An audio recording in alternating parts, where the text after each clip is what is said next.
1, and there goes 2. Let's check. And there's 1. And there's 2. Okay. And I have both of those are confirmed. We got 1. Yes, there's 1 and 2. Amazing. Okay. Well, welcome in, friends who are joining us on YouTube. We're just getting started today. We are live on YouTube, both on the horizontal and the vertical streams. We're also live on Twitch under the same name. There it is up there. Today we are making cookies for our Cookie Club members. You can put command cookies in chat if you're on YouTube. That is a command is the exclamation point and then the word cookies. Same thing on Twitch. We're making black sesame white chocolate cookies from this book, 108 Asian Cookies by Kat Lieu. They look like this in the book, and maybe they'll look like this when we make them. I'm not sure. We are doing cookies for our Cookie Club. It is our monthly rewards program, or monthly rewards for our community, whether you are in chat, whether you watch the videos after the stream. Maybe you're just in Discord and like hanging out there. Regardless, if you are a part of the community, you can earn entries towards Cookie Club. We did our drawing on Tuesday, so we have our names ready to go. I have my boxes packed. I have our cart boxes. No, they're not packed. They don't have cookies in them yet. They can't be packed.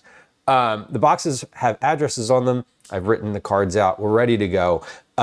And we're going to get started today. We're going to read this recipe completely just so that it is no surprises, that there's no like gotchas that I haven't accounted for. But that is going to be the stream today. We're going to make these cookies completely, and we're going to vacuum seal them in little plastic vacuum sealer bags. I have already made the bags, so those are ready to go. All I have to do is fill all of the bags that I have, and then we'll have enough for everyone who's supposed to get cookies. We'll actually have enough for, I always make enough bags for everyone who's eligible to get cookies. Now this month, it's rare that there's a month where every single person responds to the message, because sometimes I don't know how to get in touch with people. Sending Twitch messages is a really terrible way to get in touch with people on Twitch. You'd be surprised. Like, do you all check your Twitch whispers? I don't. I check mine once a month when I'm trying to reach out to people for Cookie Club, and people have messaged me and I'm like, oh shit, whoops, my bad. Sorry that you messaged me like 3 weeks ago. I'm sorry that you messaged me, because you will not get a response. It's kind of how it goes. Nick, welcome in. It's good to see you. I hope you're doing well. So thank you for the shout out to Joystick Nick, friend of the stream. Yes. Nick, did you see that there's a Philadelphia meetup happening? Philadelphia, like Twitch community meetup? Perhaps you might be interested.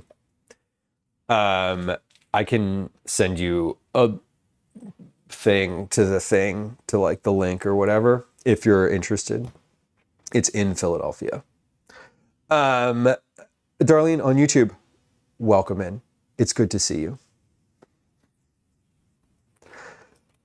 Okay, we have to read this recipe. We should read this recipe. So let's read the head note first, because authors love to put little bits of information in the head note. So again, this book is 108 Asian Cookies, Command cat in chat. That's K-A-T. Here, I'll do it for you. There it is. That is Kat's website / Substack and Instagram presence. Been hitting up the Central PA Creator Club and trying to help get them Twitch verification. Sweet. You should, not should. I don't want to tell you what you should do. You should do you and be happy about it. You should be yourself because we love you just the way you are. But if you are interested, feel free to look up the Philly meetup and come to that. I will be there. It's already on my calendar. It was actually a really weird circumstance where it was like a day where I don't have anything on the calendar and like where I could put things on the calendar. And I was like, damn, I can actually do this. The last two Philly meetups, I was camping during them. So I didn't go. After going to TwitchCon and telling the people there, I'd love to like help organize things in Philly. Anyway, no driving 90 minutes. No, I don't want to be outside today. I was outside earlier. It wasn't good. Dan, welcome in. Happy Friday, Junior. Let's read this recipe. So these are all recipes that I'd flagged as like good for Cookie Club. So we already made one from here last month. We made the sweet sriracha cookies. Those being that, they turned out really well. They're actually really good like a week later.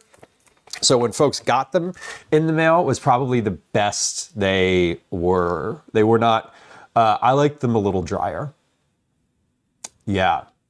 Yeah, the East Coast weather is like variable, I think is the right term for it. So if they canceled school where you are for snow, oh, they just canceled the buses, not school. Canada's like, nah, you got to come in. Do they do virtual school there? Is that like a thing? Okay, let's read the head note. Makes 12 to 15 large cookies. Prep time, 15 minutes. That's a lie because I'm doing it and it's live. Prep time is going to be an hour and a half. Inactive time, 30 minutes to overnight. So you rest these for 30 minutes. We're going to make a double batch and then we're going to make another double batch. And then we might make, I don't know, I have enough ingredients for 5 batches. We'll see. We'll see how many cookies a single batch makes. And we'll go from there. Difficulty, 3.5 out of 5 stars. Multiple steps are involved, it says. By the way, this cookbook is so well done. Like so well done. Everything about this is like thoughtful and considerate and like the perfect level of information. Like all the information that you need about a recipe is easily discernible within 10 seconds of looking at the recipe. Like, cannot recommend the style that this was done in enough. Sofa says, I'm sure virtual school is a thing, but it hasn't happened. I mean, listen, if y'all get down to like negative 20, 30, etc. in centigrade Celsius, and they're like still just doing the thing, that's a hearty existence. Global Mediterranean climate of the central coast of California. You know, every time I've been to California, it's been really nice. And every time I've been to California, it has rained. At least once. Which I hear is weird, because every time I'm there, people are like, oh my God, it's raining today. And I'm like, it rains all the time where I'm from. Okay, recipe. In 2022, Elaine Du, eat.lane on Instagram, a subtle Asian baking member, showed off her gorgeous black sesame and white chocolate cookies in our group, and I couldn't get those beauties out of my head. With a rich nuttiness from the brown butter and black sesame, it's a delightful treat. A cookie filled with so many nuanced flavors. I knew I had to adapt Elaine's recipe here. Originally, she used salt and vanilla extract, but of course, I had to give it an Asian twist with miso and Japanese whiskey. The sweetness of white chocolate perfectly balances the cookie's overall not too sweet nature, and a sprinkle of sea salt flakes at the end is a crowning touch. Honestly, more cookies should be made with black sesame. I mean, all the sesame cookies I've ever had have been delicious. What does this have in it? Ingredients.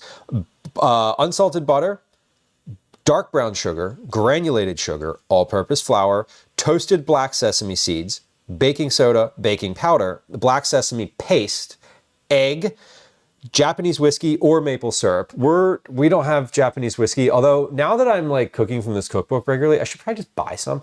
I'm using Jim Beam bourbon. So I am going to use whiskey today, but not Japanese.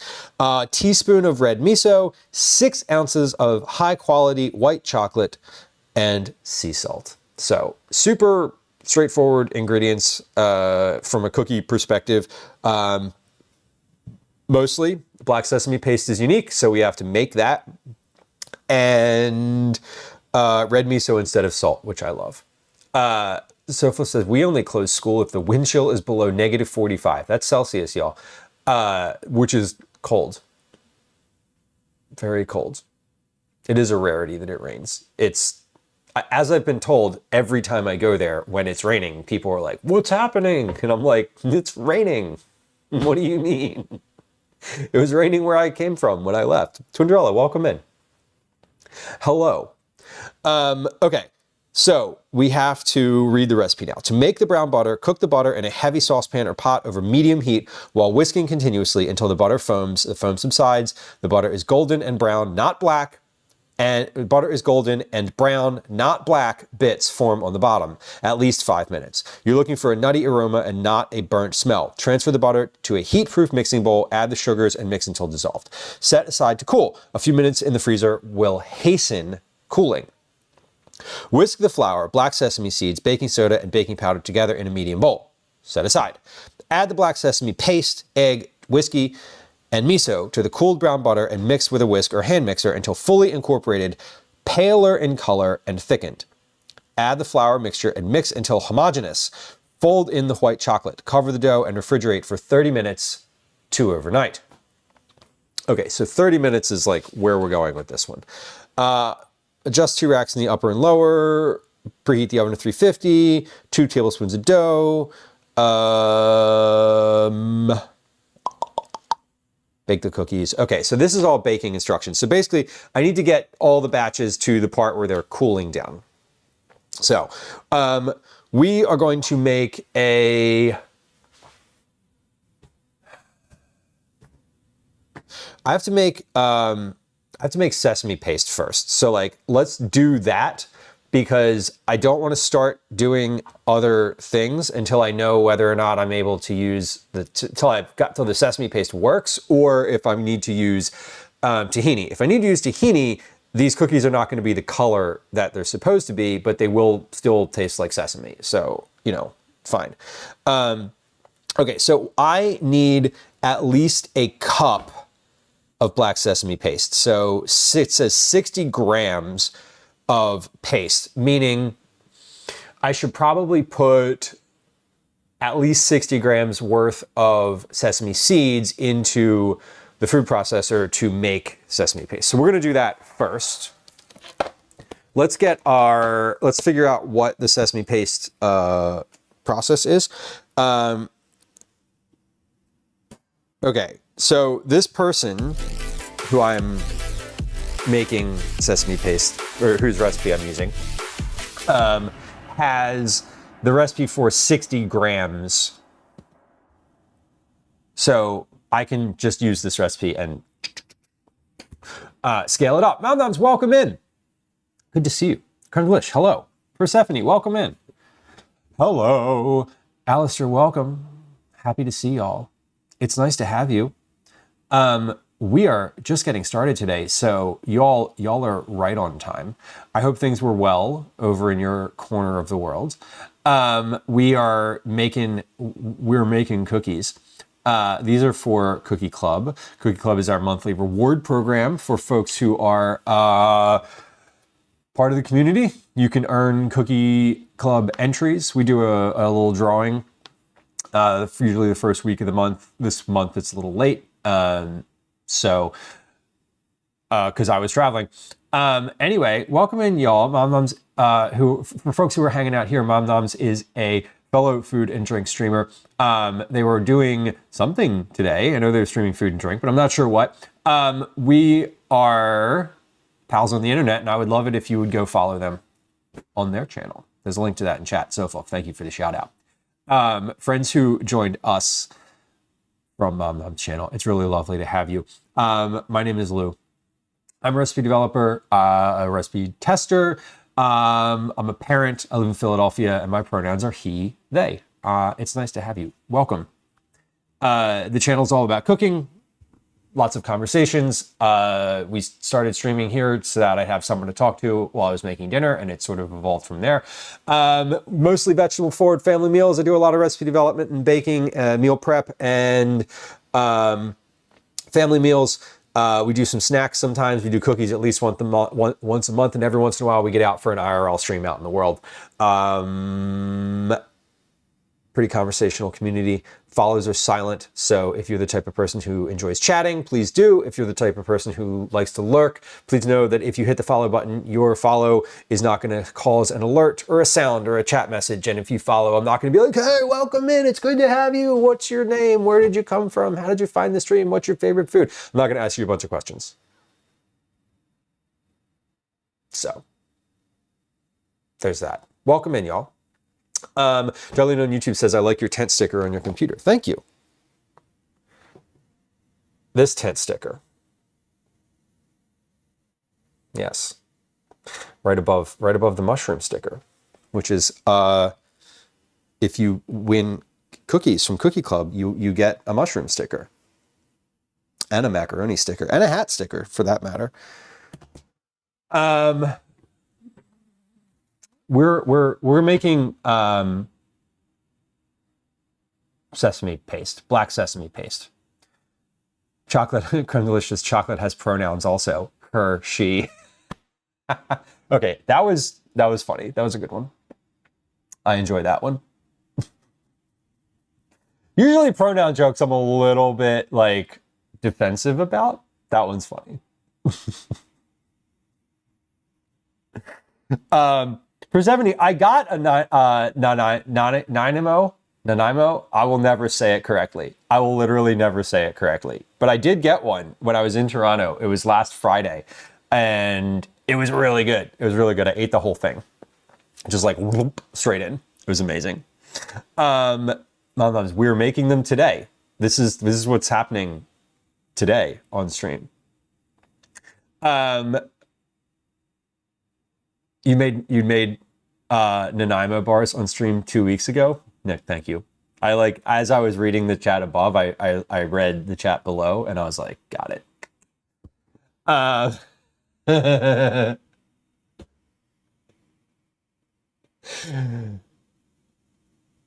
loved it too. I know I've only ever had one Nanaimo bar in my life. I was there. I know. I'm sorry. I just listen, Persephone. There's a command in chat, command joke, because I don't get them. I just don't. I'm sorry. I didn't realize that you were joking. I was like, in my head, I don't ever want to see. Here's the other thing. I don't ever want to be like, I thought you were watching stream, because there's no attendance policy, right? I don't do have you ever been in a stream and the streamer's like, how come you weren't there at the last stream? I'm like, because I was fucking busy, because I literally have a life. I'm the only one who's here every single stream. I mean, and now someone in chat's going to be like, listen, you're wrong. And I know a couple people for whom that's probably true. For whom that statement is also accurate. There it is. Thank you, Twinderella. I know. Ellis, I know. Listen. No, I'm not. I'm saying that sometimes things intercede. I'm just here to unfollow. Listen, You ever had someone come into chat and been like, I'm unfollowing you now? You're like, good, bye. See you later. Nick, I'm not at most of my own streams. Oh my God. Sometimes it takes me like 30 to 40 minutes to arrive to this stream, even though I hit go live. It's true. It's very true. Well, let me show you that I have a watch stream going. I think I might have hidden that. I don't know. There's something that I can set. There was something about watch streaks. Yeah, I love a watch streak, but I get super stressed about stuff like that. And whatever it was that you could like reward based on, like Twitch won't let you turn it off, I don't think. But I was basically like, there's a reason. So when y'all, I want to say this, when y'all do get the watch streaks and it like comes through and I see them, but I don't usually mention them.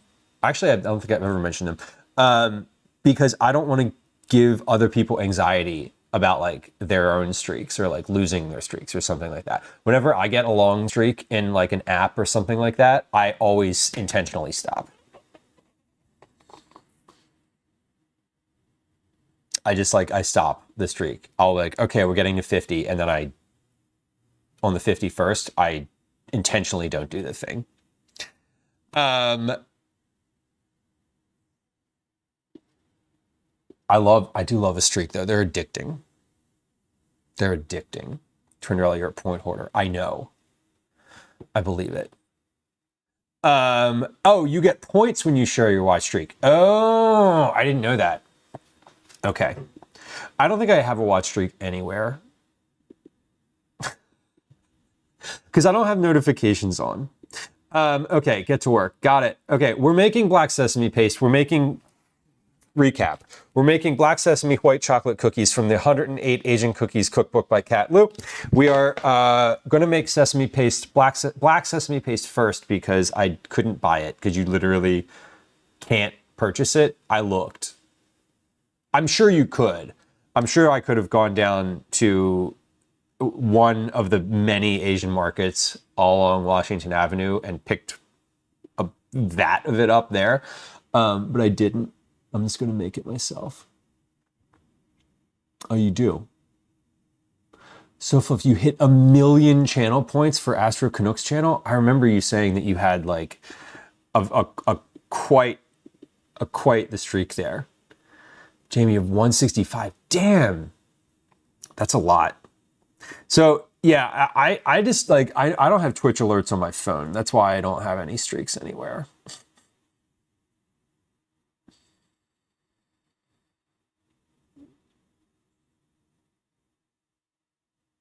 Nick, what happened to Graffiti Pier? We were just there like 3 weeks ago. Did they like close it off? Because I literally just went. Okay. Gather all the ingredients. Half a cup of black sesame seeds. Okay. Updated ingredient list with 1 cup of sesame seeds. Okay. So you toast them. You put them in the food processor. It says you can use them. You can do it with mortar and pestle. No. Put them in the food processor. Scrape the seeds. Add a half a teaspoon of toasted sesame oil, but only if your food processor is struggling. If your food processor is struggling to crush and grind, ain't nothing wrong with a little crush and grind. You can drizzle a little bit of sesame oil into the seeds to add volume, help bind them, and thin out the paste. The sesame seeds will start to look pastier, like me in March. Continue processing. Once the sesame seeds are ground, liquidy and pasty, transfer to a mason jar. Okay. What is the output volume of this? That's what I want to know. One batch, 80 milliliters. Okay, so one batch yields 1/3 of a cup. I need 1/4 cup per batch of cookies, if I end up making 5 batches of cookies, that's a cup and a quarter.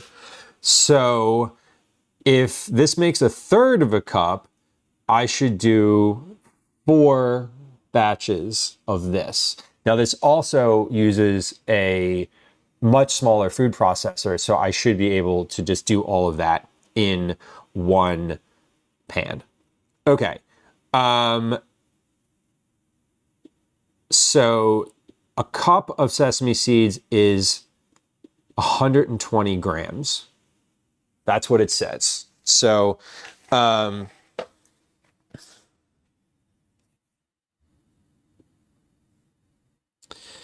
if I do 120 grams,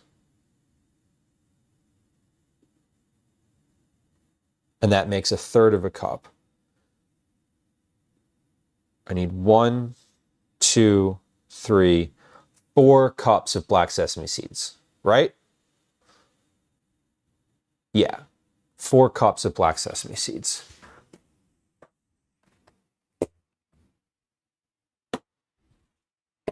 I think I have 4 cups of black sesame seeds right here. I love it.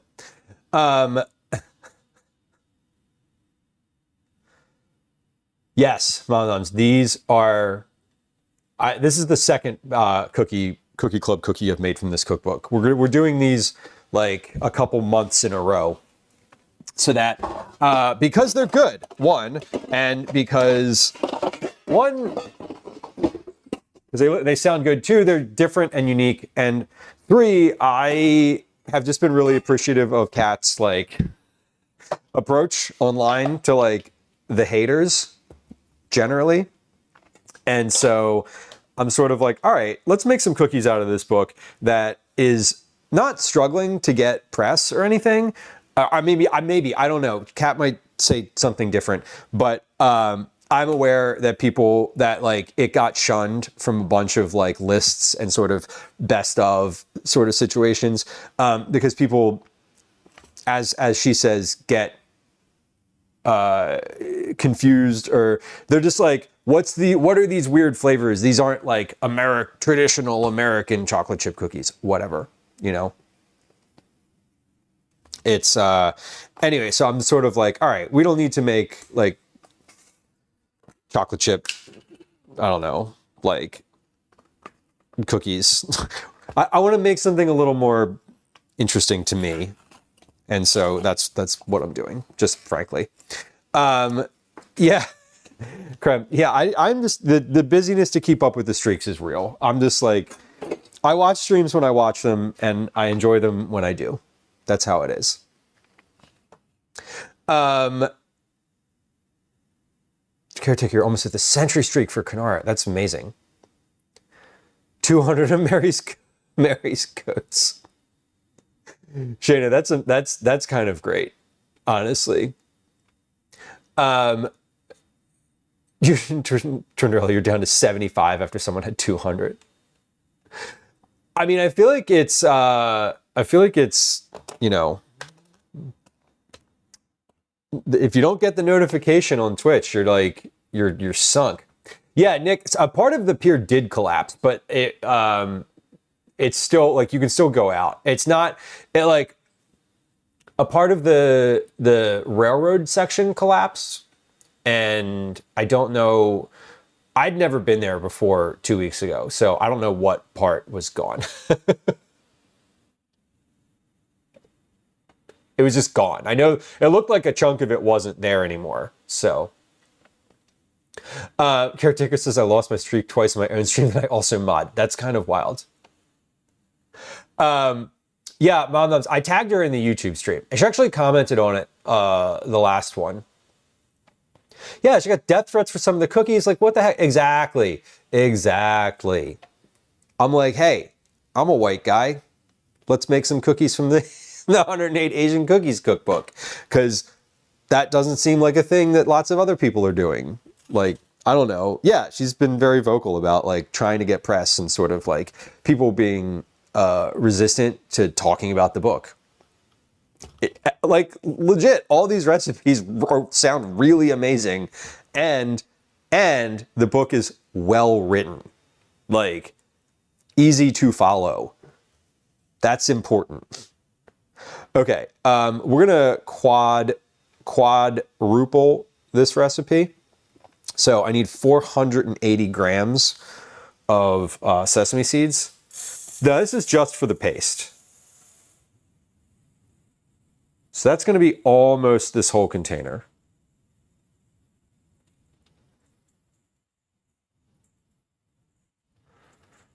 Actually, yeah, this is like 510. Yeah, 510. So we're gonna almost use this whole container. 60, 70, 480 grams. Okay. I also, for this recipe, need, so we have paste. Now this is just for the paste. I'm gonna need a 1/4 cup of black sesame paste and 1/3 a cup of black sesame seeds. Okay, so I have, this should be good for the paste, and then I have more for the seeds. Am I toasting these seeds? Toasted black sesame seeds. Okay, so we're gonna toast twice today. We're gonna toast these, and then we're gonna put them in the food processor. And while they're processing, maybe not while they're processing, but we're gonna do this twice because I'm gonna use the same pan for the toasting and the brown butter. So all of that is gonna happen kind of in the same pan. We're gonna leave that on the stove afterward. But let's come on over to the stove. And for anybody who's hoping, I'm hearing Daisy down there prancing around. For anybody who is hoping for cats today, I just want to remind you, the cats are in the basement because we don't have cats in the kitchen during Cookie Club streams. Phoenix, welcome in. It's a lot of sesame. It is. We're making sesame paste, in fact. So let's adjust the white balance here because this needs to white balance and then the exposure. There we go. Okay, we did it. Fudge darling, welcome in. And welcome in. You look good in black. Thank you. Oh, hold on. It's hat time. I forgot. Today we're wearing the baking themed cap.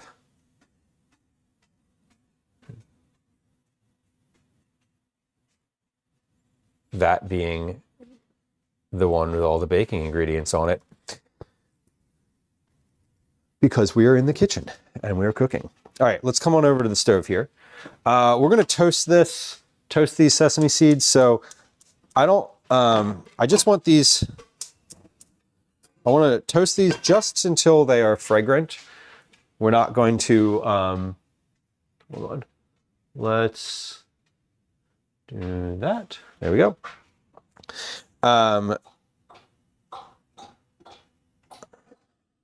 Just kind of waiting until this is a little warm. So I might have to do this in 2 batches because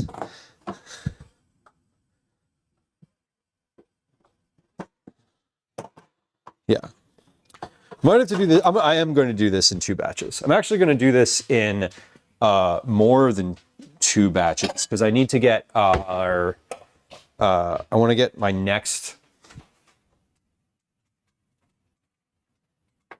the next round of toasting. Wow, the white balance on that camera changed so much when I filled that pan with black sesame seeds. That was intense. That was an intense change. Okay, so 45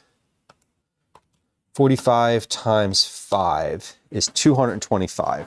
So I'm getting I have to toast. I'm going to toast these sesame seeds for paste, and then I'm going to toast another round for the actual cookies because they need to they have sesame seeds in them, but also I'm making a paste out of some of them. So that's why that's why we have so many sesame seeds. These are black sesame white chocolate cookies. So we're gonna do, I'm getting my next round ready here just so I can like just keep toasting. So I can keep toasting this after they finish. So these are, I've got this rip pretty well hot. Hard to tell when they're toasted. It's hard to tell. Let's see.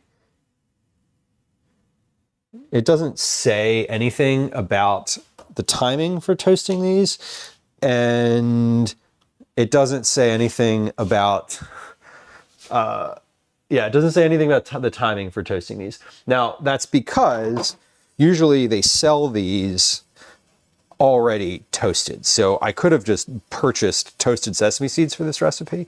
But again, it would have been rather expensive to purchase that many toasted sesame seeds from the store. I got a big container of untoasted sesame seeds for much less money from the restaurant supply store. Yeah, I'm just going to go by the smell. I mean, I'm also going to go, let me wash my hands here real quick because I'm going to go by the temperature as well. They have oil in them. And so when you toast them, they will start giving up a little oil. I know this from regular sesame seeds or like brown sesame seeds. They will give up a little bit of oil. So they should be, oh, and there's sound too. Oh, okay, those are finished. We have just a little bit of smoke came out of here. Yeah, and they smell good. They smell good and not burned. So that is lovely. And I'm going to pour those. I'm pouring these into my pan, or not into my pan, into a bowl on the counter.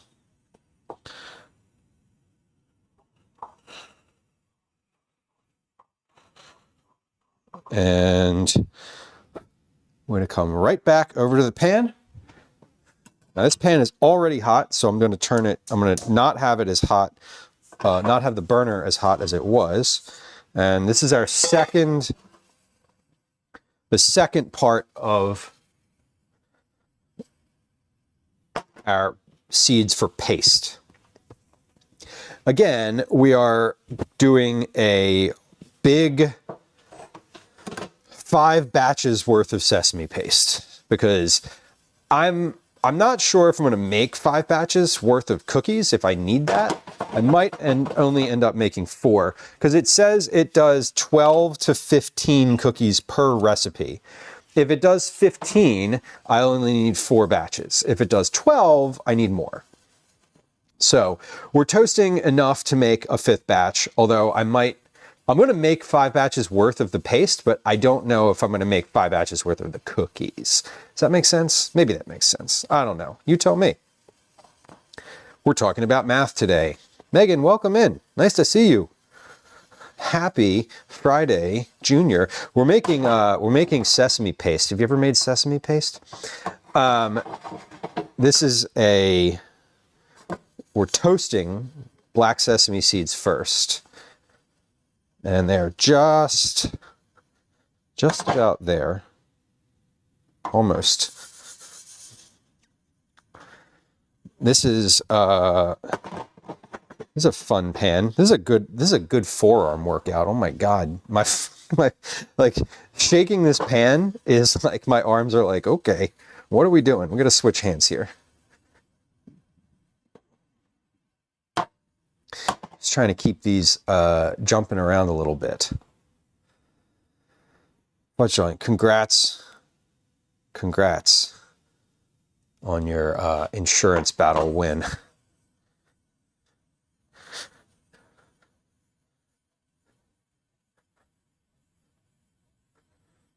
There we go. Yeah, Phoenix, exactly. Like, I'm not worried about the paste not getting used.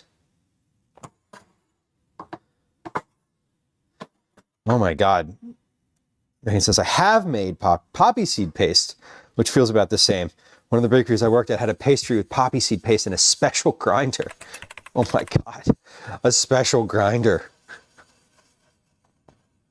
So Fluff, thank you for the shout out for Megan. Megan is an IRL friend of the stream, food writer, content creator, recipe developer, has a really lovely Substack, and would absolutely appreciate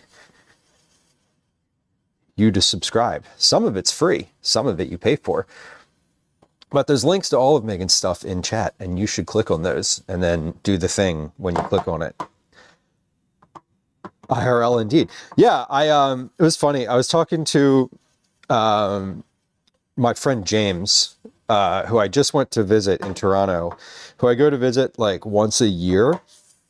And your name, Megan, your name came up, and I was like, oh yeah, I traveled to see Megan at one point. And he was like, oh, you going down, you going down for James is anywhere in the US, just for reference. And he was like, are you going down there anytime soon? And I was like, maybe. When it's summery. All right, let's pour these seeds out, and then we're gonna toast our last batch. So this is hold on. Oh yeah, these just got a little teeny tiny smoky, which is perfect. So we're pouring all of these black sesame seeds. These are the both batches that I toasted into this bowl. I'm just spinning it for fun. I don't actually need to be doing that. Come to Philly. Philly's great. I've heard of it. It's nice here. We got the Liberty Bell and other things. All right, we're gonna do one more batch. Listen, if you came to Philly, and you wanted to go to the Liberty Bell, we could do that, but I'm not otherwise inclined. Anyone who comes to Philly could look at the Liberty Bell from outside. All right, this is the last batch. Now, these are the seeds for toasting. These are the seeds for the cookies themselves. So these are not going to be made into paste. I measured out 5 batches worth of seeds, and so we're just going to toast these. So when we need them, I'll have them. And this book, as with any good baking book, gives you your ingredients by weight. So it will make it easier to measure these out and get them sort of batched out because it's by weight. Now, here's the other thing. I wonder if they weigh less when they are toasted. Probably, right? Because they're giving up like a little bit of moisture, but like how much moisture do these things have? Like, these are deep into that kind of history. No, touche. That's fair. That is fair. We have a relative, on Gwen's side of the family, who's like really into war and history, and it's so interesting to me because like I'm not, and when we went, we all went on vacation together last summer, and they went to like some famous battlefields in France, and I was like, no, thank you. I will shop. I will walk around. Yeah, we went for a field trip. Fudge Darling says, I'm good. Yeah, I mean, listen, Philly has a lot of history. If you're into American history, it's not bad. The history itself is bad, but Philly's got a lot of it.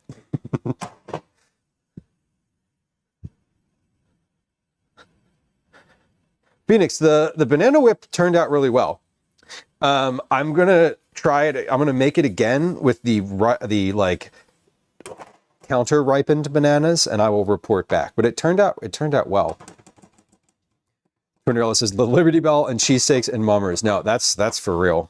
That's like the Liberty Bell and cheesesteaks are like what Philadelphia is known for. That and throwing batteries at Santa Claus. But that's really more, that's in the past now. We don't do that anymore. Jenny Medora asked, what's my favorite what's my favorite cheesesteak spot? I will forever and ever and ever tell you that my favorite cheesesteak spot is whatever corner store is the nearest one to you.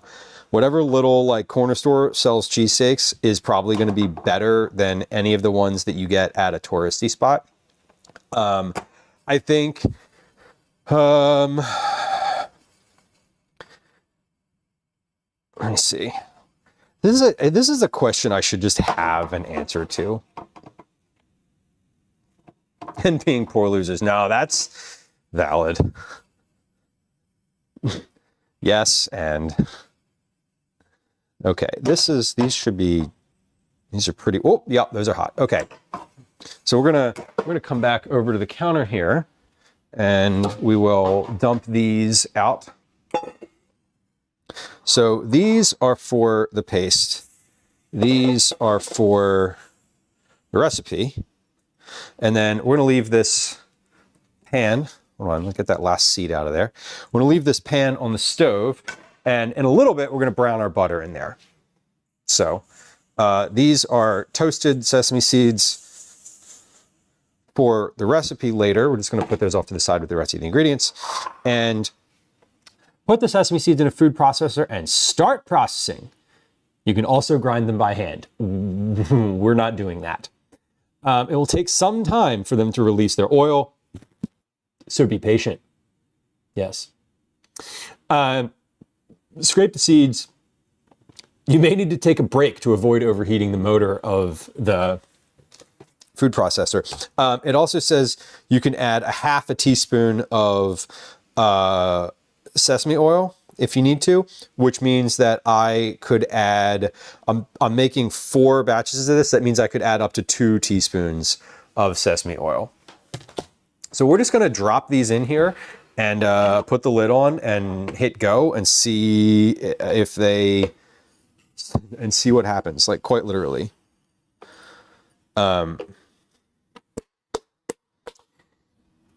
Yeah, Danny, John's roast pork is great. I do love John's. I think, trying to remember the name of the place that my friend worked at for a long time, and I'm drawing a blank because it's somewhere in the Northeast in Philly. But there's a lot of like, I don't know. There's a lot of info about like cheesesteak spots, and a lot of the ones that are sort of the big touristy ones are just like, I wouldn't necessarily go there.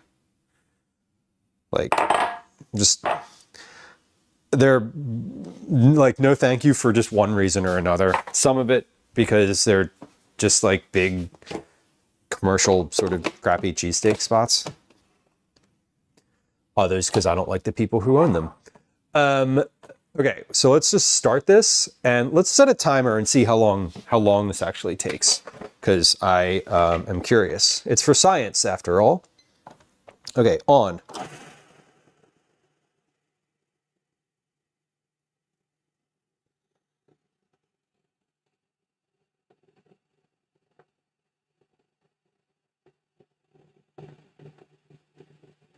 Well, the sound is changing.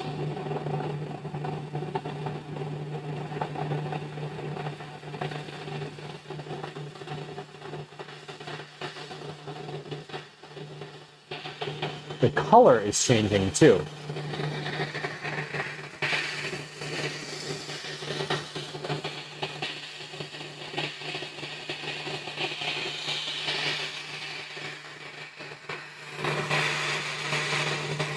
It smells great.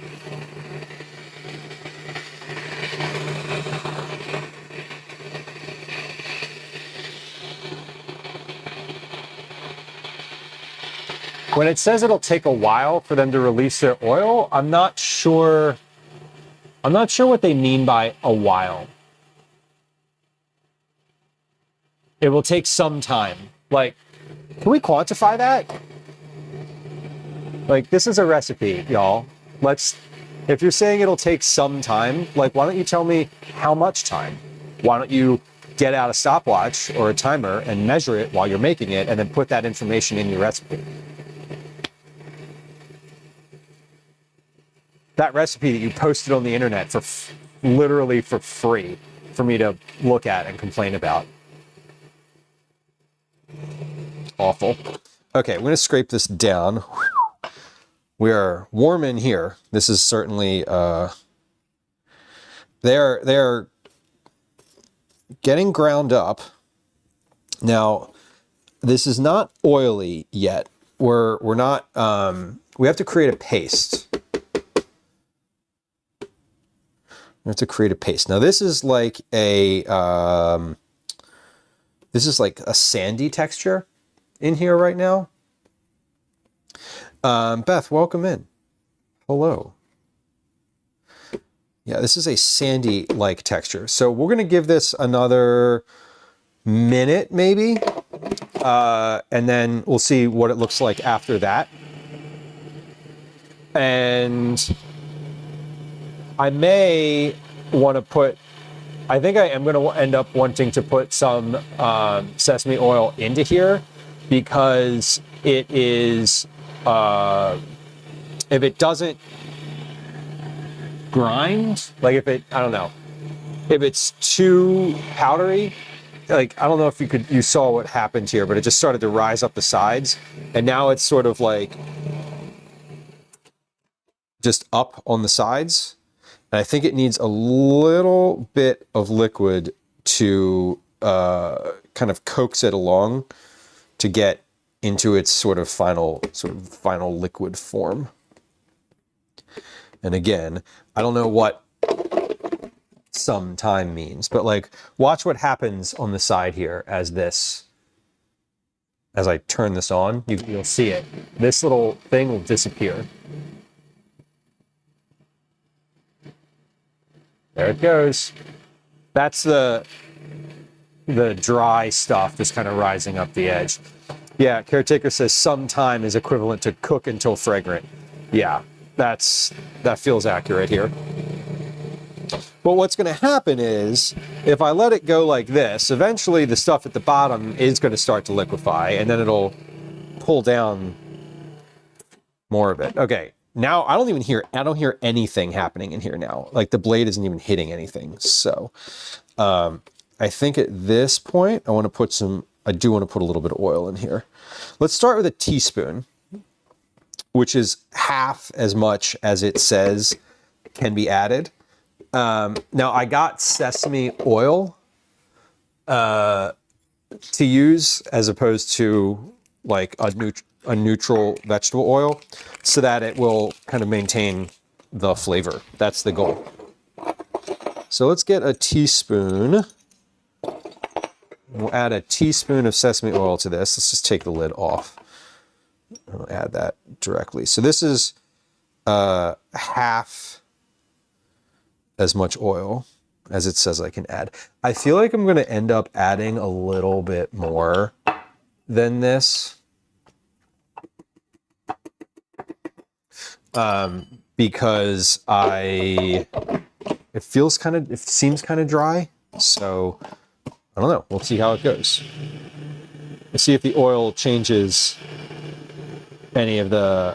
Oh, that changed. That's different. That wasn't happening before. Now it's like... Now the blades are cutting through it as opposed to pushing it away. You can see it spinning in here. I don't know if that is coming through specifically, but like, you can see that moving. Oh yeah, there it goes. Okay. It just changed a little bit. So now we're starting to get more of a paste in here. It's definitely, the consistency is changing. So when they said this takes some time, this is definitely taking time. The images in the recipe that I was looking at, it's liquidy, like it is liquid. So this is probably going to take quite a bit more time. Now, I am going to add that other tablespoon of oil to this, or teaspoon, not tablespoon. Tablespoon would probably be too much.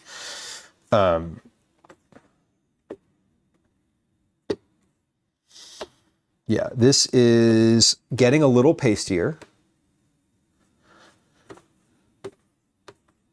Now, it's an interesting question here. I don't think I've ever actually had a motor, like, not a motor. I don't, it said you may need to like let the food processor cool down. I don't know what it's like when it overheats. I've never had that happen. I'm like, is it, I mean, I'm assuming the whole thing feels hot. Like if I took this off, that this would be warm. Like this isn't, I don't feel like this is any warmer than if I was just running it with nothing in here for 7 straight minutes. So I'm not, I guess it's okay. I guess it's fine. Hold on, we need to get the, I took it off and then the blade came out of its little cradle. Damn it, what have I done? Lou, what are you doing? Okay, hold on, let's get the blade back down. There we go. Okay, there we go. Nestled nicely. Okay, I'm gonna add another teaspoon of the sesame oil while it's off and open. And we'll see if that makes a difference. So these are warm too. These are like, they're definitely toasted. So let's see.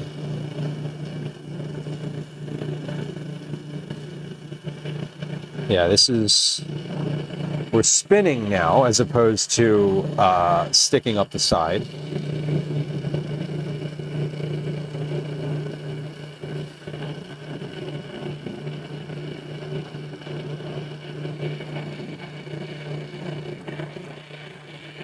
Yeah, you'll smell the motor. No, all I smell is sesame at the moment, so I think it's fine.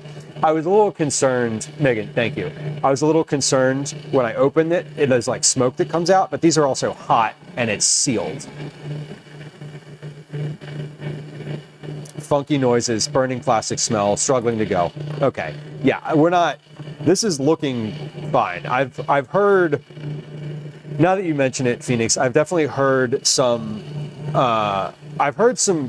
noises of protest coming from this thing when I've put like ice in it, or when I've made banana whip before, it's struggled. This does not seem to be struggling. It's pouring just fine. And the smoke coming out of here is sesame. Okay, noise-wise though, this is starting to stick to the side. I hear less and less hitting the blade, but I see it in there. So we're gonna keep going. When I'm finished with this, I need to weigh what's in here, because I don't think I will, but I might need to make more sesame paste. I'm intentionally making more than I think I need in this batch, but it also might not be enough. I'm going to scrape down the inside of this thing. Chapstick Queen, welcome in.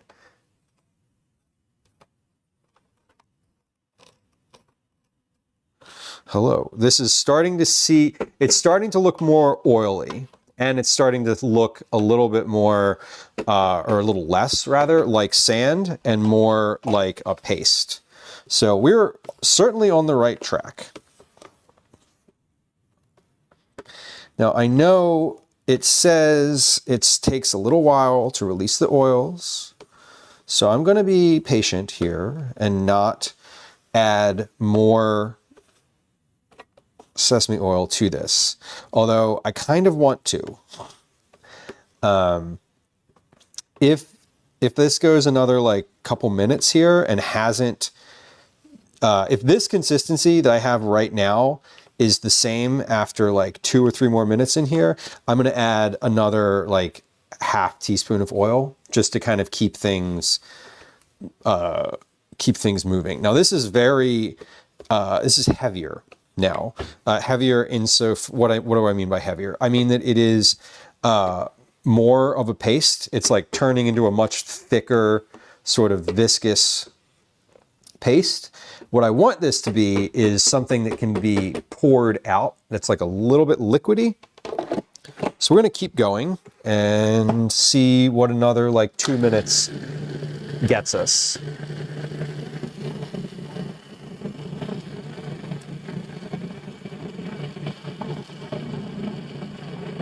I didn't know that you couldn't get, I didn't know that black sesame paste was a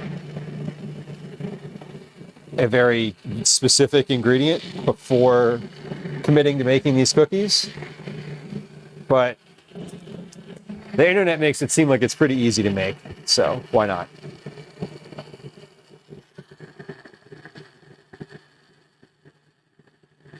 All right, I mean, we're still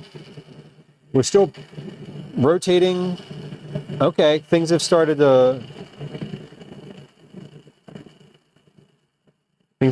change. So much like making the banana whip, I see a ball, like a solid mass that's being rotated around in here. Often, at least in my experience, when that happens, when you're making something that you want to completely puree, it is a good sign. Because everything's sticking together, but it hasn't like fully broken apart yet.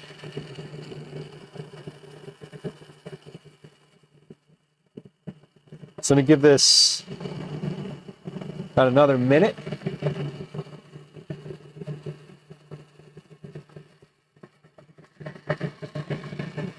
Yeah, I mean, this is not even all that warm.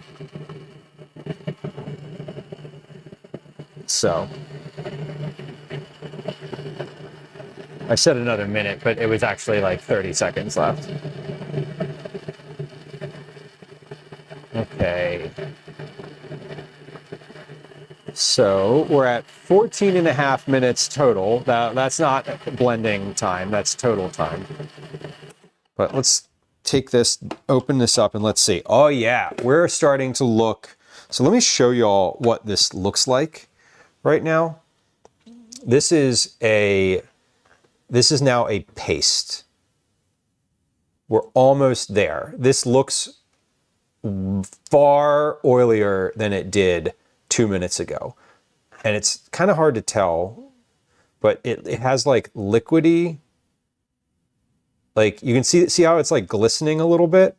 That wasn't there when I opened this last time. That glistening did not look like that. So we are we're on the right track. I think this needs more time. We're almost there though. It is working. This process is working. And so, yeah, when my comment about the recipe about like, hey, how long is a little bit of time? You know, I need you to say like, this is going to take you 10 plus minutes of processing.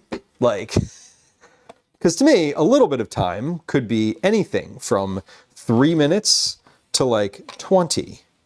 What's your expectation? You know, like what is the, it's such a vague note. Okay, but we're scraping all this down because all of these every little bit in here represents an important little bit of paste. Okay, 16 minutes, 20 seconds. So we're gonna go to 18 minutes and 20 seconds. And then we should be good. Now, I didn't put anything in here except sesame oil. So what's coming out of this food processor is purely sesame paste. There's no salt in here. There's literally nothing else other than sesame seeds and oil, sesame oil. But yeah, this is now a liquid. And we're moving nicely. You can see, if you look on here, that this is just, it's staying at an even level. My blade is moving through it really well. It looks like it's a paste at this point. But I'm going to process this until it is smooth. Because you want it to be smooth. Okay, I don't need this laptop anymore. That is... It is what it is. All right, that was about 1.5 minutes. We're gonna at the 2 minute mark here, we're gonna open this up and scrape it down again. Because this is really starting to look nice in here. All the oils are coming out, and it looks like black tahini, which is what it should look like. Okay, that is 2 minutes. So let's stop that, and we're gonna come back here and scrape down. I bet you this stuff stains your clothes. What do you think? I feel like this is absolutely something that would never come out if you got it on your fingers or hands. This is like beets almost. Okay, so now remember I showed you all this last time. If I tipped this container the same way I tipped it 2 minutes ago, it would pour out of here. So let me show you. So let's do it. I'm just kidding. Let me show you what this looks like now. So that is total time blending is about 15, maybe somewhere between 12 and 15 minutes. And it's funny, the white balance of the camera really doesn't like that because of how dark that is. Good thing I'm wearing black. Yeah. I was gonna wear my whites today, but I didn't. It is a paste. I'm gonna give this another like minute, and then we'll probably be there. Okay. Yeah, this is not. This is like a complete liquid now. And so we're gonna weigh this out because it gives me a volume by weight for how much sesame paste I want. So I want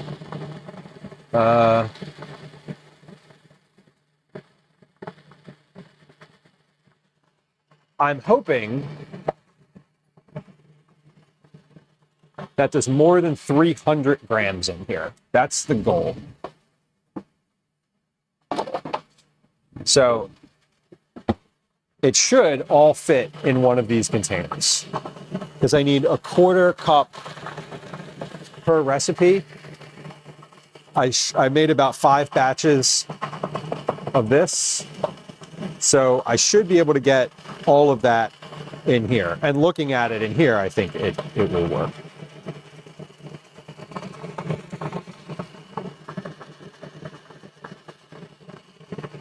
Okay. Yeah, that is a liquid now.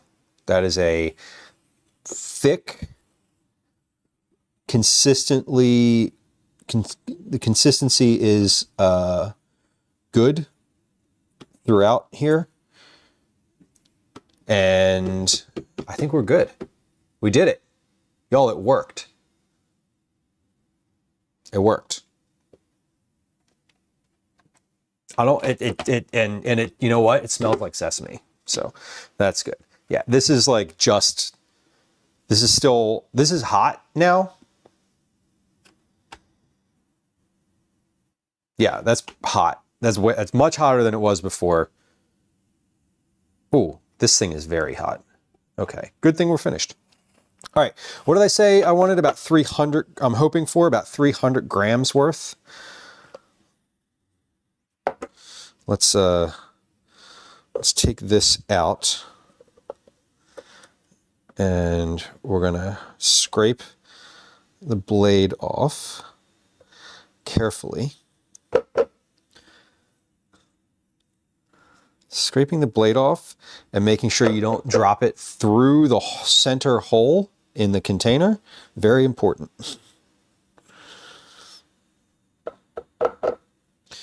Because I could very easily just dump all of this directly through the hole in the center of this. That would be annoying. Okay. So now that that's mostly done, I'm gonna scrape the rest of it into this container. Or scrape as much as I can in here. Did I tear this? I did. Okay, we're at 0.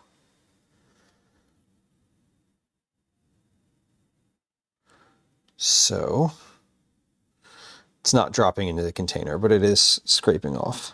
So that's good. All right. Beautiful. I was trying not to waste any. The point is, I just made all of this, and it's so kind of delicate to make. All right. This should be, we're hoping for 300 grams. Okay, there's 100. Oh yeah, we're gonna hit 300 grams. Hell yeah. There's 200. Ah, I dropped some on the counter. Oh no. It's okay. There's 300. All right, we're well above 300. Hell yeah. Oh, y'all, the relief. I just released so much tension in my shoulders. Like literally, I was very tense over whether or not this was enough because this took a long time to make. Was it worth it? Probably. I guarantee you it was cheaper than buying this sesame paste in a jar of sesame paste. Okay, we have 450 grams of sesame paste. Beautiful. Now I'm less concerned with all the little drops, but we're going to get out as much as possible. Beautiful. Okay, that is 452 grams of sesame paste. That's what came out of there. Beautiful. Oh my God. Okay. We're gonna wipe the counter off. Hold on. Or not, hold on. I'm gonna put this into the sink. Oh my God. I just touched that with my finger and it is like dark. It's so dark. I bet it tastes amazing. Yeah, let me try a little bite of it. Hold on. I bet it tastes like a lot. I bet it tastes like a lot like sesame. I'm rinsing out the food processor. I want to wash this spatula because this is like the good spatula. Not that I'm worried about it staining. I just want to have it clean for when I make the cookies. So I'm like gonna give this a scrub off here so that it is clean. Yeah, it's not gonna stain. Okay. Good. Yeah, just keeping the dishes clean. Do I need my food processor for anything else today? No, I do not. I do need to Okay, do need that pan though. Brown butter. All right, let's try a little.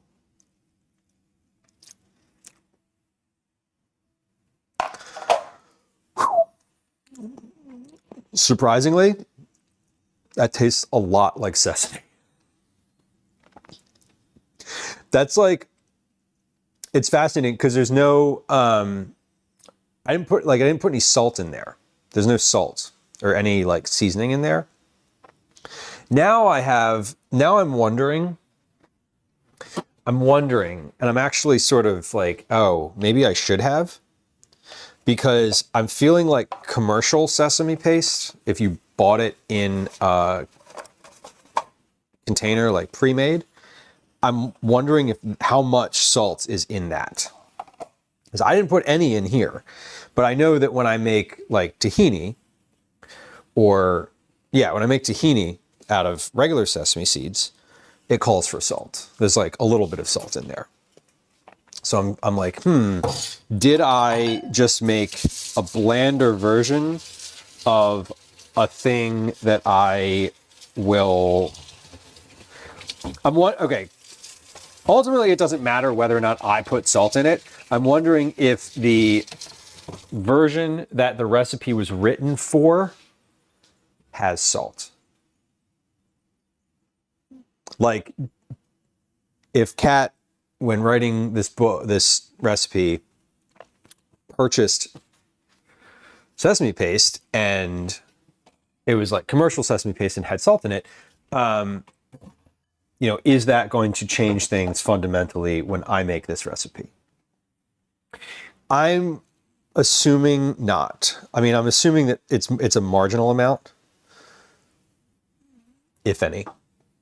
So we're going to move forward without dwelling on it. That's not true. That's not true. Y'all know that's not true. Okay, we're going to move that over to the side. All right, so brown butter. We're going to make 2 batches of brown butter at a time, but let's figure out what happens with the brown butter after I make it. Because I saw in here that you put the sugar in it and then whisk it in and then cool it. So I want to probably measure out my sugars. I'll probably want to measure out my sugars before I make the butter. So,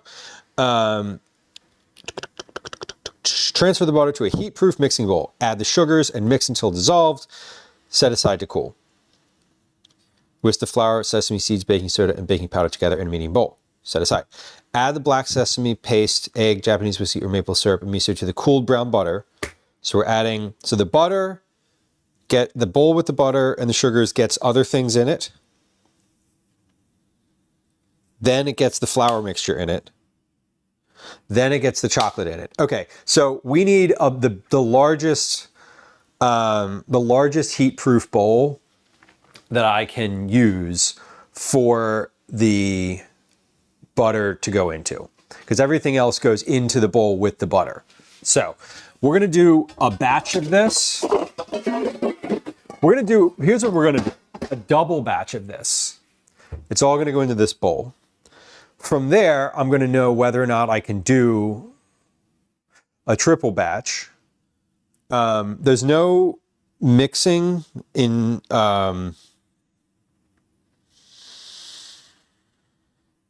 there's no stand mixer involved in here. It says, actually, it does say that you can use a stand mixer. Okay, you know what? Let's see if we can just use the stand mixer, because that'll make the mixing part a little easier and consistent. And I think I should be able to make a double batch of this. So what I'll do is I'll put the brown butter, once it's finished on the stove, I'll put it in the stand mixing bowl, and then kind of everything else gets added to that from there. Okay.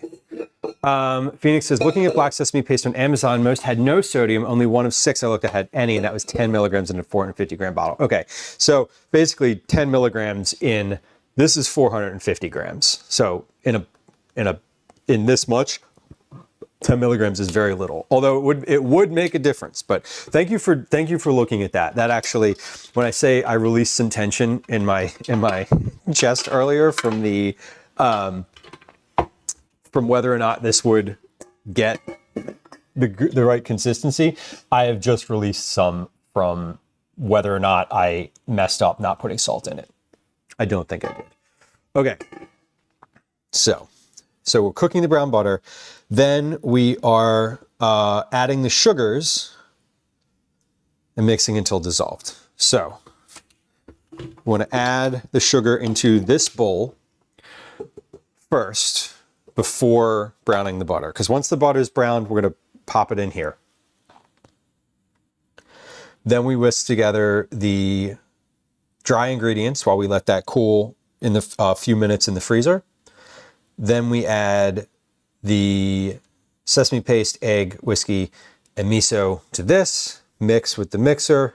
Then we add the dries in here and the chocolate, and then we refrigerate this for 30 minutes. Okay, so once it's finished in here, we will put it in a completely separate bowl. And we'll put that in the freezer or in the fridge. So ultimately, the dough is going to go in this bowl. Ultimately, the dough is going to go in this bowl. Now, I have the tare weight of this bowl already on the bottom, 598 grams. Do I have the tare weight of this bowl on the bottom? Not anymore. I used to. Let's make sure I know what each of these bowls weighs, because this is going to be a portioning thing as well. So we're at 0. This is 771. So let's write that on the bottom. 771 grams. Okay. And then this bowl, we're at 0, weighs 275 grams. 275 grams. All right, why am I writing on the bottom of the bowl? Well, because I want to be able to put all of my dough in here and then figure out how much that dough weighs so that I can do math to figure out how many cookies. So basically, like, if a batch makes 15 cookies and I have 4 batches worth of dough and it weighs X amount, I divide X by 15, and that's how many cookies I have in this bowl. And it tells me how much each cookie weighs. Instead of scooping it out with a scoop, I can just... that whatever is happening can be explained by science. Yes, correct. And it will, I can just pick it up with my hands in gloves and like roll it into a ball instead of doing the whole cookie scoop thing. I don't love a cookie scoop, I'm not gonna lie. And math, oh, we should have one for math too. We're not gonna do that now, we're not jumping down that rabbit hole.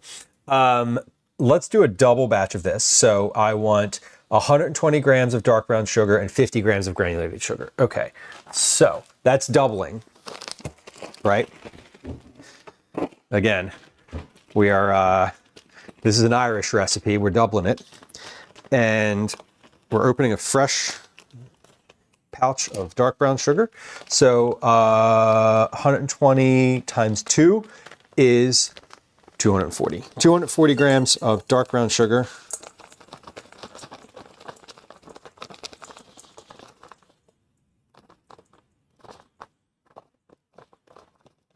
5, 6, 7, 38, 39, 40. I know I've made that. That Irish recipe joke on stream multiple times. Every time I think about it, I think that it's funny. It's a joke that I appreciate just for myself. Y'all, it is snowing here. That's weird. I don't like it. Is it snowing? What is that? It's raining. Also snow. There's both. No good. Now they tie this bag up with this knot that's like just a simple overhand knot, but it's like, there we go, got it. I don't want to cut the top off the bag because then I don't have enough bag to close. Okay, so I have 240 grams of dark brown sugar. I need 100 grams of granulated sugar.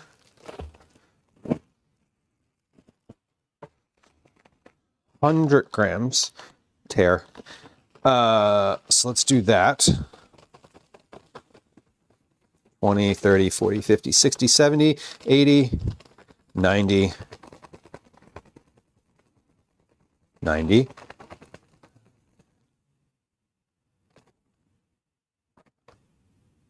$100. We did it. Tatsu, welcome in. Tatsu, thank you for your resubscription. Thank you for your tier 1 subscription.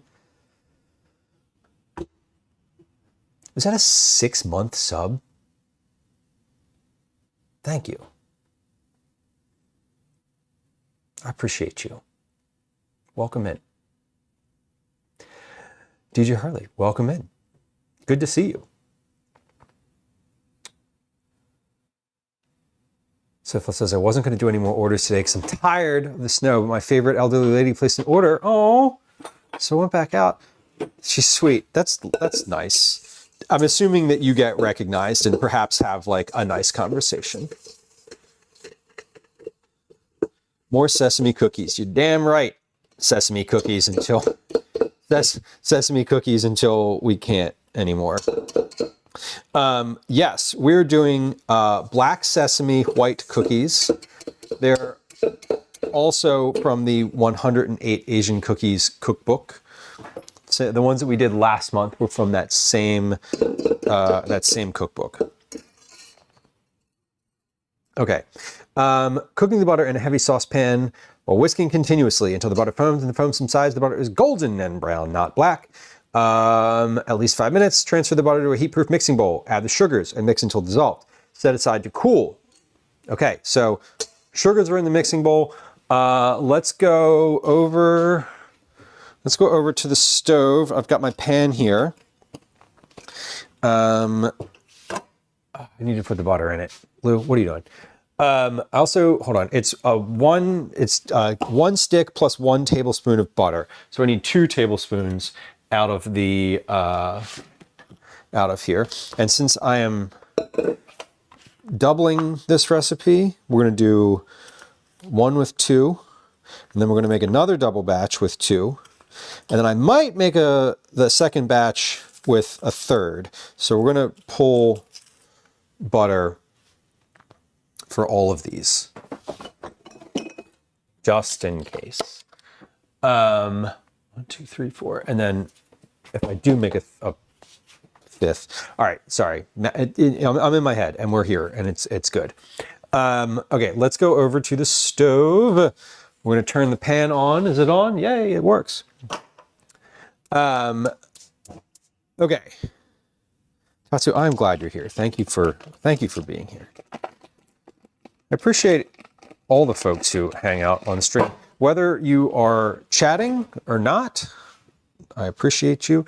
If you're not chatting and you're perhaps just lurking, please know that I appreciate anyone who's just hanging out here and lurking. And if you are a brand new person to stream and perhaps you're here for the first time, if you're not following, I want to assure you, by way of my voice, that follows are silent. There is no sounds, alerts, no chat messages, no whistles, no nothing happens when you follow.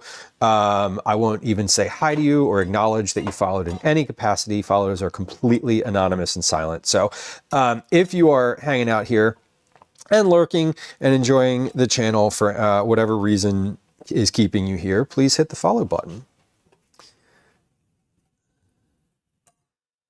So if she gives you her grocery bags back so you can use them for next time, that's cute.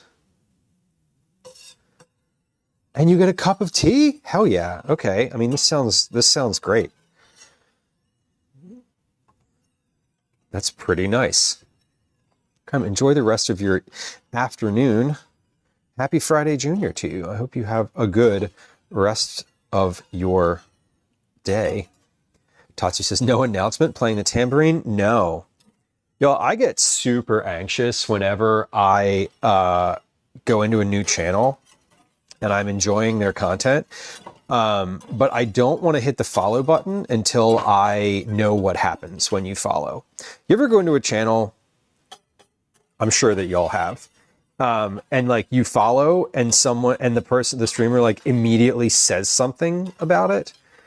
Like, I'm not even talking about the folks who like call people out when they're just lurking and they're like, hey, I see so-and-so's in chat. How you doing? And you're just like mortified over it. Listen, if you do that to me, I will 100% never come back to your channel. Guaranteed. 100%. Won't be back ever. But the folks who like, when someone follows, just sort of stop everything. And this is no shade to people who do that. Like, I'm not trying to say you're doing things wrong, but I personally, as a viewer, when I hit the follow button, do not want to be called out. I just want to follow because I'm enjoying and want to come back. When I chat, that's when I will enter. That's like my opening to be like, I want to engage. So I do like to say like, hey, listen, because what I do when I go into a new channel is I wait for someone to follow and see what happens. And like, if you waited on this channel for that to happen, you would never know what happens because nothing happens. Microwave is not my legal name, you know? Damn.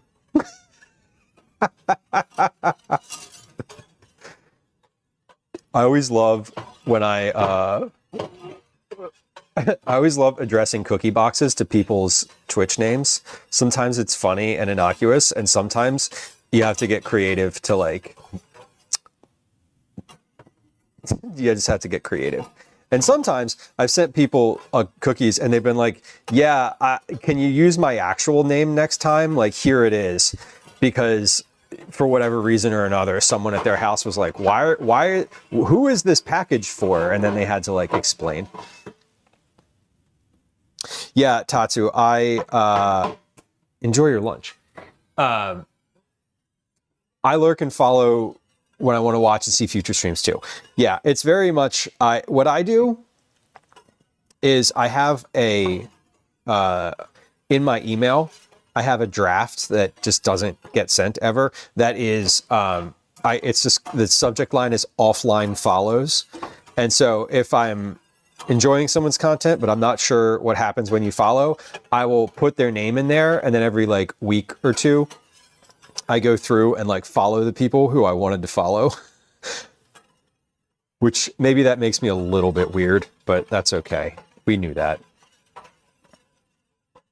Microwave. All right, we're browning butter and here it goes. Here it goes. Quilpy, welcome in. We're browning butter. We're browning butter. Y'all, I wanna call out. Quilpy, is what you shared with me in Discord public yet, or is that not? Can I say that about the thing? It's vague.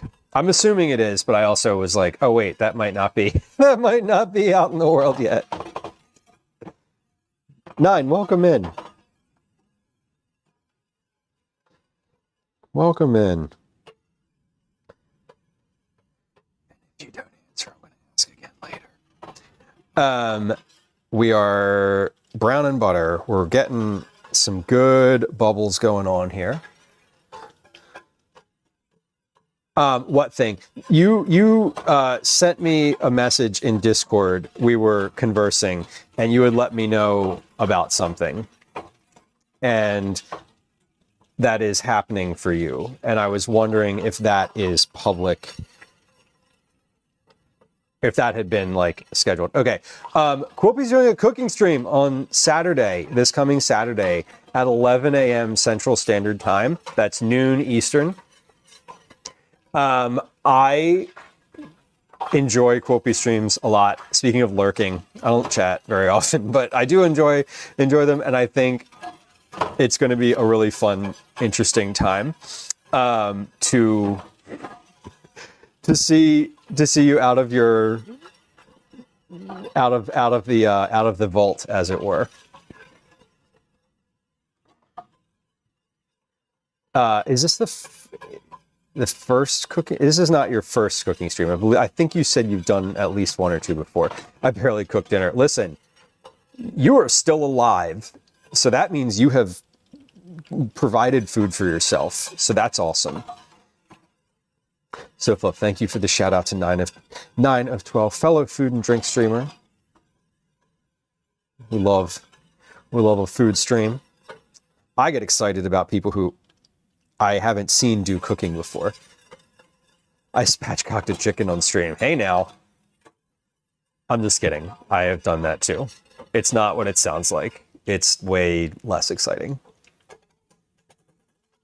You remember the first time you heard the word spatchcock with regard to cooking and you're like, what is that? Now I'm intrigued. All right, this is pretty browned. I don't want this to go too far beyond the brown bits. So the butter is golden. The brown bits on the bottom are brown but not black, as the directions say. So we are going to cut this and pour it into the sugar. Dr. Hex Mikey, purely talk about my session that is talking about, please do, and let us know when you do, because that sounds great, honestly. Okay, confirm, next step. Transfer the butter to a heat-proof mixing bowl. Add the sugars and mix until dissolved. Okay, so heat-proof mixing bowl. Here we go. Adding the butter. So this is a double batch.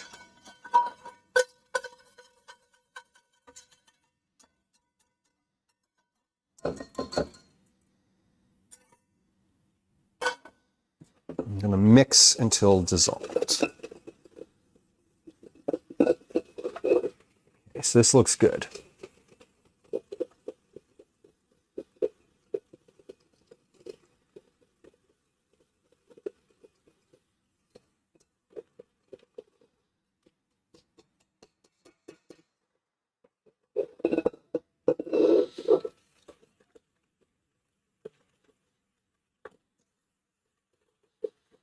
Set aside to cool. A few minutes in the freezer will hasten cooling, and we're going to do that.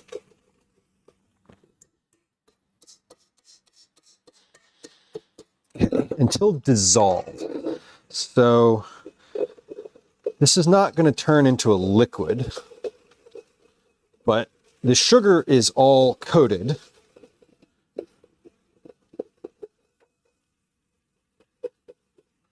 Yeah, the sugar's all coated. Again, we're making a double batch here. This needs to rest in the freezer or in the refrigerator for about 30 minutes before I can make it, before I can cook it or make the cookies.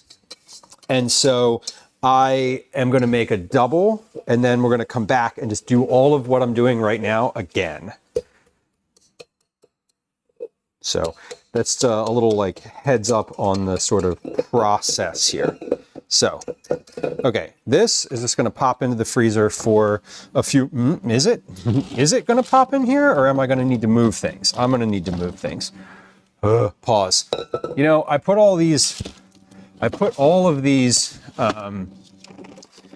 broth containers in the freezer, and now I have regrets about not doing anything with them before stream today.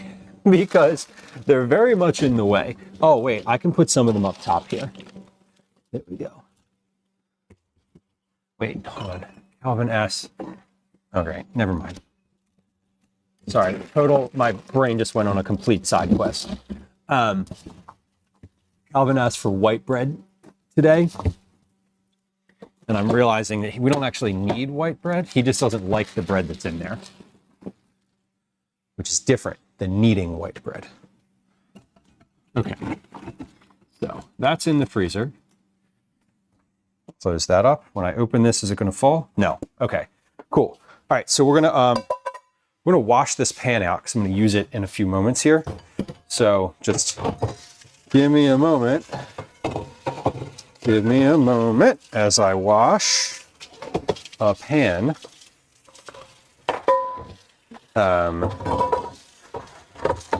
because we're going to turn right around and use it again. This pan's putting in work today. We've toasted 3 rounds of sesame seeds in this pan already, and now it's going to get used for another round of butter. So the goal, by the way, in doing a double batch first is we're going to put that in, we're going to finish getting that to the point where it's about to be like rollable, as in you can make cookies from it. And we're going to put that in the refrigerator.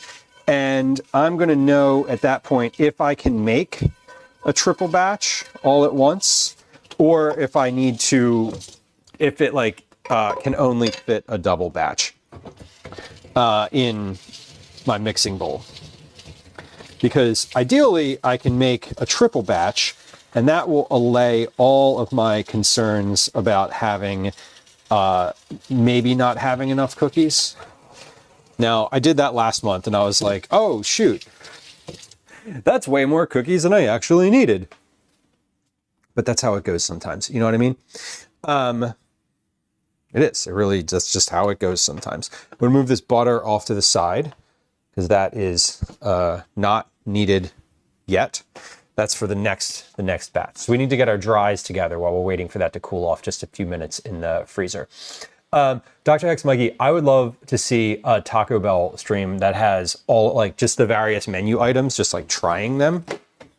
Because they have a lot of items, and I love like specialty stuff too sometimes. So that could be fun. I would be interested in that.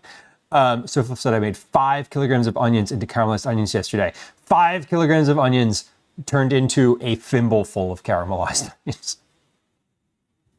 No excessive amount of them and no plan. I would pull them out of the container with my hands and just eat them like that. That's what I would do with caramelized onions. At least if I couldn't figure them out, you know. A menu tier list, Phoenix, yeah. That's kind of what I was thinking. Eat them instead of cereal for breakfast. Add melty cheese. These are all good suggestions. Like, yes. I have to take the masala from the molds and bag them today. Yeah, that's like the issue is like my freezer, like all of those broth containers in there, I will empty those out and put them into a vacuum seal bag. So they're just in there because that's what I freeze them in. Where did this conversation happen? In Discord. The other day, someone in the Food and Drink Creator Club Discord, there's a link to that in chat. If you're a food and drink creator, you can join the Food and Drink Creator Club. I would encourage you to do that. There's a conversation in the Food and Drink Creator Club about super cubes, which I know we've had conversations about them before. My friend Megan, who was in chat a little earlier, there's a link to her stuff on in chat, has extolled the virtues of the super cube before, and I feel like I need some. Grace, welcome in. Good to see you. Jamie says I follow a YouTube channel that shares how to make Taco Bell dupes. Whoa, that's good info. That really is good info. What channel? Okay, whisk the flour, black sesame seeds, baking soda, and baking powder together in a medium bowl. Set aside. Then we're going to add the sesame paste, egg, whiskey, and miso. Okay, so we're going to measure all of that directly into the bowl. So I don't need to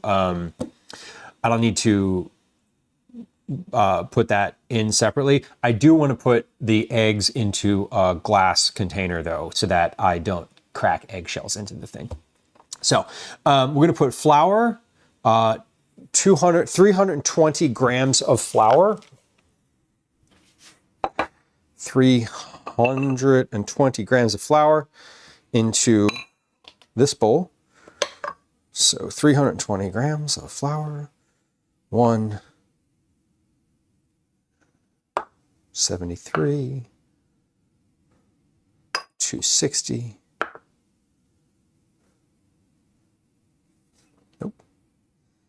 312, 322, 320.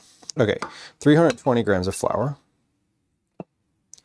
90 grams of toasted black sesame seeds.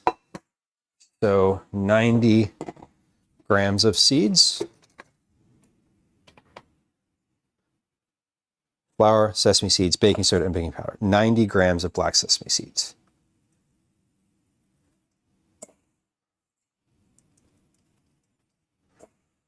That's 45 times 2, 90, yes. 50, 66, 80,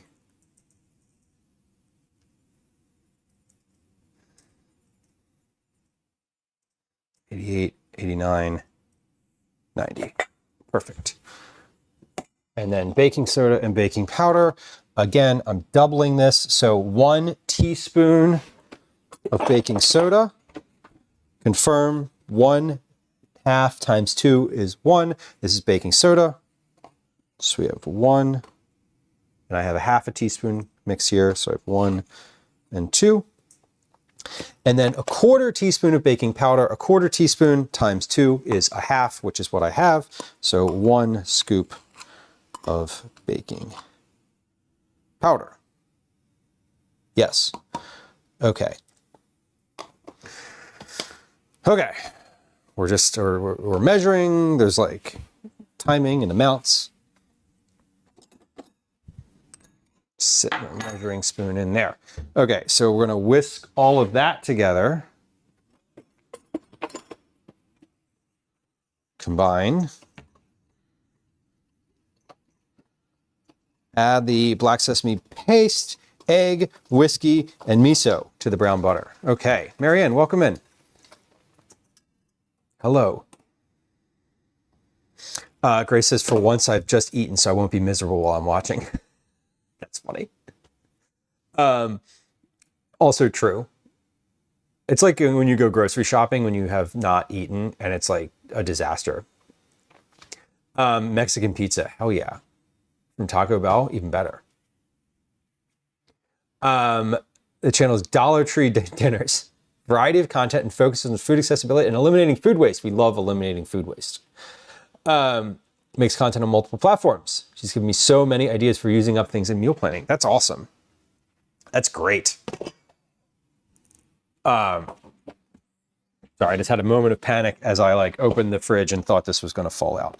Okay, this is still warm slightly on the bottom, but I think that will be okay.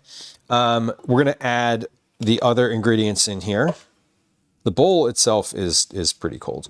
So let's add the black sesame paste, egg, whiskey, and miso. So we have 120 grams. Let's just do the eggs first.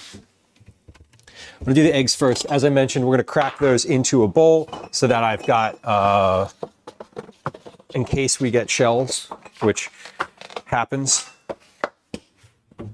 And let's get a little bowl for the shells here. So I don't want to haul my compost out. 1 large egg, so 2 eggs. 1, 2.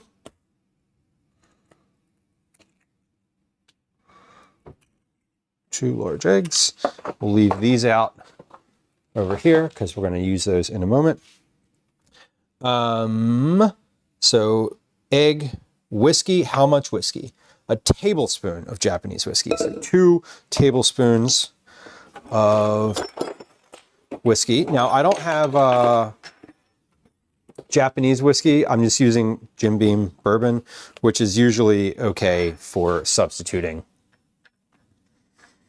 Many other recipes that I've made have, including from this book, have said just go ahead and use bourbon if you can't find Japanese whiskey. So instead of using maple syrup, we are going to use whiskey.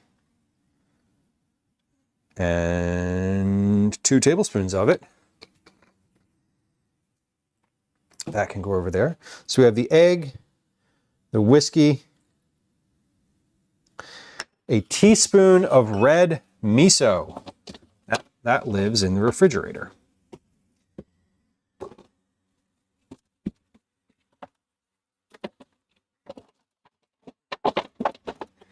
We got red miso for the last recipe.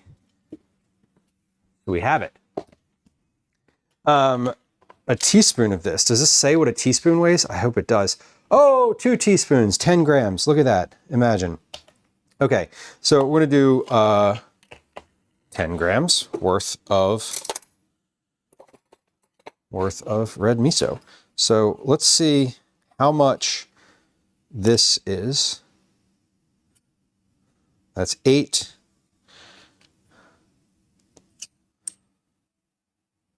Okay, that was 11. That should be fine.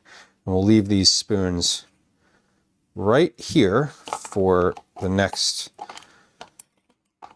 batch. And I'm going to put this over here on the counter. All right. We have the egg, whiskey, and miso. I need to measure out the sesame paste. Okay, so the sesame paste is going to go in here as well. So we should have, let's dump the egg, whiskey, and miso. And then the sesame paste is right here. This is homemade sesame paste. We just made this earlier in stream.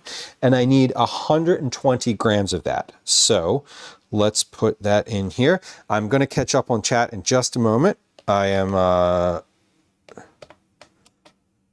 I'm adding ingredients, so we're sort of in the middle of.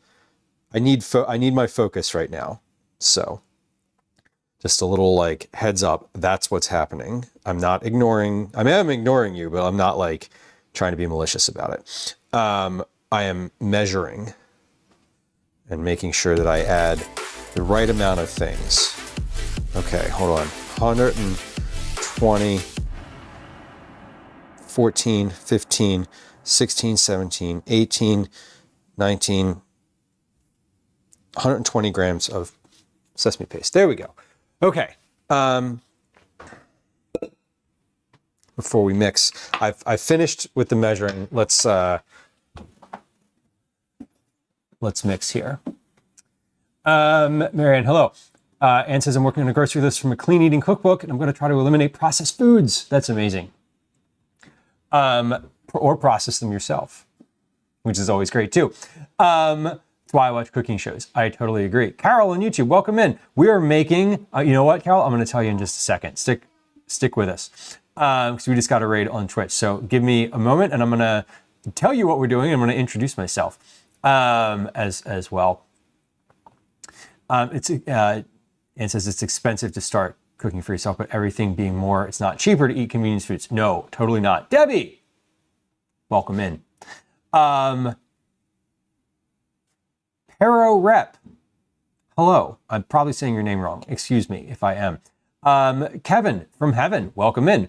Grandpa Blues, welcome in. I'm hungry. Let's eat. Let's. So thank you for the shout out. WCSM was streaming animals, aquariums, and zoos. One of my absolute favorite categories on Twitch. I love any animal kind of channel. Thank you again for the shout out. Debbie says, forgot the raid call. That's okay. Welcome in. We won't fault you for it. Purple Cat Lover, hello, welcome in. I have 3 cats. You probably won't see them on stream today. Hopefully. We're making food for other people, so I don't want the cats in the kitchen. Liz, welcome in. Hello. Kevin from Heaven, I love my mom very much. You know what? Me too. That's lovely. Friends who just joined us, welcome in. Debbie CSM, for friends who was here, is a friend of the stream, a viewer of this stream, and I would love it if y'all would go to follow Debbie. There is a link in chat for just that thing.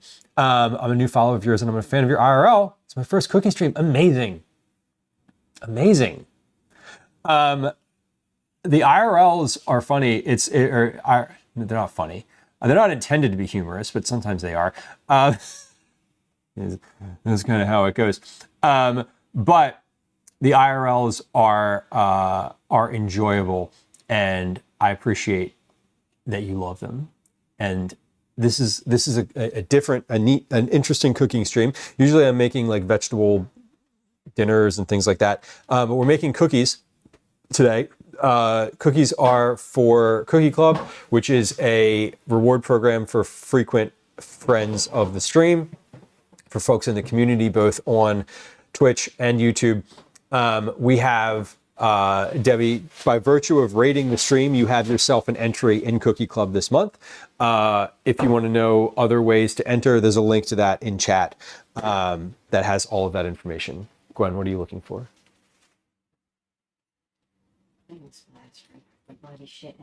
Cleaning supplies. There's a bucket of cleaning supplies right there at the top of the steps. There's the. Do you need these paper towels? I just put those up there. There's more rolls in Calvin's bathroom, and there's that up there. Yeah. Yeah, I can. I heard, sorry, we're talking about the dog. She was up there earlier in stream, and her stomach was like gurgling. Yeah. Like you could hear, it was audible from like right here. There was like a stick in it. Yikes. Oh my God. The dog? Wasn't Okay. Okay. Is Daisy sick? No. I mean, maybe. I don't know. She's 13. Who knows? She's old. Yeah, earlier in stream, her stomach was like gurgling, and apparently she's used the house instead of the bathroom. Gwen's on it. Hello, we're back. We also have, there's dogs here, there's cats here. Usually there's cats like roaming around. It's nice to have y'all who just joined us. Just one like housekeeping note, follows are silent. So if you hit the follow button, there's no alerts or sounds. And I'm not gonna say hi to you. So it is, that was from the stream. Gwen just like looked over at me. The stream, my name's Lieu. It's nice to have you. This is generally, we do recipe development on stream. It's almost always a cooking stream. We do IRLs occasionally. We do have a lot of conversations here. It is the sort of aim of the channel was like, hey, I'm just going to be making dinner. Y'all can come hang out while I'm making dinner. So that's the sort of the vibe here. We do baking, we do meal prep, we do cookies once a month at least. We also do some IRLs. You can lurk if you love lurking. That's how I prefer to experience Twitch. So you're welcome to continue to hang out here and lurk. But as I mentioned, follows are silent. So if you hit the follow button and you want attention from me, you're going to need to say something in chat. So anyway, welcome in, y'all. Oh God, I have so many things open on this computer. Okay, there we go. Do you know that 311 Daisy song? I think of it when you talk about Daisy. You know, actually, I don't. I don't. Liz, I hope you're having a good work day. Thank you for saying hi. Happy 311. Is today the 11th? Oh, it's the 12th. Whatever, it doesn't matter. Yes. Okay. Sorry. I looked at my phone and then my brain was like, no. We're making cookies today. The cookies that we're making are from this cookbook, 108 Asian Cookies. There's a link to the author's information in chat. The author is Kat Lieu. The book is 108 Asian Cookies. The cookies that we're making today are black sesame white chocolate cookies. They look like this. And then we're going to we're going to keep going because we're sort of in the middle of doing some things here. So we added the black sesame paste, the egg, the whiskey, and the miso. Mixed with a whisk or a hand mixer until fully incorporated, paler in color and thickened. You can also use a stand mixer fitted with a paddle attachment, which is what we are going to do. So here's our stand mixer. Let's mix this all together. Sounds good. I also, I need to cut up the white chocolate for this, which I didn't do yet. So there is that. That needs to happen. So we're mixing. We're going to need to scrape down the sides of this bowl, which is why I washed a spatula earlier. So we're going to scrape down the sides here in just a moment. It says until this is paler in color and thickened. Okay, so thickened, I think, is going to take a little bit. I don't know. It says a hand mixer. So I need to mix this a little bit faster than what I was doing. We're trying to like incorporate everything together here. So these cookies are also taking a little longer today, not because the recipe actually takes that long, but because I made my own sesame paste. So it took a little while to get that done. So when your 311 fan, time is a little bit slower. That's funny. Are you describing drugs, Fudge Darling? Are you saying that? Is that what you're saying? Or are you saying the music is just so chill it puts you into a state of slower processing? It's probably the drugs. All right, so lighter in color and thickened. I mean, this is dark. Both. Okay, valid.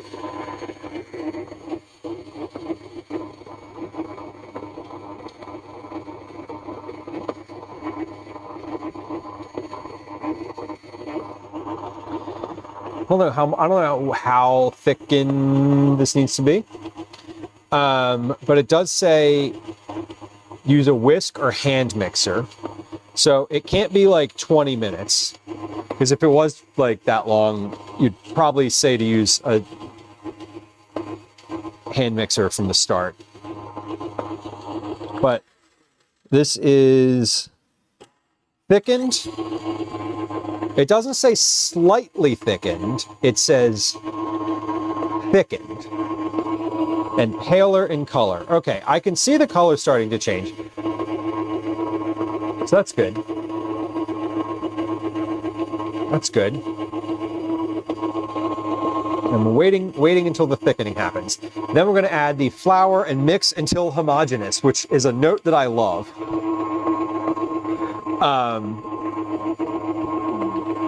Because that's so specific. It means completely incorporated. All right. Oh yeah, there goes. Okay, the color is definitely changing in here. It was black initially, and now it's starting to get, it is looking a little paler. And it is looking thickened. I should have timed this to see how long this actually took, but I didn't, and that's okay. Okay, but this is thickened from what it was. It was pretty liquidy before, and now it's a lot more viscous. I can see when I lift up the paddle here out of the liquid, and it sort of is sticking to the paddle attachment. That wasn't happening at first. So this is demonstrably thicker than what it was. And it's certainly paler in color. So I think we're good. Now we add the flour mixture and mix until homogeneous. That's what it says. Toyota, welcome in. I don't think I said hi to you, although I did see that you chatted a moment ago. Yeah, it's definitely paler. Explorator, man, the stress on those syllables was not what I think what I wanted. Explorator? Explorator. Regardless, hello and welcome.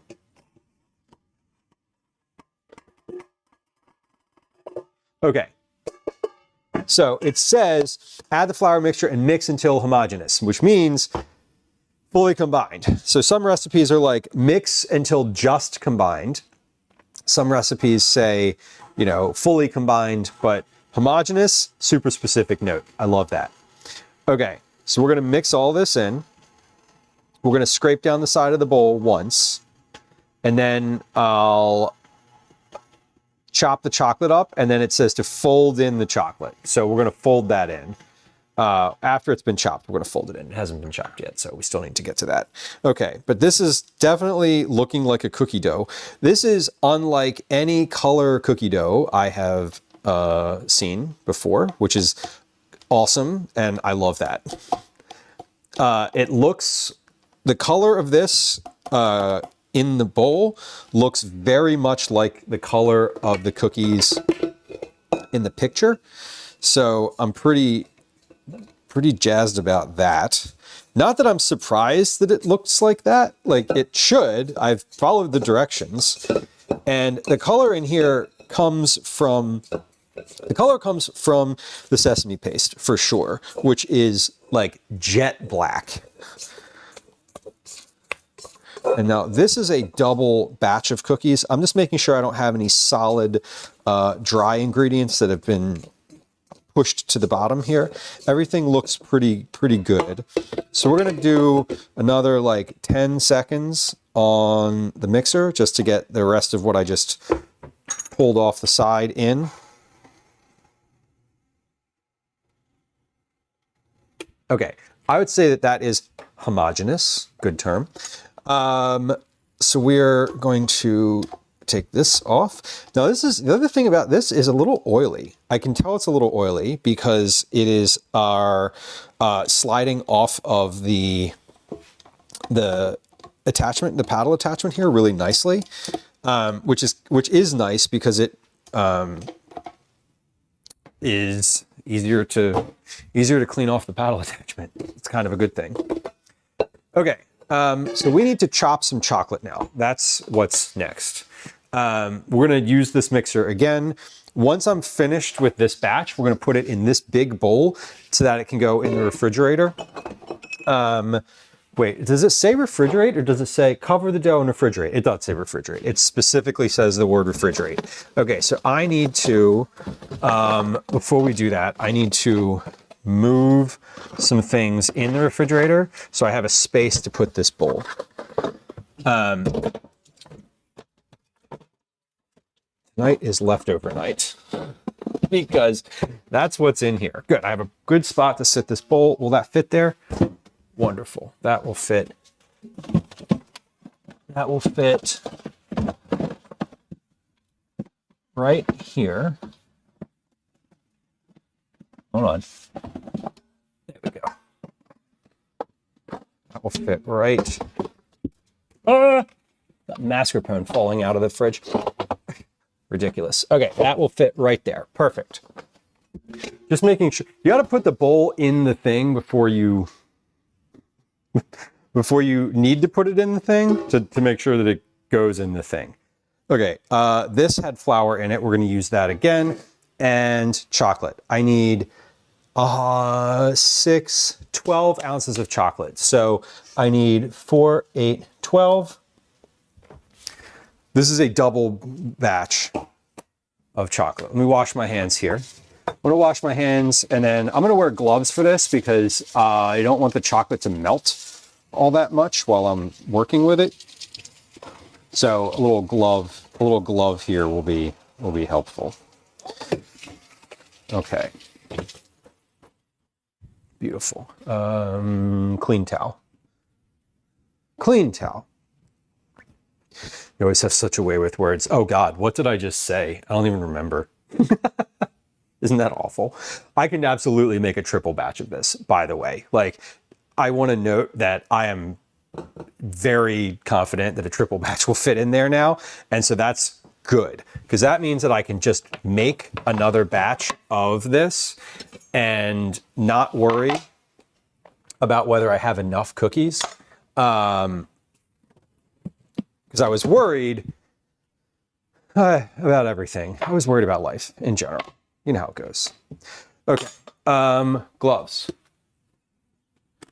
I got new gloves today.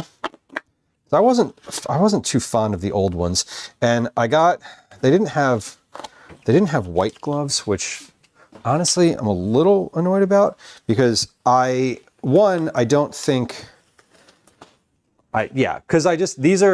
because the black gloves feel, it's like, where did my hands go, right? But I feel like I can't see as well on these. It's the same reason when I'm testing stuff, like testing the taste of things, I use white spoons so I can see like a contrast of color better. The only time that doesn't work is when you're making like cauliflower soup. And it's like, well, That's awful. Okay, while I'm doing this though, I'm gonna chop all of my chocolate at once because I don't want to do this part twice, knowing that I'm gonna make another batch here. This is a thing that I would prefer to do one time. So let's do all of our chocolate, and we're gonna put all of this chopped up chocolate in a bowl. Just like one big bowl with all of my chopped up chocolate.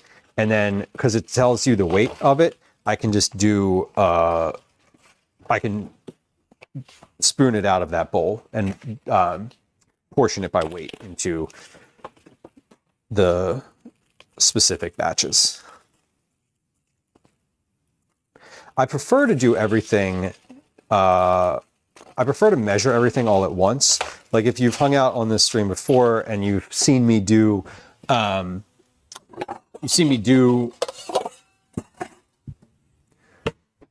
cookie making, I do it in big bulk batches, generally speaking. But I prefer to like measure all of my flour out at the same time and then all of my sugars.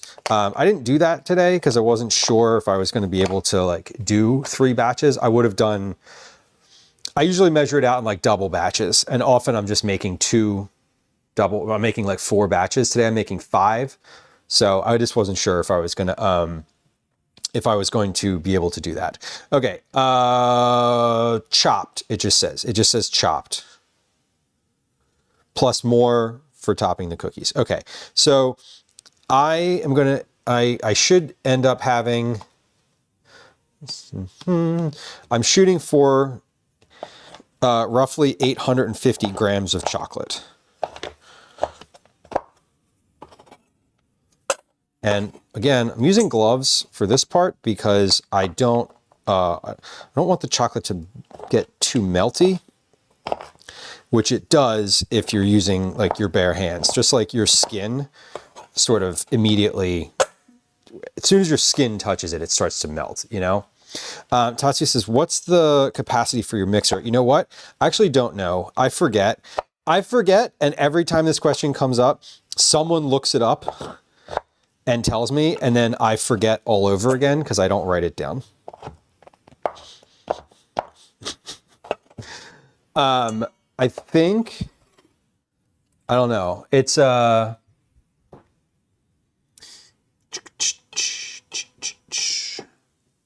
don't know what model it is. I can't see what model it is on the from where I'm at. Tilt heads are usually 4.5 quarts, Abo says. Yeah, I know I have on the wish list, there's a link to that in the profile on Twitch. I have like a larger one.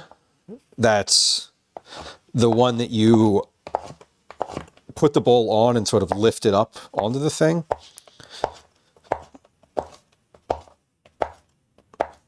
Okay, that was a whole chocolate bar, just like that. It was great. Yeah, Tatsu, they seem iffy because you can't tell if they've stained something. That's sort of where my head was at, is like, I can't see the food as well, but but they didn't have other color gloves in this. They didn't have the right material gloves in the right size. So I'm just using these. We'll use these for another like several months until I run out of them, and then we'll see what they have. I ordered from a restaurant supply store this time. The last ones I got were from Costco. So just different I got them from a different place. So that's why I couldn't find the exact ones I had before. It's either 4.5 or 5. What's the model name? I mean, this is a KitchenAid Artisan. I don't know if that's the model. On the bottom of the bowl, it says this is a KSM 150 bowl. KSM 150. That's the number on the bottom of the bowl, for what that's worth. Artisan is 5 quarts, I believe. It could be. I mean, it's likely. I don't know.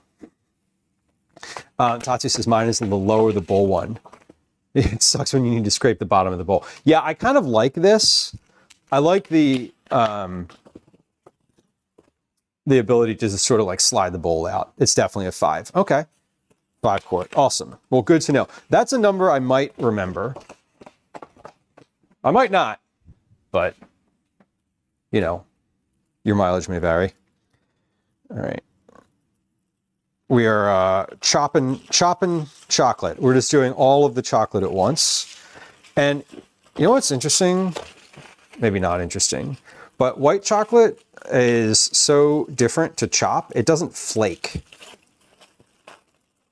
the way that dark chocolate does. It just sort of like, you can cut it into these really consistent chunks, which is great.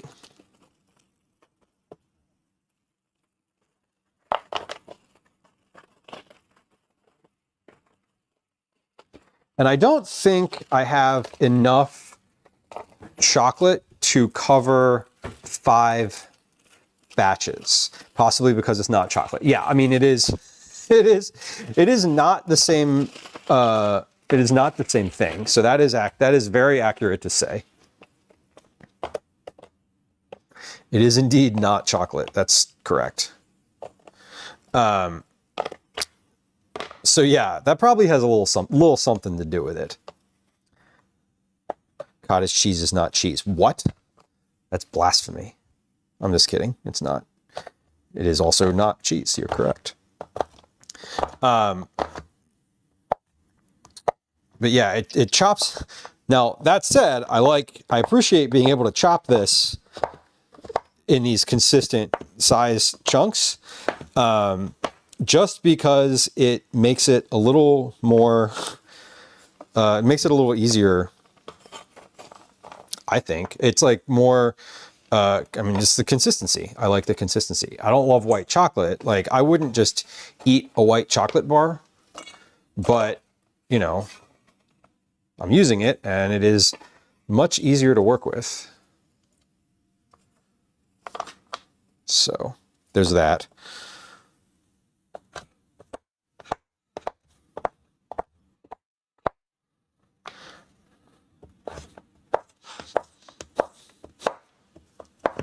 Now, once these start baking, I think that these are going to need to cool a little bit longer than regular.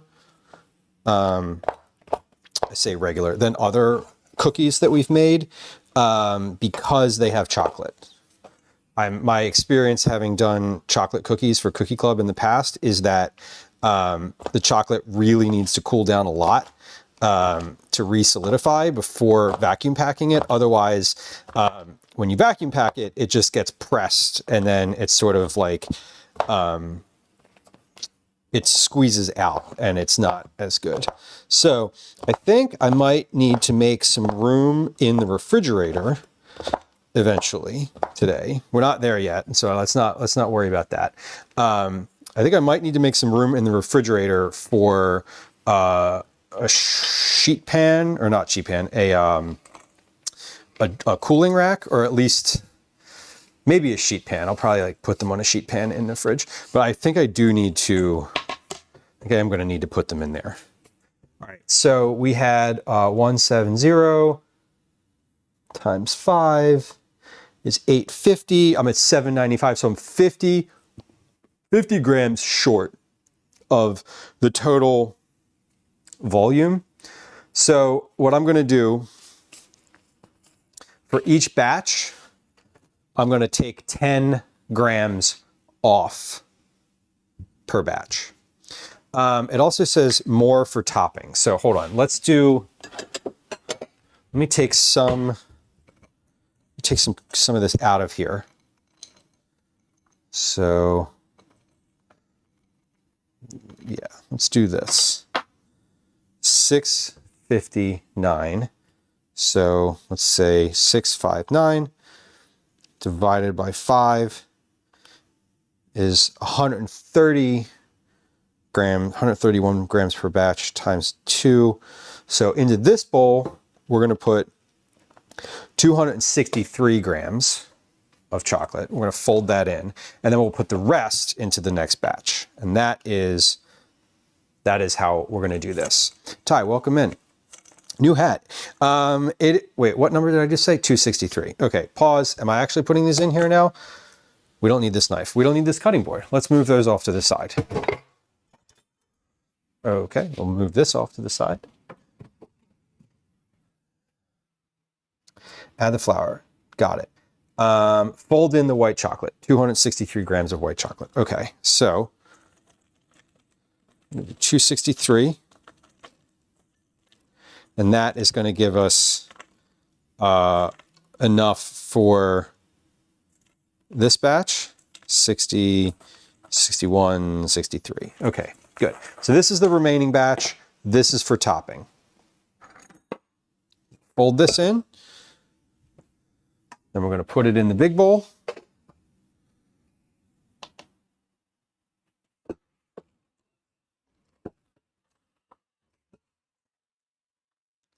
And then we're going to put that in the refrigerator, and we're going to do all of that again, only it's going to take way less time because I will be able to get through it quicker. Because I know what I'm doing.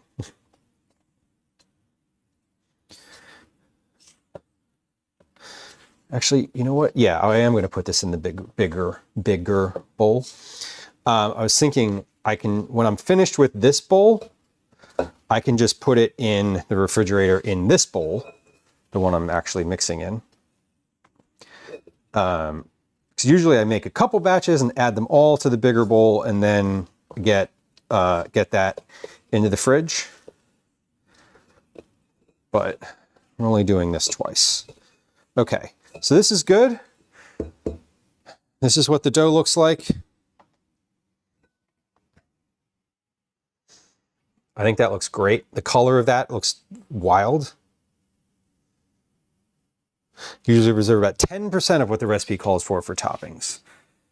Yeah, and this says for the topping here, this one just says to add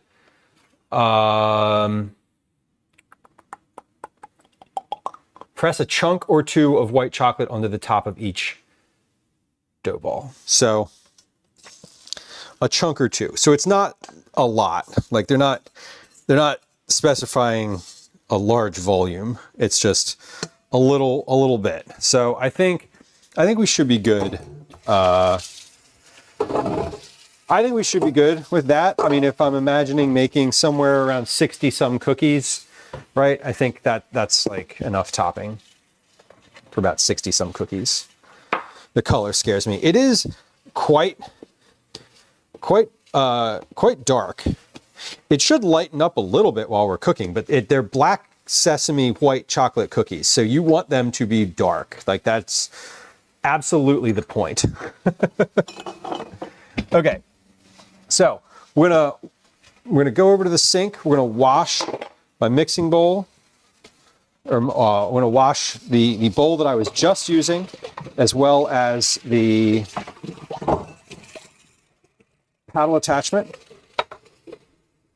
And then we're going to come back and make all of that again. We're going to brown the butter.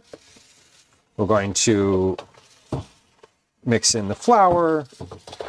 Mix everything one more time. Same level of effort for the next thing, only a lot less time because I already know what I'm doing and what I'm looking for. And then once that's finished, we're going to take a break. We're going to clean up the counter. We're going to wash the dishes that exist in the sink and play a game of words on stream at that point.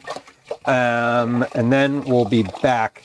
And that should be about the right timing for those cookies to have been in the refrigerator for about 30 minutes. It's currently 15:40, 15:39 specifically, my time.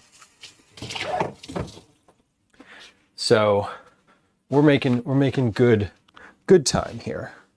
So dry this bowl. Got a brand new fresh towel. Cookies from the depths of the abyss. Yeah, black sesame, white chocolate cookies. And they are certainly the right color for that. Now, you know what I didn't do? I didn't weigh that dough. I did. I, in fact, did weigh it, but I didn't note what it was. But that is why you note the weight of your bowl so that you can have the dough in it and then just go right back to knowing what it weighs. Okay, let's do all of that again. We're gonna make a triple batch this time. So we're gonna do the brown butter and sugar. So we're gonna put the sugars in here first. I need 5, 10, 150 grams of granulated sugar. Nope, this is dark brown sugar. How much dark brown sugar do I need? 1, 2, 300, 2, 4, 6. 360 grams of dark brown sugar.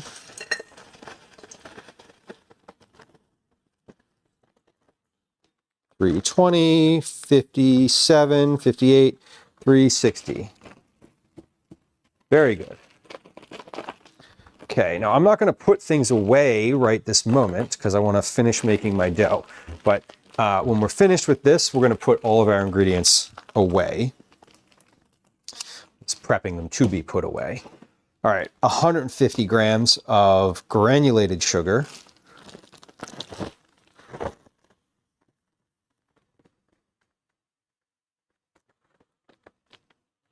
$20, $30, $40, $50, $150. All right. Bear claws, Ty. Sounds lovely. I love a bear claw. I love a bear claw as long as you are referring to the pastry and not an actual bear. Obviously. Okay, so there's my sugars. This is ready to go. This is good. Let's go brown some butter. We have 1, 2, 3 sticks of butter plus 3 tablespoons. All right. Yes, with the apples. Ooh. There we go. Boris, hello, welcome in. All right, brown butter. Come on over to the stove here. We're going to move to the stove. And we're going to brown this butter.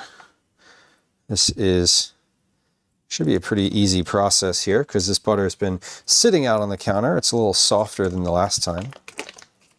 Not that that really makes a difference to how long it takes to melt, but, you know, just being optimistic.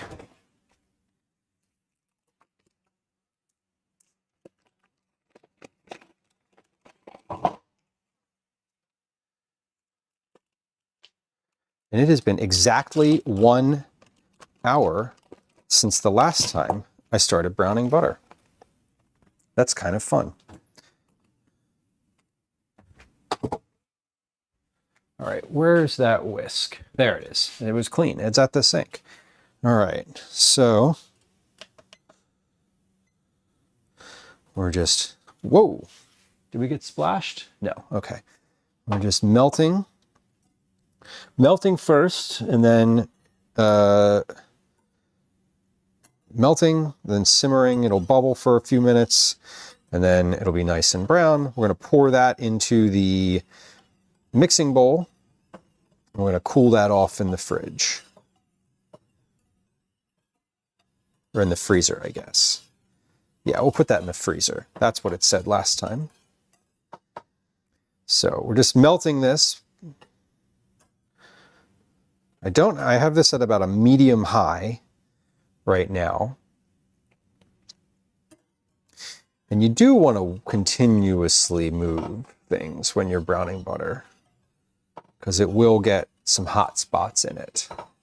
And that's not ideal.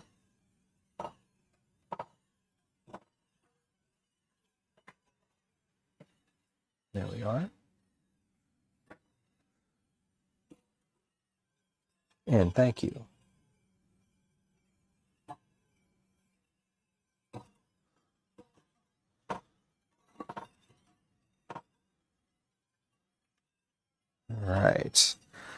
right. We're getting there. Addie, welcome on YouTube. Good to see you. Hope you're doing well. Happy Friday, Junior. Happy Friday, Junior to everyone. It is a rainy, wintry mix day in Philadelphia today. It's colder now than it was this morning. A thing that Calvin was leaving the house this morning and was like going to take a better jacket. And I was like, I don't think you need that. It's pretty nice out. And as it turns out, it's not very nice out. And I definitely should have let him leave the house with the jacket that he wanted. Which is funny because he's a kid. And usually they're like, you know, not, usually when they leave the house, they're like not wearing the right clothing. But today he was, and I told him not to, which I feel kind of bad about now, but that's okay. He'll figure it out. He'll manage. All right, so we're browning.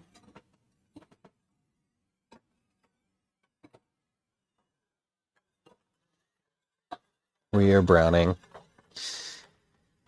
Yeah, Addie, on YouTube, we've just had some interesting. Yesterday was super nice here, and now it's not.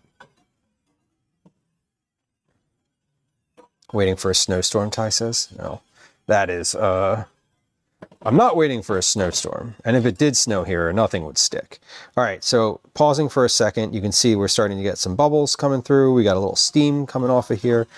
So the browning has started. We are 3 minutes in. It takes about somewhere between 5 and 10 minutes, depending on how hot you have it.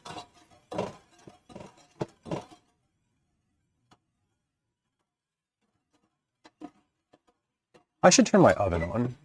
I'm standing here. I should preheat the oven because I'm going to want to use it soon to bake cookies with. You know? Caretaker says it's snowing and they're trying to replace a major water pipe. Oof. That sounds fun. Is it below freezing too? All right, we got some bubbles happening here. We have our light foam. Starting to see the solids drop out. So we're starting to clarify just a little bit.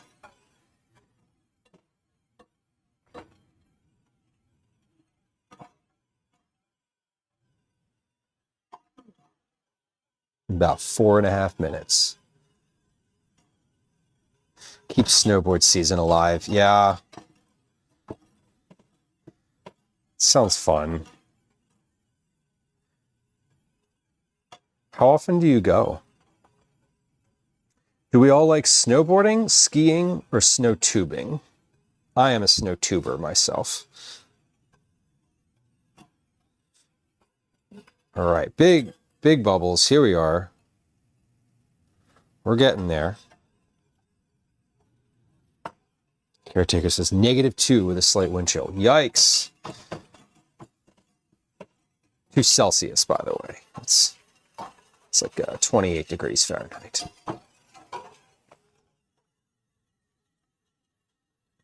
A tubing hill. I love tubing. I just went tubing recently. Calvin and I were away. This was back in January. And we went, and it was fun. It wasn't as fast as I wanted it to be.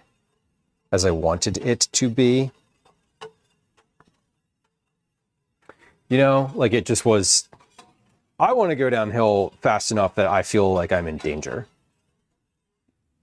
And that was not the case. But that's probably not what they do, you know? Hello, Calvin's home.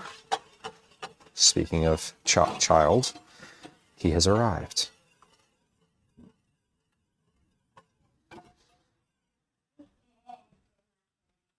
There we go. We are bobbling away. We're going to continue stirring. Callie Kong, welcome in. What's that, Cal? Yes. not able to wear this. It says Prince Gallitzin State Park on it. Yeah, you can wear that. It's just the name of a state park we've been to. I'm at about 6.5 minutes. Well, as you walked in the door, I said, my Calvin is here, and their name in their chat name is Callie Kong, and Callie is something I call you. So, you know, here you are. Coincidentally, you said speak of the devil. Coincidentally, Listening, the devil in disguise. Addie, thank you for coming. Melina. Thank you for coming through. Good to see you. Gotta charge the phone though. That's the thing. Oh, don't encourage him. Is that done yet? Oh, we're done with that now, right? That's done. Yeah. Oh, thank you. How do you say that? Catastrophe. Thank you, Catastrophe. That's how I say it. Since it's almost Pi Day, we were learning about the number pi in math class. Yeah. And we watched the video with 100 digits of pi, and the 99th digit and the 100th digit Uh-huh. is 6 and 7. Great. All right. We're 8 minutes now. This is looking good. And I learned We're that getting we're getting the soft foam on here. the reason Pi Day is celebrated on March 14th is because 3.41. 3.14. 1 4. That's what I meant. And then March Please don't do that with the cabinets. numerically is 1 4. Mm-hmm. All right, almost there with the brown butter. We got some brown bits at the bottom. Hold on, I don't know if I can hear you because the mic is on my thing. He did get a haircut, and you do like school, he says. Okay. All right, this is about finished here. I'm at 9 minutes, so this is as brown as I want it to be. All right. Cal, look out. I need to move over here. Okay. No, I mean, like, stay moved. There we go. All right, we're pouring the butter in with the sugars.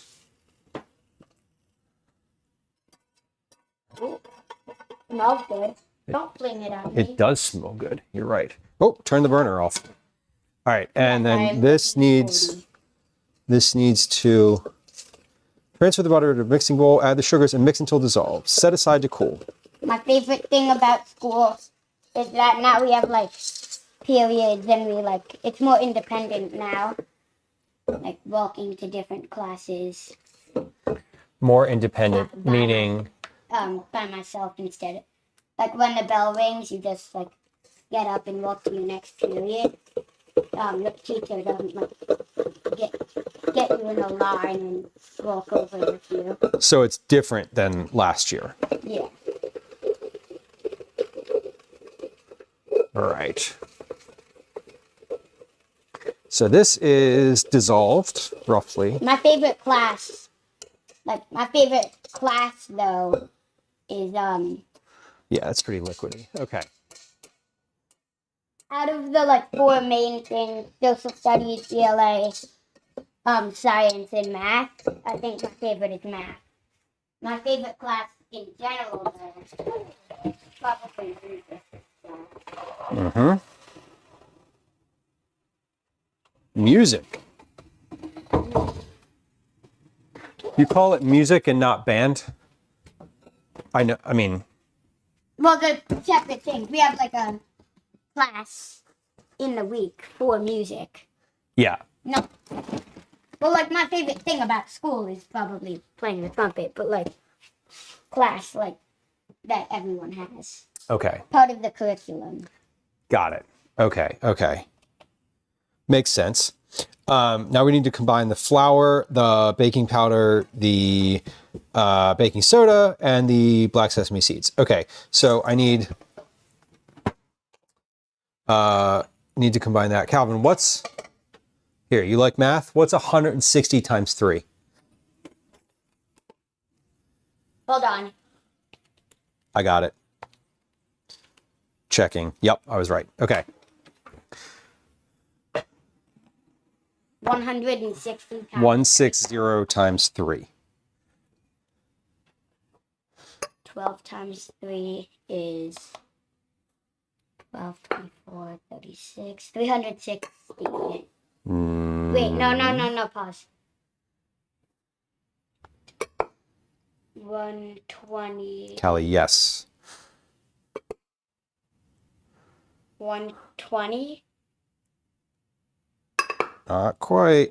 No, I mean 120 times 3. 160. 16 times 3. Okay. 32, 4, 0, then 480. Yep. Good. Good. 16. Ran out of toes. Megan, hello. 45 times 3. Yeah, you multiply the without the 0, and then you put the 0 on at the end. Because the 0 has more value. Value. It just adds value to the number before it. Oh, right on. So. Smart to remove the 0. Yeah, the math that these kids do is different than the math that I did, for sure. Baking powder, I need 3/4 of a teaspoon of baking powder. So 1/2 and then 1/4. We're speaking of math, we're like doing math here. So baking powder, hold on, baking powder is finished. And then baking soda, I need 1.5 teaspoons. So 1, 2, 3. Can you give me a 4-digit times 1 through 4-digit times 1 through 4-digit numbers? So a 4-digit. So you want one number of up to 4 digits times another number of up to 4 digits. Okay. What do we think? Megan, did I say hi to you? I think I just did. Or you could do addition up Ty, I am not great at math either, but that's why we have a calculator. to 7 digits. Right? The math I taught in university is now being taught in grade 11 and 12. Caretaker, yeah. Fun fact, I didn't even take math in university because you didn't have to. So I literally did not. Mrs. H, welcome in. Nice to see you. Okay, 4117. Hold on, wait, let me get a pencil. You want pencil or pen? Pencil. All right, there. Oh, Callie's got some numbers in chat. Here, use those. You can see those while I I'll use this one. Can you Yeah, I just want to. do you think you can scoot over to like here? I'm going to. Can I just write down the number? Yes. Hold on. Confirm this. Is this on? 3, 4, 8. Oh, this wasn't even on. Okay, now they'll be able to hear you a little better. Hold on. I'm just going to move this right. There we go. 7, 2, 3, 4, 8. Okay. So I'm done with these. This And I multiply. need again. Multiply that, right? Yeah. Yeah. Okay. Can I get a spoon out of here? Mm-hmm. Oh, hold on. Let's use a big spoon. I want to stir my stir this again because this is a little bit more than last time. So I want this to be. It's going to take a little more to cool down. Okay. There we go. All right, so 348 times 1,572. That is what I'm doing right now. Good for you. I am not. I am not. All right, so we're mixing. That was my butter and sugar that I just pulled out of the freezer. We need to, let's get in a little bowl. let's get the rest of these ingredients in a little bowl here, and we'll scoop those in.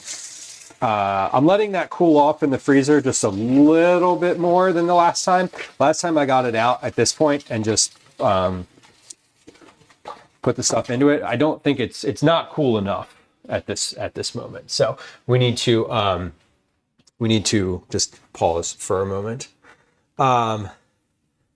Axonor, we are making black sesame white chocolate cookies. They are from the 108 Asian Cookies cookbook. Looks like this. The cookbook looks like this. They are for our Cookie Club members this month. Cookie Club is a rewards program that we do on stream for members of the community that contribute to chat or contribute to Discord or, whoa, hold on, we're cracking this into here, not there. The command cookies if you want to know a little bit more about it. Send me the book. Well, I can't send you the book directly, but if you click on the link in chat right there, there is a link to the author's website where you can buy it. Megan, you're right. I did ask you to remind me that, and we are going to. So one of the things that you can get if you are a winner of Cookie Club is a gifted sub to any channel. And Megan was one of our winners this month and is now, maybe, there it is now a subscriber. Eat it, Dads. Thank you for the gift sub to Megan 8. Appreciate you. But I like to, I don't want to put pressure on anybody, but I do like to gift the sub during stream because if I gift it and then don't stream for like, a couple days, it's like some of it goes to waste, and we don't want to waste it. That's not ideal. Okay. Can you please? All right. You got the number? Yeah, I think so. You think you got it? I think I got it. Okay. What were our numbers again? 1572. Yep. Times. Okay. 348. 348. Okay. What did you get? I got 547,056. That's what the calculator got too. Yes. Hold on. Wow. Show the book. Show the book. He says show the book. Show the book. All right. This is Calvin's math. Is this your homework, Calvin? No. I just wanted to do that. Megan, I love those. Thank you. Thank you for the Clock What did you just say? I said clock it. He knew that. He knew what that was. Okay. Honestly, I'm prouder of you knowing what that is than you doing that math problem, because you're going to have a calculator for the rest of your life. But pop culture is going to pass you by at some point, and you're not going to know shit. That's a big thing at school. Clock it. Clock it? It was like a year ago. Yeah. Clocking it is, I'm aware of what that is, but I don't think I would have come up with that one on my own, honestly. What is this generation? Better at things. Okay, we're adding the egg, 3 tablespoons of whiskey. 6. Oh yeah, it is. I can kind of see it, even though it's already cleared. I can see it if I tilt it up. They are certainly very willing to speak up for themselves. I know that. There's 1 tablespoon and 2 more. The only time I ever use whiskey is cooking. So like, we're just going to put this bottle away for next time. They're better at a lot of things. I know that's true. 3 teaspoons of red miso. So look out. Oh, excuse me. Okay. 2 teaspoons is 10 grams. 3 teaspoons is 15. Okay. Okay. Okay. So we got 1. That was 13 grams right off the bat. So this is 15. All right, that was 15 grams of red miso. Perfect. Are you, what are you up to? I'm using this, and I'm Okay. making my reading plan so that I'm doing a little extra tomorrow. Okay. A little more than I was going to. Okay. And mom's taking you to karate. Okay. Did you, and you confirmed that that's what's happening? Okay. We're going to do leftovers for dinner tonight. What leftovers? There's a bunch in there. So whenever you get home, Spaghetti pie. Okay. whenever you get home from karate, I'll just warm some stuff up. Okay. Or maybe I'll warm it up before then, but that's what we're doing. Okay. Yep. Okay, the only thing I didn't add is the sesame paste. So we have the flour, all of that done. Okay, so now we need to combine and cool. That's the next thing. There are two different generations in this generation. Yeah, we when I was saying better, I mean like there's certain things that Calvin is very good at that I think past previous generations have not been so good at. Articulating like wants and needs, I think, is one of the things that like clearly they have done a much better job. And I will kind of credit parents of this generation for that. 180 grams of black sesame paste. Okay, so 180 grams of this. Am I adding this right now? Paste, egg, whiskey, and miso. Okay. Wait, how much? 6, 12, 18, 180 grams. Like if they don't want to do things or like you can't like they're harder to impose on, if that makes sense. Yeah, Megan, this calls for Japanese whiskey.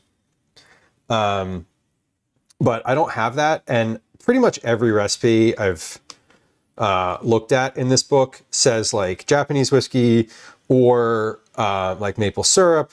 I am just using the last recipe I made from here said that you could use bourbon instead. So that's what I'm doing.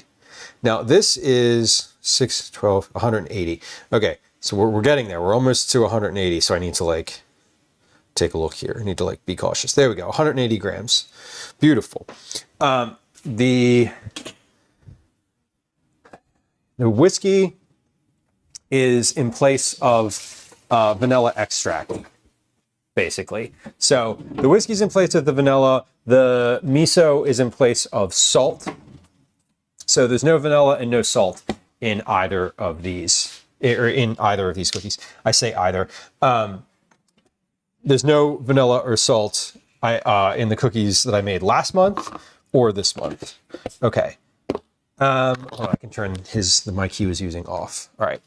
Okay, we're gonna mix this. Now the directions say, add the black sesame paste, Japanese whiskey, or maple syrup, and the miso to the cool brown butter, and mix with a hand mixer, or whisk, or a stand mixer, until fully incorporated, paler in color, and thickened. That took like 2 minutes before, roughly. So this starts out super liquidy, and now I know sort of more what to look for, and I know that I just want to turn once this stops splashing. Once this stops splashing, I will turn it up a little more. There we go. Okay. I'm terrible at being an adult so far, Axo. Listen, I said this earlier in stream.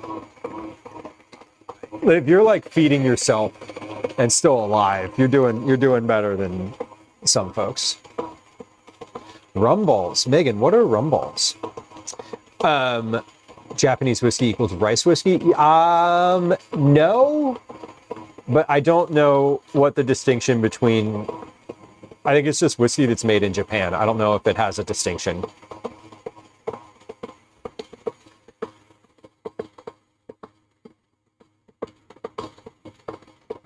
All right. So I'm looking for this to be thicker and lighter in color. Malted barley. Okay. I wonder if that's why the suggestion to use bourbon instead is appropriate, as opposed to like, going with vanilla. I don't know. It said whiskey or maple syrup, which was very different flavor profiles, but they both are kind of vanilla-y. So we're looking for this to be thicker and lighter in color.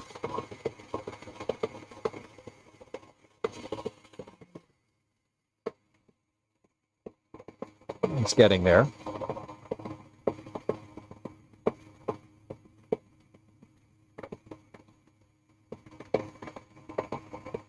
We're going to do some math in just a moment, more math in just a moment here. Once this is finished and I put this in the refrigerator, I'm going to, we're going to take a quick break on Twitch. We're going to run 3 minutes worth of ads and play a couple games of Words on stream.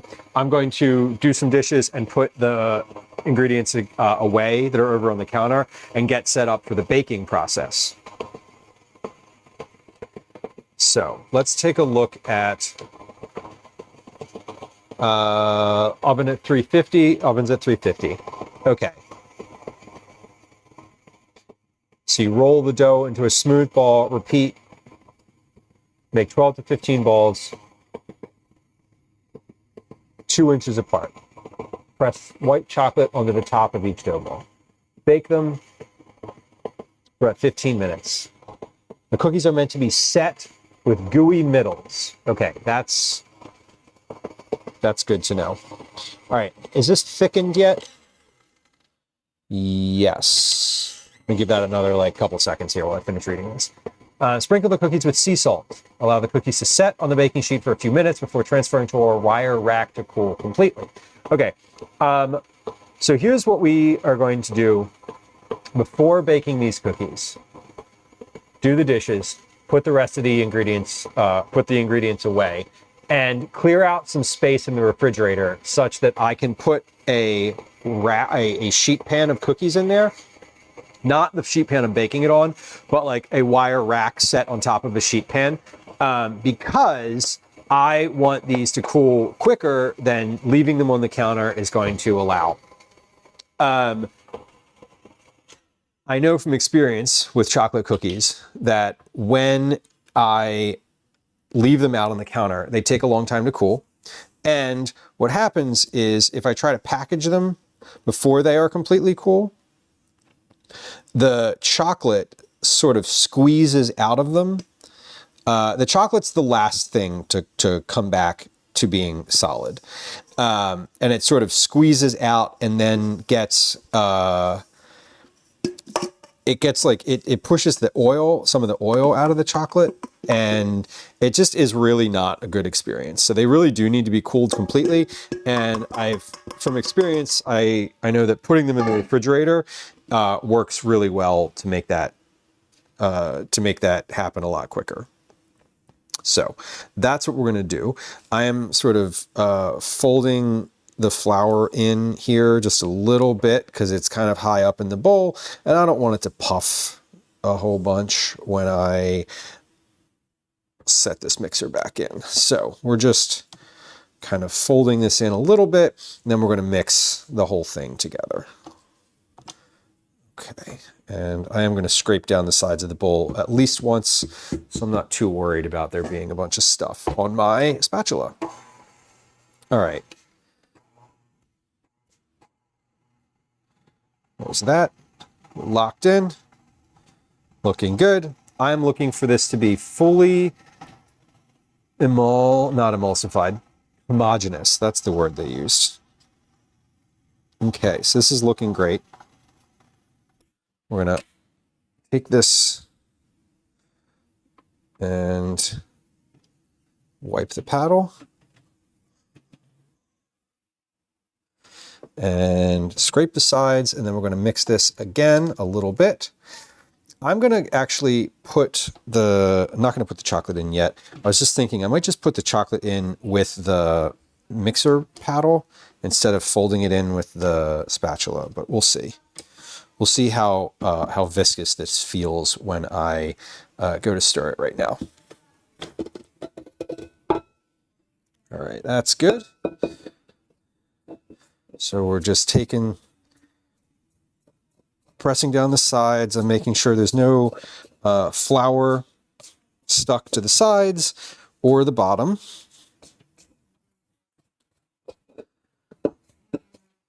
Or all the way in the bottom, specifically all the way in the bottom of the bowl. Sometimes we get a little flour that kind of migrates to the bottom and then doesn't get mixed in, but it's looking good. This recipe is very, very cooperative at the moment, or has been so far.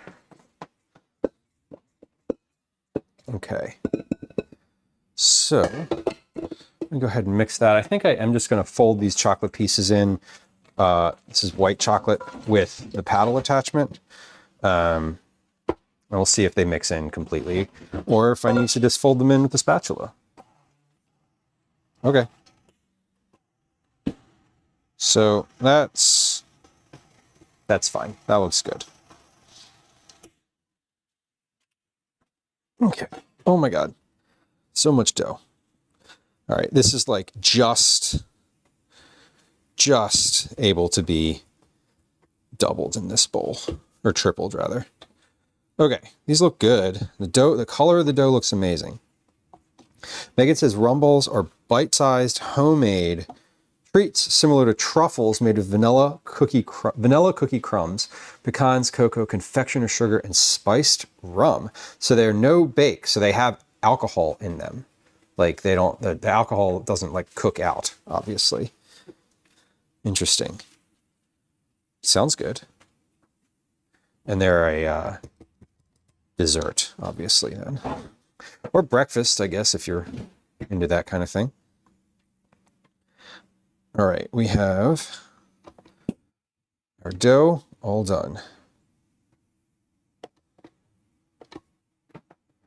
And this is, make sure these chocolate chips are like folded and incorporated in.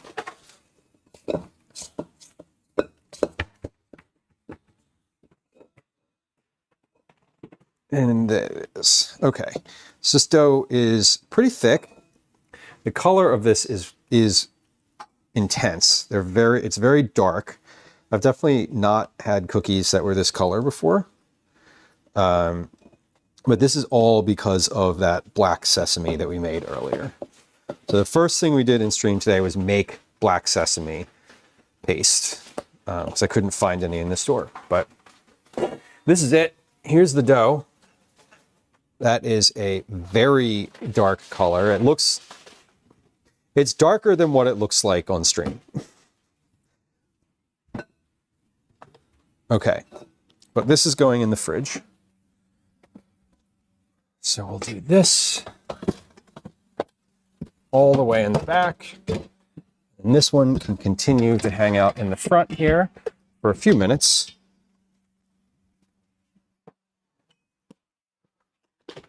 And then we clean up for just a few minutes here. That's what's next, because all of that is going to just stay in the refrigerator. It says that you can leave it in there up to overnight. So like that means that I don't need to take it out for any specific reason right now. It is fine to just sit there. So I'm still going to need the scale. I'm still going to need the calculator. I'm still going to need this chocolate. I definitely still need this cookbook. So let's put that, I'm going to put this up on the baking stand here instead of directly in front of me. But we're good. We're done. We're finished with the mixer. We're finished with all my ingredients, which you can't really see, but they're off stream to your right, my left. And then I have a sink full of dishes. So what we're going to do now, in a few minutes here, I'm going to put some things away, and then while I'm doing and getting the dishes together, we are going to take a quick break. These basically you roll them out with your hands into balls, and you put them on a sheet pan and bake them. They're super straightforward from that perspective. It doesn't. I don't know if it says to use parchment paper or silicone baking mats. We'll take a look at that before getting started, because that's going to be obviously important. If it says, I'm kind of hoping I can use silicone mats for this, but we'll see.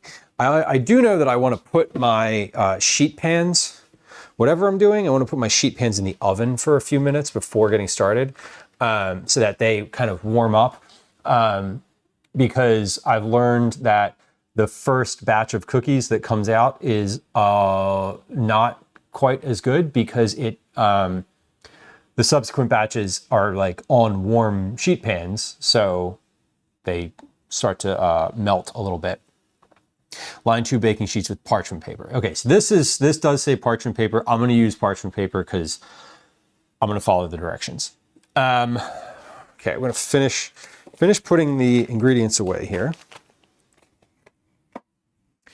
Got my baking ingredients. I'm going to go put these up in my baking cabinet.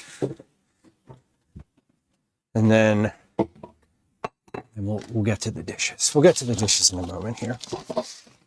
Just letting those cool in the fridge a little bit more. There's no need to get them out just yet. So we're not. All right, that's good. That's good. This is a giant container of sugar. Where am I going to put this?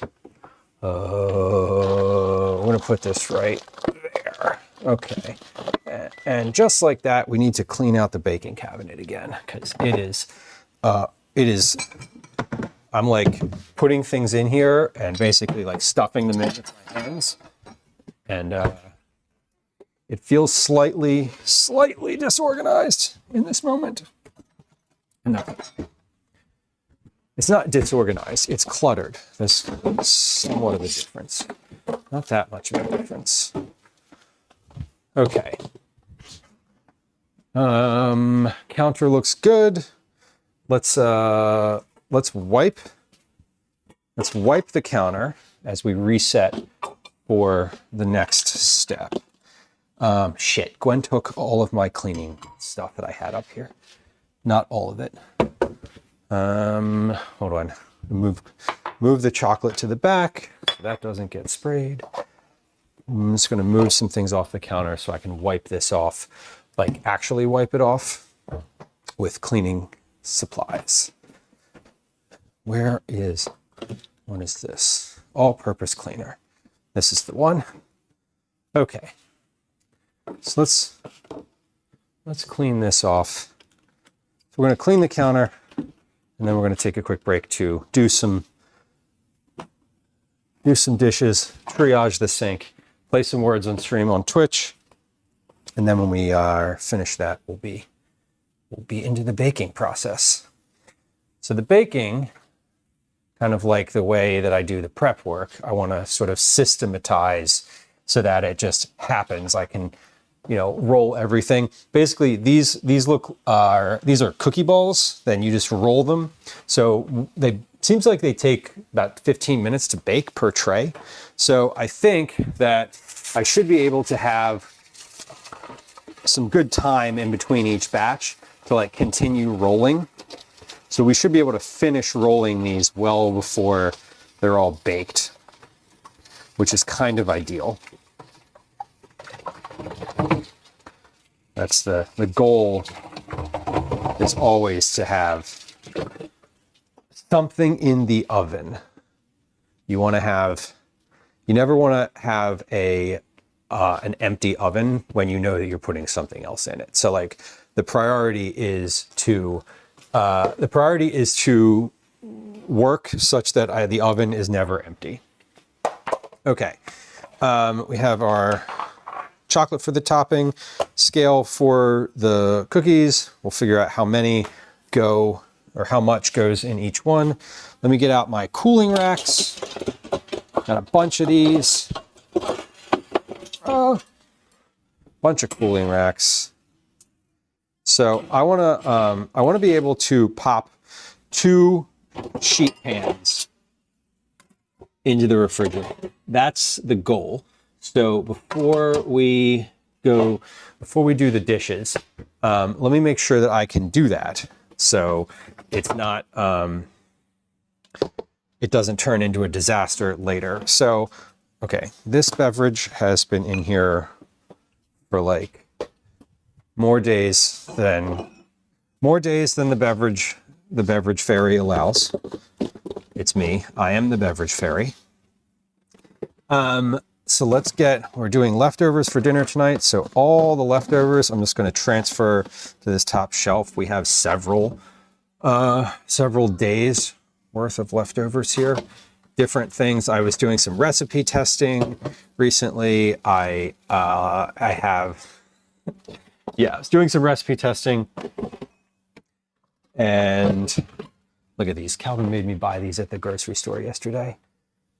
He hemmed and hawed about going to the grocery store with me, and then as we were at the grocery store, he was like, "Can I have those?" And I was like, "Sure." So we're gonna put those down here. Fucking what even are these? Kool-Aid bursts. Yikes. Okay, so if we have a sheet pan of cookies that can go on the bottom shelf here, should be plenty of room. And I can actually manage these cans down here so that I can put like 2 layers on the bottom shelf. So when I have like a second sheet pan worth of cooling, I can put those like I can put the little legs of these on top of 4 cans and then have them just sitting above the other one. That's awesome. Okay. So we want to be able to cool things, right? These and some gushers. Exactly. Megan says, my kids will only go grocery shopping with me if they get to pick out things like that. Right, Megan, and I'm trying to incorporate that into the calculation, right? She doesn't really want to go to the grocery store, like, right? Like, he just doesn't. And I get it, because it's like, what, that's not very fun, you know? It's not fun to go to the grocery store. It's not for a child. So, you know, I'm kind of like, well, you know, I want you to be able to pick out some stuff, and like, mainly I want him to pick out some like fruits and vegetables that he wants to have for snack. That's the goal. So the goal is like, figure out what kind of things you want to eat this week, because I don't want to buy a bunch of raspberries and have him be like, I don't want those this week, or I don't like raspberries anymore. I don't like that anymore. That's like the nightmare thing for a parent to hear. So, okay, we are in a good spot to do some dishes in the sink. Oven is heating up.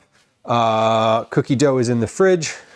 We're ready to go with our dough. We have a little bit of math to do.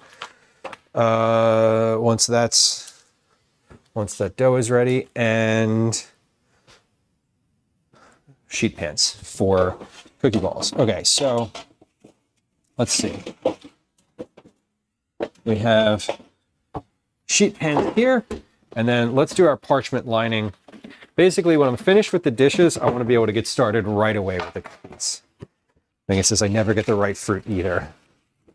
Yeah, like, it's like, hey, you know, remember when you liked that thing? You know, I'm like, you used to love strawberries, raspberries, insert literally any fruit ever. It's like, yeah, well, now I don't. And you're like, what? What happened? What changed? Well, tastes changed. I don't know. So my goal is to take him with me like once a week, right? Because I probably go to the grocery store twice a week, which feels like a lot. But like, I do recipe testing. Yeah, I do recipe testing, and those are like a 2-day turnaround. So when I get an assignment for those, if I don't have everything I need for that recipe, I like need to go to the store, which was the case yesterday. I tested a recipe for dinner last night and had to go to the store. So we went, and I dragged him along. But the other thing that I said to him yesterday, one of the other sort of motivating factors in dragging my kid to the grocery store, is that I'm aware that in many households, right, it's like mom that goes grocery shopping, and especially young boys don't get exposed to that. They're just like, the groceries just magically appear in the house, right? And I don't want that. Like, I remember when I was a kid, I had to go grocery shopping with my mom often. And, I learned to go find things in the store and like what was on the aisles and sort of like how to shop. And I think that some young men don't get that experience. And he doesn't need to love cooking, but I don't want the grocery store to be a place of like mystery for him. Like, and I said this to him yesterday. I was like, look, this is just like, we're shopping for a couple meals. We're not getting a bunch of extra stuff. We're not here doing like a big haul. This is just like, we're making dinner and we need some things and we need to like go to the grocery store. And this is like a normal thing. And like, you're gonna do this with me. And that's how it is. Did y'all go grocery shopping with your parents? Wilma, welcome in. Good to see you. I'm cutting an extra sheet here because I feel like I might wear one of these out. Bella says, I was lucky my father was the one that did the shopping, and often I went with him. I learned very early how to shop and save money and stuff like that. Exactly. I remember when I was a teenager, like basically the day that I got my driver's license, my mom was like, good, you're going grocery shopping now. Like, this is now your job in the house. And I was like, oh, okay, I guess it is. But it was also fun because, like, I took her debit card with me. Like, I went to the ATM, I got cash, I went and got groceries, like literally did the grocery shopping. And I am 100%. I have sent Calvin to the store on foot to get things before. When he's old enough, he's definitely going to be like doing some like longer lists type of shopping. And that's why I want to take him with me now. Learning about sales, Caretaker says, really enjoy grabbing the free recipe cards. Nice. That's cute. Mama says, I went to the grocery store with my parents. I drag the kiddo all the time. Yeah, and drag is an appropriate word. Ty says, my mom took me a lot because my older sister hated it. I just always got treats. Like when I went to the grocery store, I got to like look around and see the stuff that they had, and then I like got to ask for things. When we walked to the grocery store with my parents, especially my mom, we had to walk for a while before she got her driver's license. We moved to America from a place where we walked everywhere. And that's, to me, I'm like, we can walk to a grocery store, and I'm like, that's definitely going to be a Calvin task. Well, before he gets his license, that's going to be a Calvin task. Megan says, I get grocery pickup. I haven't sent my son, even though he can drive now. Maybe I should. The pickup is nice because you can actually save money doing that. When I order groceries ahead of time, I end up not impulse shopping, which is like nice to not impulse shop. It definitely does save money. Mom said, I had a weird childhood because I'm 8 years old. I was pretty much doing everything by myself. And I also was working in my uncle's restaurant. Totally. Yeah, and I mean, I was an only child and a latchkey kid, and if I wanted to eat something after school, I had to make it. Sometimes I was very, I had cause for learning how to do those things and being independent. You're irate. I love being dragged to the grocery store with my mom as a kid. I remember I used to get animal crackers. Hell yeah. There's an old store which is still there, and I make a point to go when I visit home. That's super cute. I love that. The grocery store that I used to go to as a kid got bought out by Stop and Shop. Kind of annoying. Always eat before you go. Oh my God. Best advice. Honestly, best advice. Okay, we're going to take a quick break and do some words on stream. Yeah, Bella's almost forced to be independent. I mean, I remember like there's one summer my mom got her hip replaced, and I was literally just like in charge of everything all summer because it like she like had to get that was back when getting your hip replaced was like you were laid up for months. Okay. Yeah, like she was laid up for a long time. And then when she got her hip replaced the second time, it was just like 2 weeks. It was incredible. Okay, if you're new to stream, we're going to play a game of words on stream. I'm going to run 3 minutes worth of ads on Twitch. If you're watching on YouTube, I appreciate you. Thank you for hanging out. Please like and subscribe. I don't think I've said that at all. If you're on Twitch and you want to watch on YouTube where there are no ads, you can click the link in chat. If you're a subscriber, you're not going to get ads. If you're not a subscriber, this is a great time to subscribe. There should be a big notification that talks about Prime subs right underneath of the video. There's also a crown on the screen. If you're on the horizontal broadcast, it's probably right next to my finger. If you're on the vertical broadcast, I don't know. It's somewhere in the box. We're going to take a break, probably a little more than 3 minutes. We're going to play at least 2, possibly 3, maybe more games of words on stream. If we clear the board, we're going to keep playing. And if not, I'm going to finish loading these dishes into the dishwasher. When we come back, we're going to make cookies. So we're going to make cookies. We're going to start and then go till we're done. That's it. Megan, you get an Archie comic? That's super cute. I love that. I remember going, my dad used to drive me to Boy Scouts and we'd stop at the comic book store. And I'd get an Avengers comic. Okay, here comes the Game of Words on stream. The sound will be with us shortly. Here comes an ad. Oh, hold on, let's switch to this view. Here comes an ad on Twitch. We'll be right back. Okay, we'll be right back. Hi, welcome to another edition of Commercials I Hate. Okay, we are loading up the dishwasher here. I want to load up the dishwasher. We're going to load up the dish pan. I'm not going to do the dishes just yet, but we're going to clear out the sink. That's the goal. Everything out of the sink. The only dish I actually want to do right now is my rubber spatula because that is, I will use that while I'm making the cookies.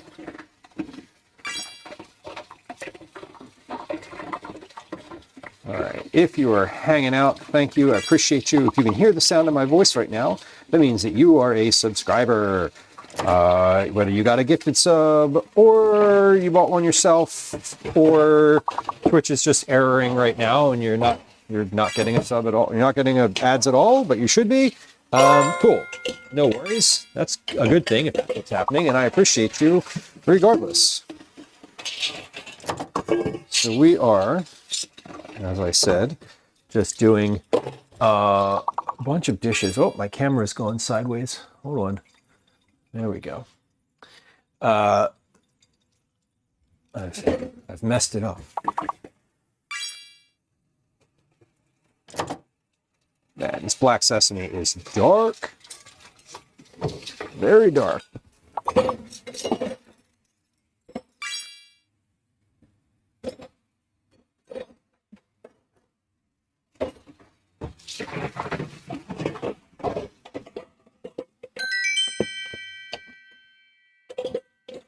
Was that a board?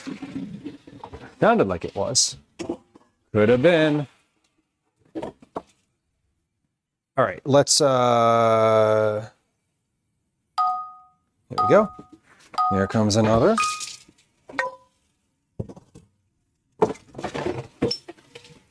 We're really, not that many dishes. A lot of these go right in the dishwasher, so it's not as bad as it looks, honestly. It looks pretty bad though. It does look pretty bad, I'm not gonna lie.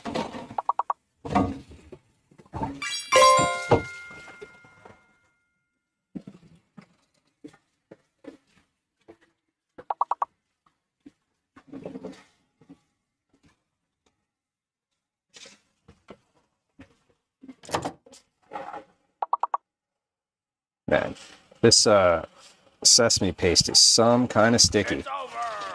All right, welcome back if you're on Twitch. Thank you for your patience. I appreciate you. Nobody likes the ads, including myself, although I do kind of like them because I get paid for them, but not that much. It's not really worth the hassle. I used to run them regularly. Now I just run them when I feel like it. And I think that's been much nicer for my ability to have a good stream, if I'm being real honest here, which I usually am.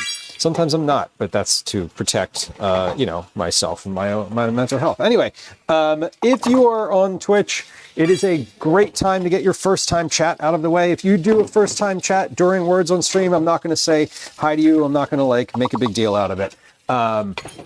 In fact, I'm not going to scroll back and look. So just, you know, if you feel like getting a first time chat out of the way, you're a new viewer perhaps, please feel free to do that. And just know that follows are completely silent. So if you are getting your first time chat out of the way and you're also not following, go ahead and hit the follow button. There's no alerts, no sounds, no chat messages. And I'm not going to say hi to you if you hit the follow button. That goes for any time, but specifically right now as well. Can we play maybe one more game? Because I have just a few dishes here in the dish pan, and I feel like I can actually get them done during the course of a game. So if y'all wouldn't mind, I would love to toss one more game of Words on Stream on and get through these couple dishes. So I hope that's okay. We're gonna do that. If you are on YouTube, thank you for your patience. I know that you can't play Words on Stream on the YouTube channel. That is a limitation of Words on Stream. I did look into it. We could, oh man, if I wanted to like help my YouTube chat and subscribers and viewership, I could just have Words on Stream go through YouTube and have everyone have to go over there to play. But then you know what would happen? No one would play. So we're not going to do that because that would be obnoxious. And I don't think that's the right. I don't think that forcing people to go to a different platform is a good idea. Generally speaking, people don't love that. So, oh, geez, y'all. OK, come on now. OK, that was obnoxious and not as much time as I thought it was going to take. OK. Yeah. I was like, wait, that didn't sound right. That was my internal clock was like, no, that's wrong. Okay. So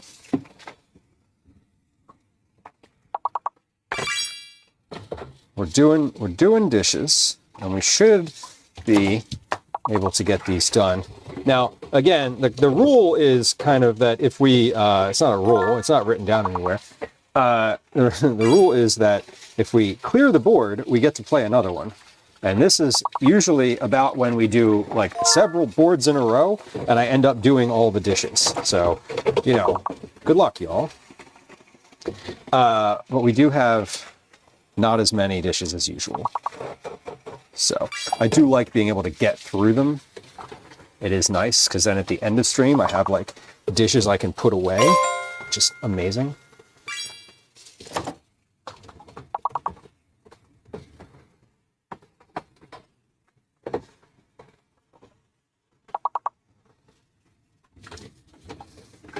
Okay. Does anyone else ever wash the blade of your food processor and feel like you are just like flirting with slicing every single finger off?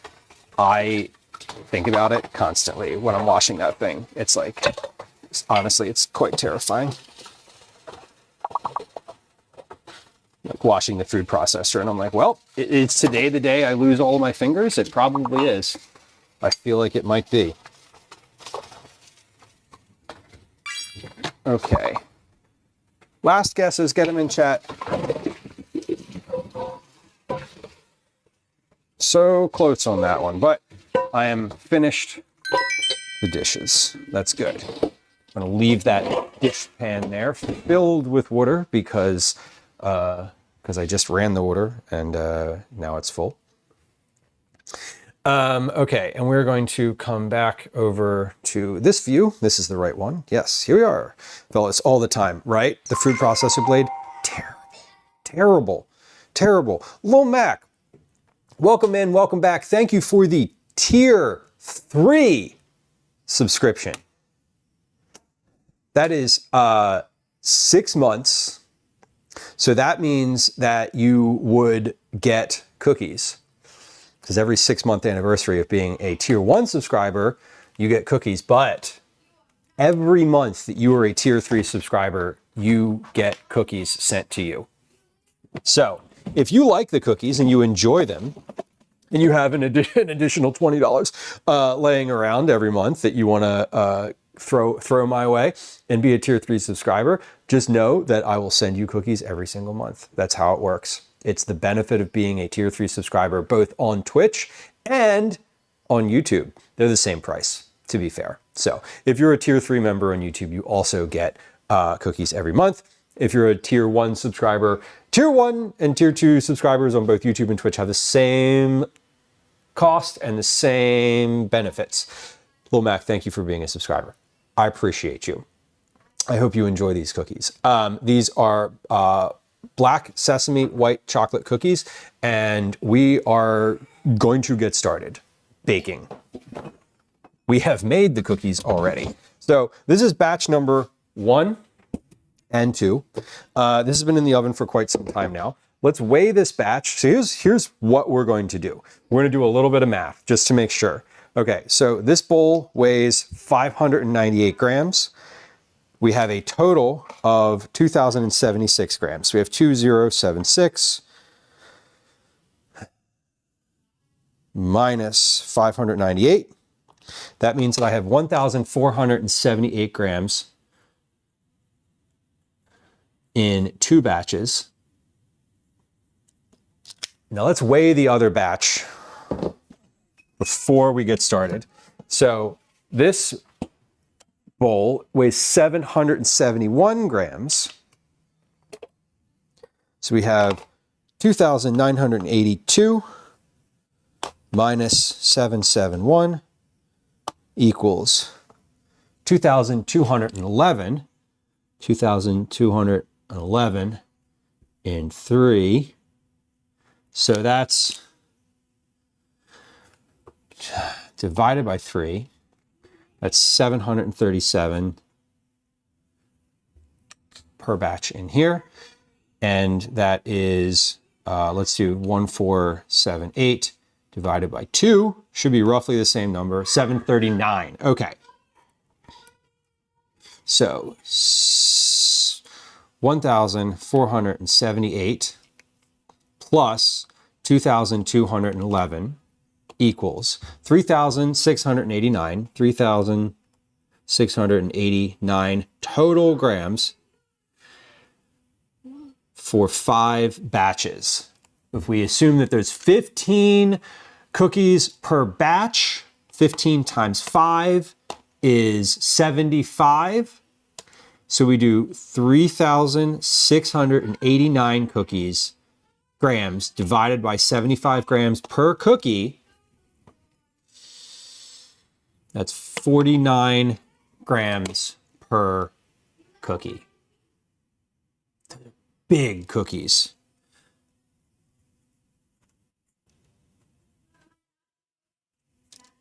I think 40 grams is probably about right. I'm putting it out there. Usually the cookies that we make for Cookie Club are between 25 and 35 grams. So 49 grams would be really big. Let's check that math because I want to just be certain that I was correct. 1,478 plus 2,211 equals 3689 divided by 15 times 5 is 15, 30, 60, 75. Divided by 75, 49.1. Okay. So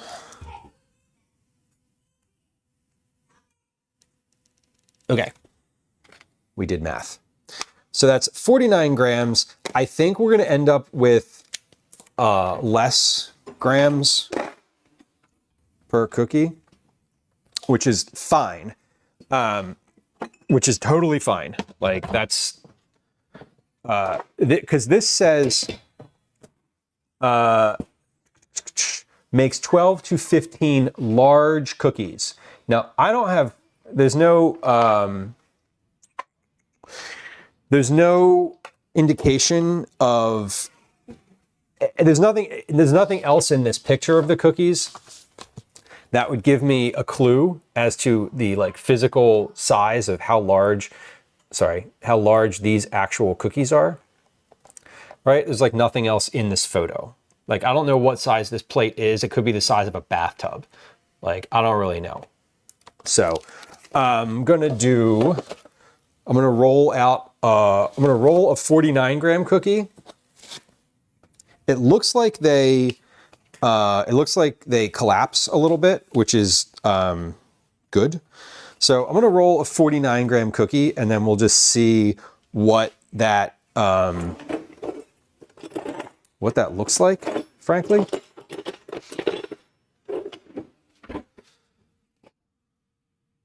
That's 62. Now these are also very dense. So I think that's 46. This is 49. Okay, so this is 49 grams. I think this is about right, actually. Yeah. Okay, so 2 inches apart.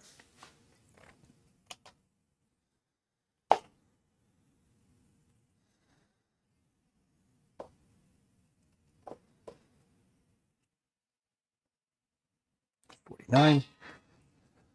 So 2 inches apart, it says, which is, let's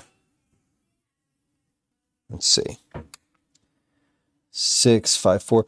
Okay, well, 2. I think I can probably do like 3 by 4 on a tray.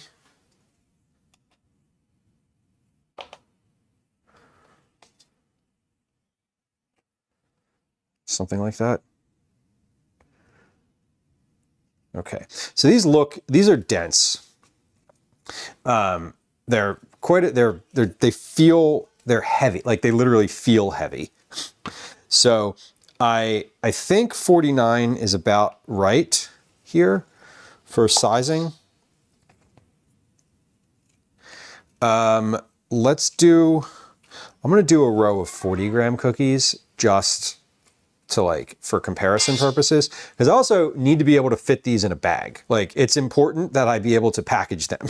So we're gonna do a row of 40 grammers and just see what that looks like. Megan asks, what are you having for dinner tonight? Leftovers. Dinner tonight is just leftovers. We got leftover food from literally the past 3 nights. So I am not making anything. When Calvin and Gwen get home from karate this evening, we're going to, I'm literally just going to put, well, depending on how the rest of the stream goes, I might just put some stuff in the oven ahead of time because the oven's on. I might just put things in the microwave. But we have like leftover latkes. There's leftover quiche in the refrigerator. Calvin has half of a chicken sandwich from Monday night. So we have some like stuff in there to eat, and I'm happy to, if he and Gwen somehow eat all of that food, I'm happy to just graze on like some eggs or something, like scrambled eggs or something like that. So dinner tonight is uncomplicated. That is the goal. I don't want to, I'm not doing any cooking. That's for sure. Okay. So we're doing I'm going to do 2 rows of 40 gram cookies and 2 rows of 49 gram cookies. And we'll just see sort of which one is, the right size. It's, the 49 grams are basically the smaller of the size. The recipe says it makes enough dough for 12 to 15 cookies per batch, which is I did the math at 15 per batch. So it could be even bigger. They could be larger than this, at least according to the recipe. So I think 12 cookies per tray is what we're going to start with. We'll see how large these end up being once they're fully baked. It also says that we need to do two things. We need to put a piece of chocolate or two into the top of these, and we need to add salt to them when they come out of the oven. So I am going to press the chocolate in, and then the salt I want to put on my cooling rack, not sprinkling it on there, but physically placing the container of salt on the cooling rack, because that is a thing that I have forgotten in cookies in past cookies. Now these are oily. They're very they're greasy. The you can see like my gloves are very glistening. The paste, or the sesame paste was very, very oily.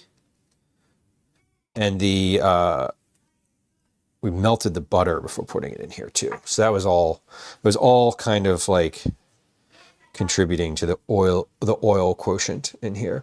So I'm just stuffing some pieces of chocolate in the top of each of these. It said a couple pieces of the white chocolate in top, and that's just so that it has some kind of like topping to it. There's no, it has, the white chocolate is throughout the cookie, but it's this is just to make sure it looks nice.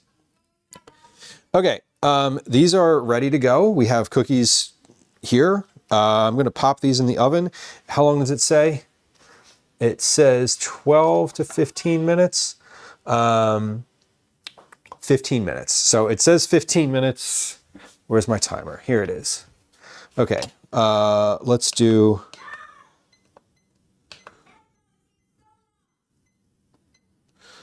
15 minutes. And here we go. Sesame seeds are 50 to 60% fat. That's why they're so yummy. Yeah, I mean, that tracks. Okay, the smaller of the cookies is on the right-hand side. Okay, 15 minutes have elapsed. Now, I'm realizing kind of in this moment, I don't want to roll more yet until I know sort of how big those are going to be. Now, that also is, I'm going to probably know that before these finish baking. So let's take the camera over here, and we're going to come down into the oven, and I should be able to set this camera up. This said 350, right? 350. Okay. I should be able to turn this camera on and have it. There we go. And we can watch these cookies sort of melt down together. While I'm doing that, though, let's change the white balance of this camera so that it looks not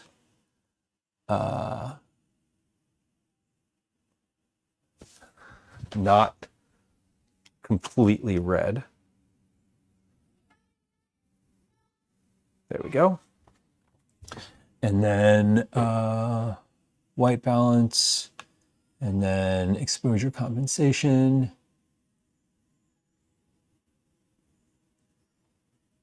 There we go. Okay, that looks all right. That's about what it looks like. And get the angle right, and I'll mess it up when I open the oven, and that's okay. All right, so now we can actually see the cookies. The ones on your right, so the ones that are on this side are the 40 gram cookies. The ones that are on this side are, so these two rows are 49 grams. Right? These two rows right here are 49 grams. These two rows on this side are 40 grams. So those are, we're doing a little experimentation. 15 minutes per batch. Let's see, 12 cookies. If I do 12 cookies per batch, this is why they tell you to do 2 sheet pans per oven. 75 divided by 12 is 6.25 times 15 means that, wait, 6.25 times 15 means that, hold on, 93 minutes. Okay, I was like, wait, that's in minutes. Divided by 60. So that's an hour and a half. That's an hour and a half to bake 75 cookies. Now, I'm probably not going to bake 75 cookies. So let's see, what do I actually need? I actually need 66 cookies. Divided by 12, 5.5 times 15 equals 82 divided by 60 is 1.3 hours. It's 82 minutes. It's an hour and 22 minutes. Okay, not that much different. Not that much different. That's okay. Well, we can see these are starting to settle, or these are already starting to melt a little bit. It's been, let's see, I'm at 10. It's been 4 minutes. You know, real time, like actual eyeballs on these. Yeah, these are starting to melt. The 40 gram Johns look, they're spreading quicker, which makes sense. Megan, enjoy the rest of your evening. Thank you for coming through. I appreciate you.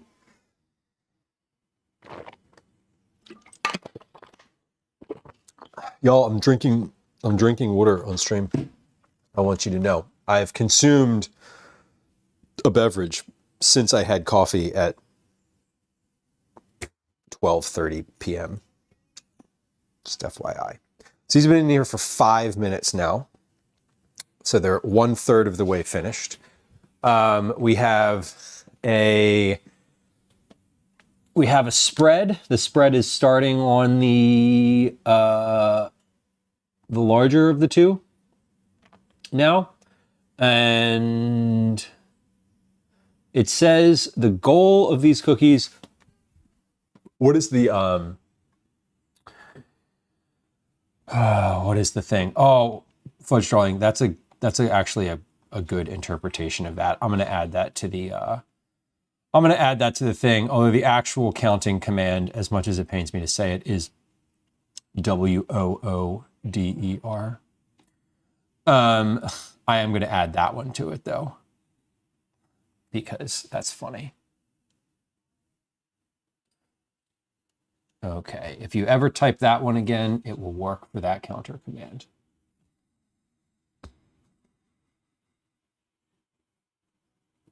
Timmy, welcome in.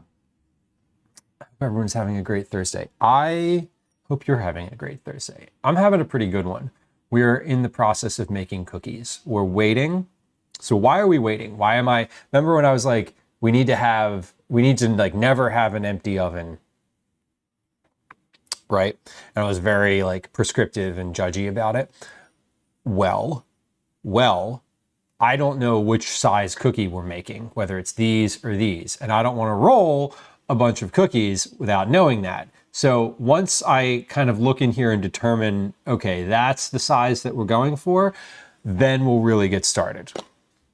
So between the first and the second tray is probably the least of them. Also, I want to note that I said I wanted to preheat my trays and I didn't. So that's okay. It kind of is. It kind of is. We're waiting. We're waiting though. We have roughly 8 minutes left. I'm keeping an eye on these because I might know beforehand. Okay, we are 100% going to do the larger size of these cookies because the small ones are small. Also, I need to get out some more. Whoa, holy shit. We almost just had a complete collapse up here. I need to get out some salt, some more sea salt, because my little container of salt is almost empty, and I mentioned that I needed to put salt on top of these, and then I didn't get the salt out and put it on the tray like I said. And now I'm thinking about getting them out, and yeah, and we need salt. So anyway, here we are. There's a little bit of salt. So I know that I'm going to use the larger size cookies here because there's a point when you're making cookies where they stop spreading and they start setting up. Now these, I think, might spread a little bit more. But the larger size is a good size. The other ones are also a good size, but they are physically smaller. And if I can make a slightly larger cookie for y'all, then I would like to. So, knowing that we're going to do the larger size, I'm going to start rolling these out, and I might get to the point where I have enough to bake before this tray is finished in the oven. So that was the goal. The goal was to just let these cook for long enough that I knew what size they were going to be, and then be able to move forward with rolling out their batch. Okay, so what did I say? 49 grams? That was the move. Okay, let's do it. Kathy, welcome in. Happy Friday Junior to you. I hope you're having a good one. Thursday. It's funny because I've said, I say Friday Junior. I totally got that from Patrick Richards. I stole it completely, unapologetically stole that one. But I've said that to people in real life before. I've been like, Happy Friday, Junior. And they're like, it's Thursday. Angrily at me. And I'm like, yeah. Use your listening ears, friend. Use your powers of interpretation. Exactly, Timmy. Thursday is when it starts to smell like weekend. That's precisely the reason. And some folks have different schedules. And so Friday is Wednesday for them. All right. So we've determined that the larger of the cookies is the right move, which I always love that. I hope you all love that too. We're going to move ahead confidently with shaping these. And then in about 4 minutes, we're going to pull those out of the oven. So I also turned my oven up. So my oven's at 355, according to the setting on the front of it. But my oven is also kind of notoriously slow, which is not derogatory. It is a term for when your oven is a little cooler than what you expect it to be. So it means that my oven, when I set it to 350, is often takes longer than what the recipe says. Bellanissima, welcome in. Happy Thursday, or Friday Junior, as previously discussed. Nice to see you, fellow streamer, fellow food and drink streamer, but not just food and drink. I always hate pigeonholing people when I'm not 100% positive that they only do one type of content. So I think I should just start saying fellow streamer. All right, so the cookies on the left in your view there are the larger versions. Just double checking. Yeah, those are like perfect size. They're actually slightly larger than what the cookies I usually send out, but that's fine. These are special. They're a better. These cookies are special to me because I was excited about purchasing this cookbook. I purchased it with my own money, supporting the author, making sure that, making sure we're supporting the author. We didn't buy it from Barnes & Noble. Did not buy it from Amazon. I'm not going to get on my pedestal, but like, don't buy books from Amazon. Unless you really, truly, and well and truly can't find them from anywhere else.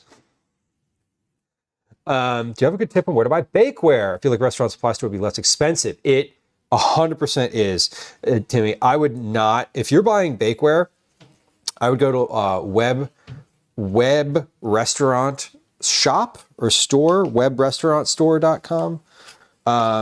You can also order, this is a nice little thing. If you have Instacart in your area, which a lot of folks do, and you have a Restaurant Depot in your area, you can purchase from Restaurant Depot. Those are kind of some, I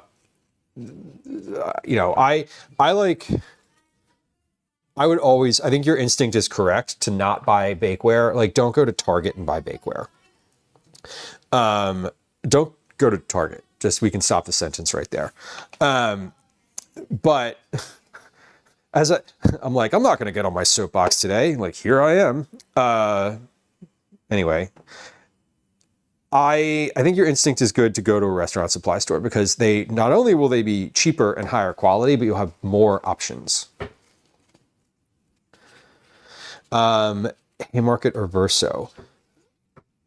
For restaurant supplies or for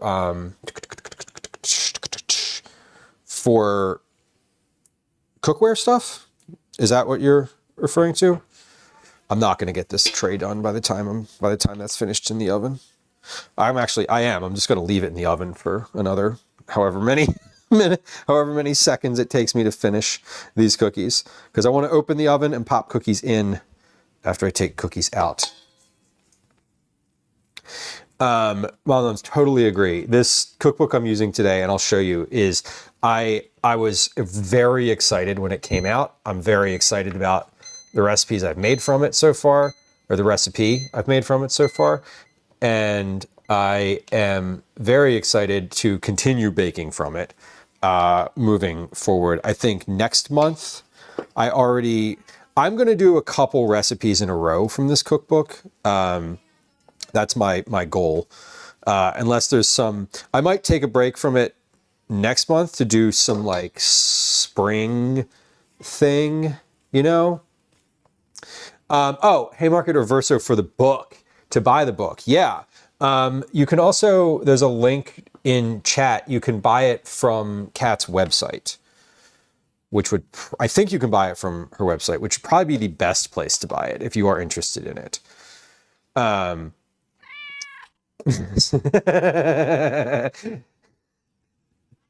Cyber, every time I say the word cat, I feel like that's coming out of you're coming out. Use the web restaurant store a lot. Yeah, that one's a good one. I do. I've shopped there a bunch.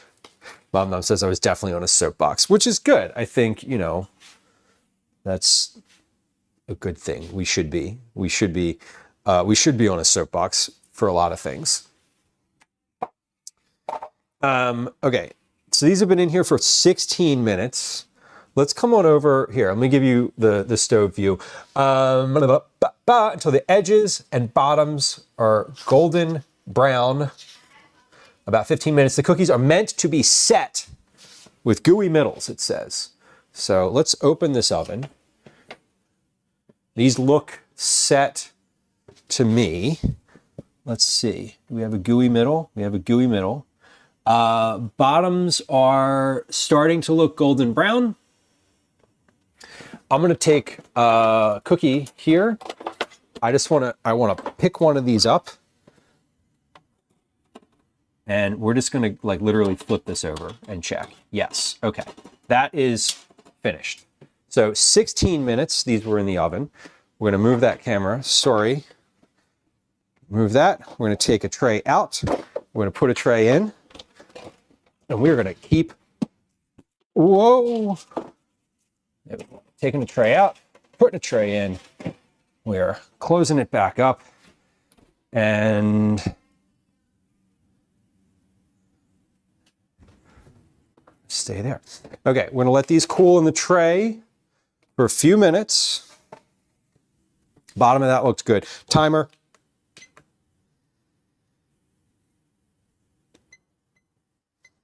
Now those were in there for 16 minutes. So I am gonna set the time. I'm gonna do 16. Because as I mentioned before, my oven is a little, oh, salt. Yes, I did it. I fucking remembered. I was just about to fail on the very first test. And these were well spaced. So they are slightly, two of them are touching, but that's it. So I'm very, very happy. Do you have a library card? Library is great. Is it spring break? Not quite. Spring break is 3 weeks from now for us. Your trays are clean. I only use these trays to bake cookies. So they get used for cookies. Occasionally, very occasionally, Lieu, stop talking and keep making cookies. Very occasionally, they get used for, very, very occasionally, they get used for dip dinner, but not always.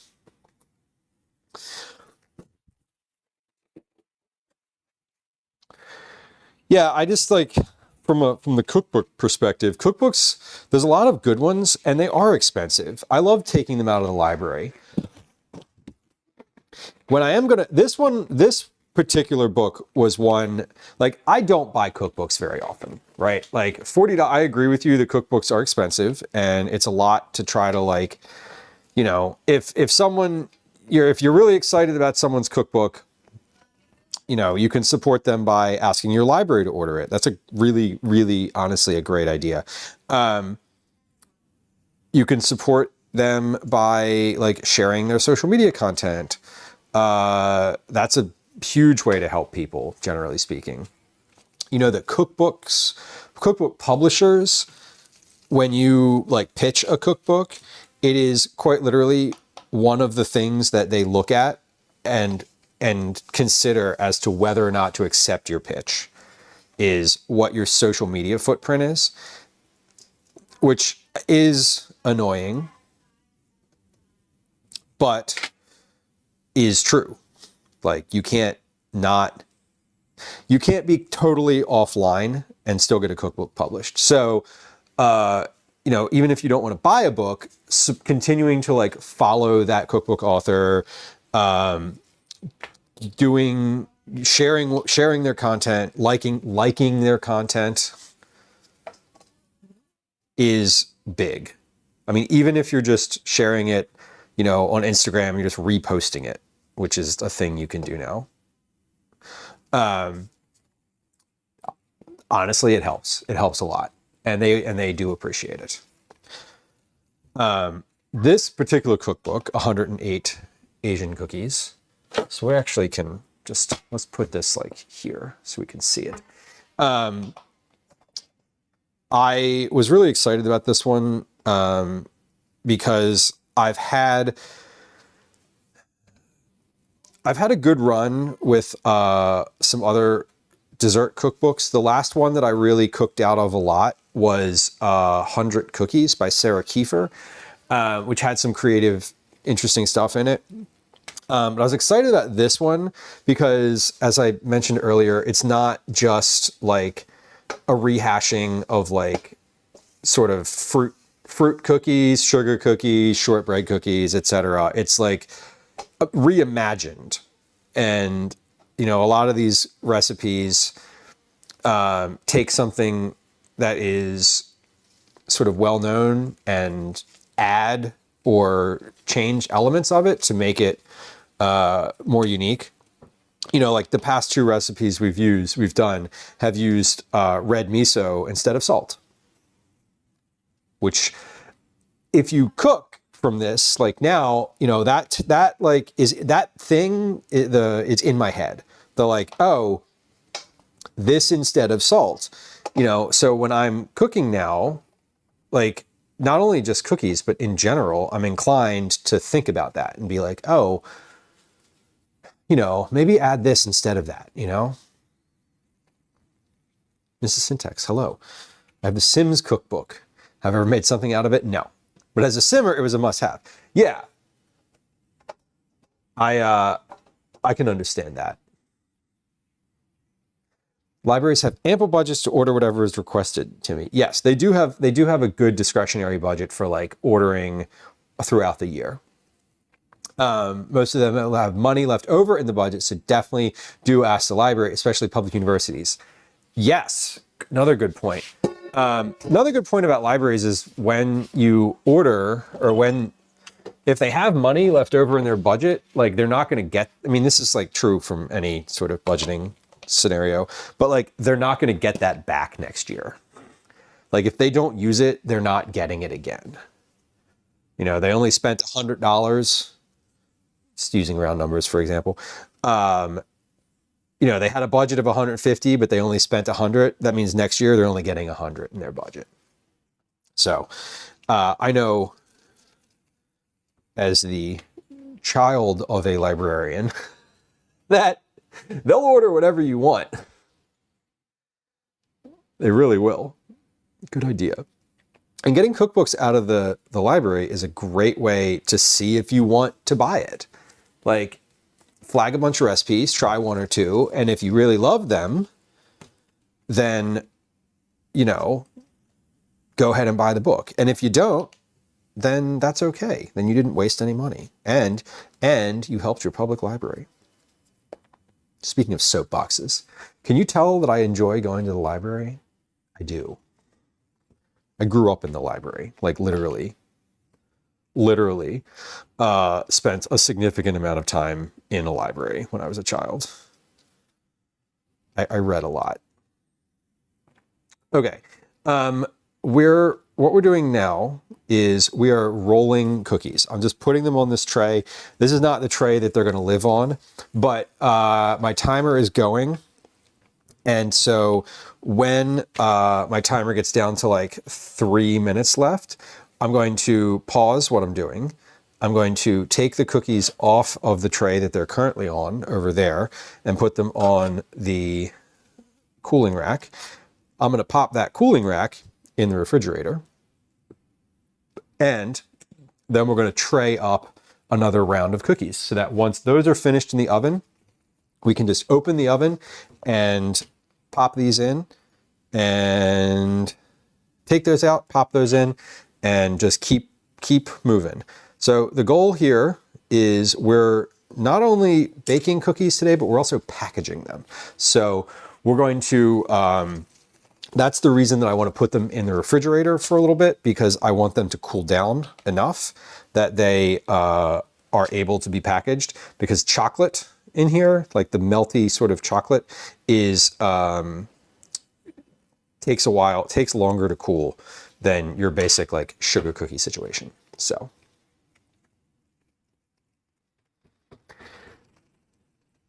Mom says, when I started focusing on Korean food and culture last year, I stopped using as much salt because I substitute a combo of soy sauce and doenjang. I'm not familiar with doenjang. I'm not even sure I'm saying it correctly. I'm assuming that is like a paste type of a paste. If the language follows the other jangs, I'm assuming that is just a different type of take or a different type of paste.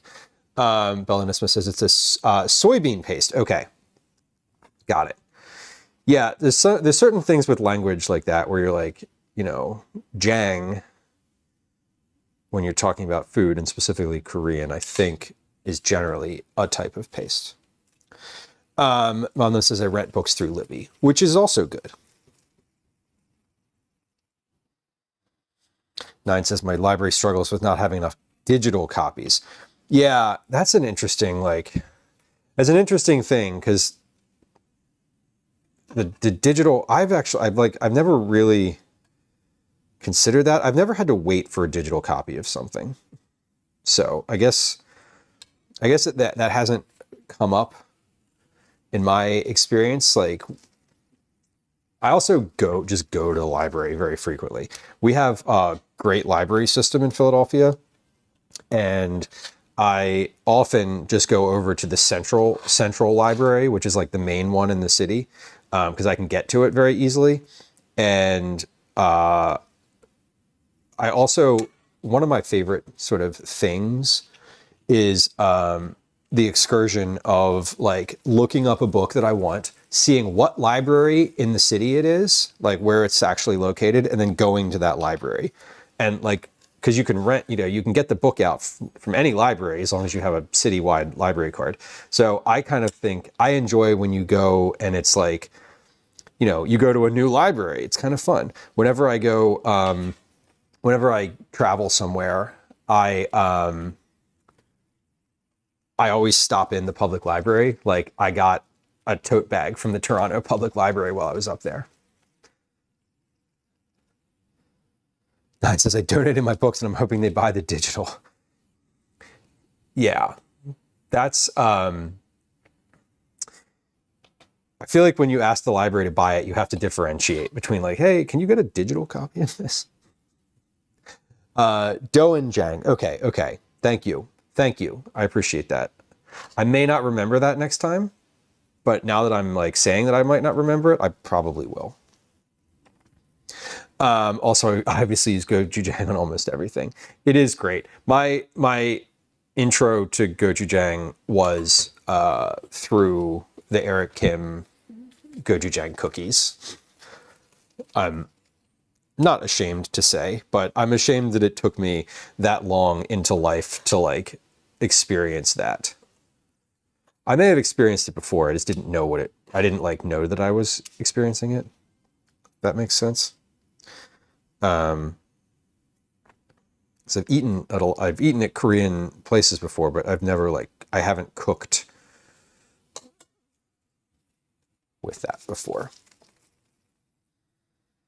For a veggie dip, that sounds great too. Sofa, welcome back. Yeah, digital depends on how many licenses they buy. Yeah, which is a weird thing when you're thinking about digital stuff and you're like, what do you mean I can't get this right now? It's digital. Like, if I could I could pirate this right now. So Fluff, I'm glad you're back. I hope your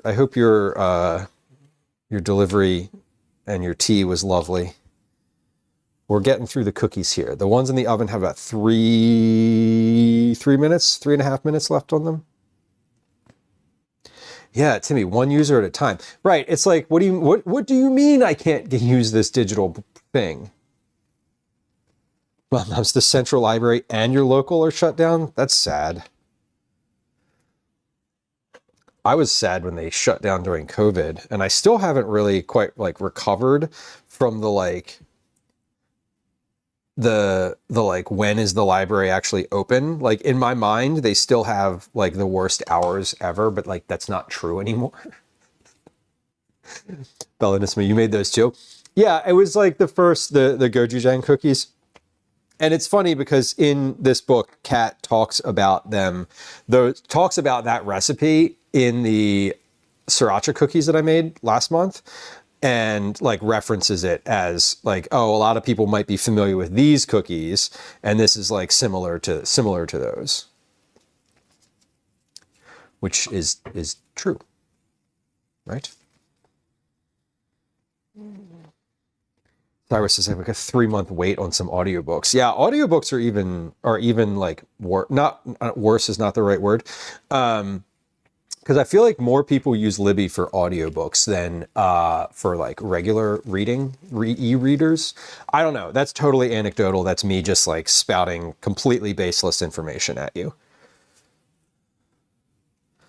But I feel like if you're doing digital things, like often the ebook or the audiobook is sort of like the thing that you're going to use on the digital side. You know, ferment your own gochujang and doenjang. That's kind of amazing. You do your own kimchi once a month? You eat that much kimchi, or you ferment it in small batches. Do you give it away? What do you do with it? Do you eat it? I mean, I'm assuming you eat it. I'm making an assumption here. Perhaps you sell it. I don't know. We eat it all. Excellent. Love to hear it. Okay, we have 1 minute left on the 1 minute left on my timer for the cookies in the oven. So we're going to take these and put them on a tray now. Like right now, we're going to pause. Oh yeah, these have already, oh man, these have solidified nicely. I'm always a little worried when I get cookies that are, they say like chewy in the center, right?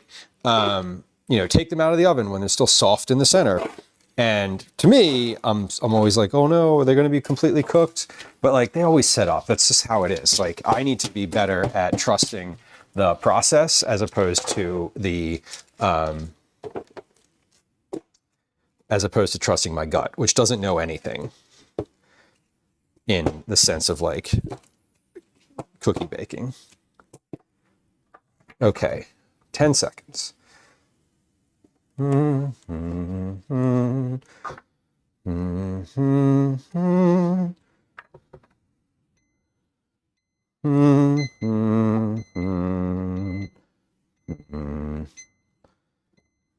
Okay, 8. There we go. And I'm just putting the chocolate on the top of here. There we go. All right, how is the spacing on these? Looking good.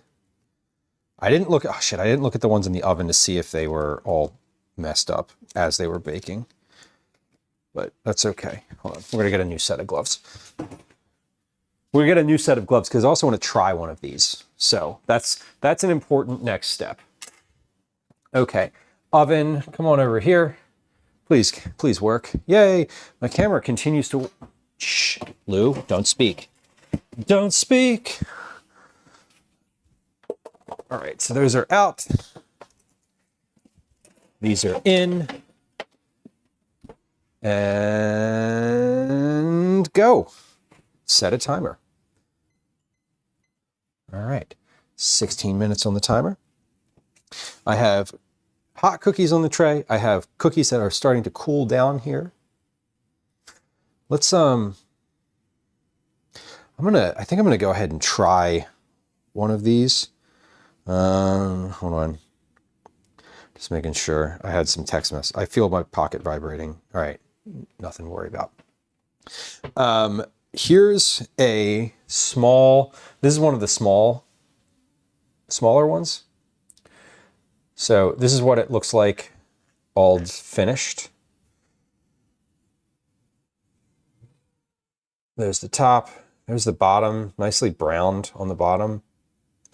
But that is a dark cookie. That is dark, very dark. I should not have zoomed. Should not have zoomed out. There's the inside.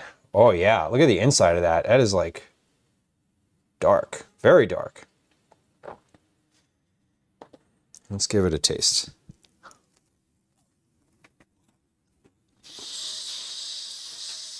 Holy shit, that's good.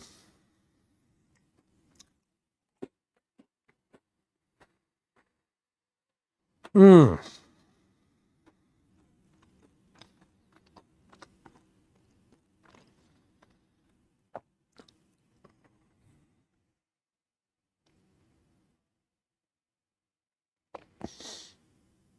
It's really good. I just got like I literally just got emotional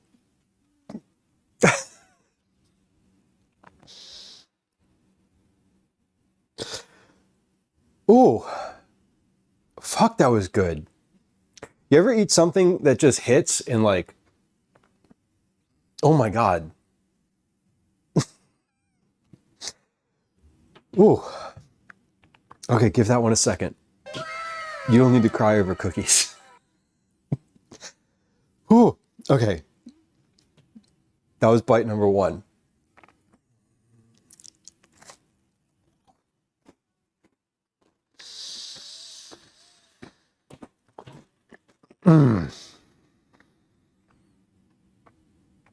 That is so satisfying. Like, that hits so many notes at once that I can't like describe that accurately. The first thing I'm getting is salt, and then sweet, and then the sesame takes over, but like the sesame sort of wraps around everything else. See, like the sweetness never goes away, the saltiness never goes away, but the sesame comes in last, and then it's like very subtle at first, and then it's all very evenly balanced. Oh my God, these are so good. Oh my God.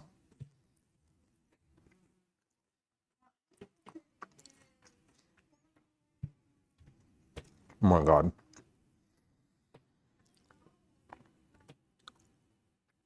These are amazing. These are amazing. So I start the timer for the ones in the oven. I can't burn any of these. Okay.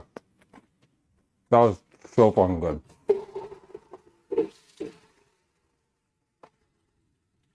So good. I need to wash my hands.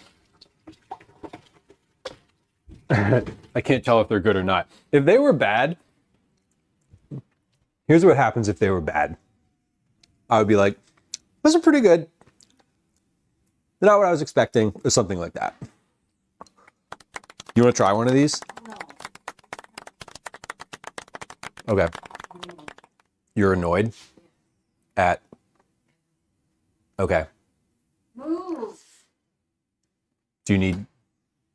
You're doing great. Please get up. Okay. We're going to put these in the oven. Oven. No, we're going to put these in the fridge, not the oven. I'm going to put these on top of a can so I can slide the next tray right in there when I need to, right underneath.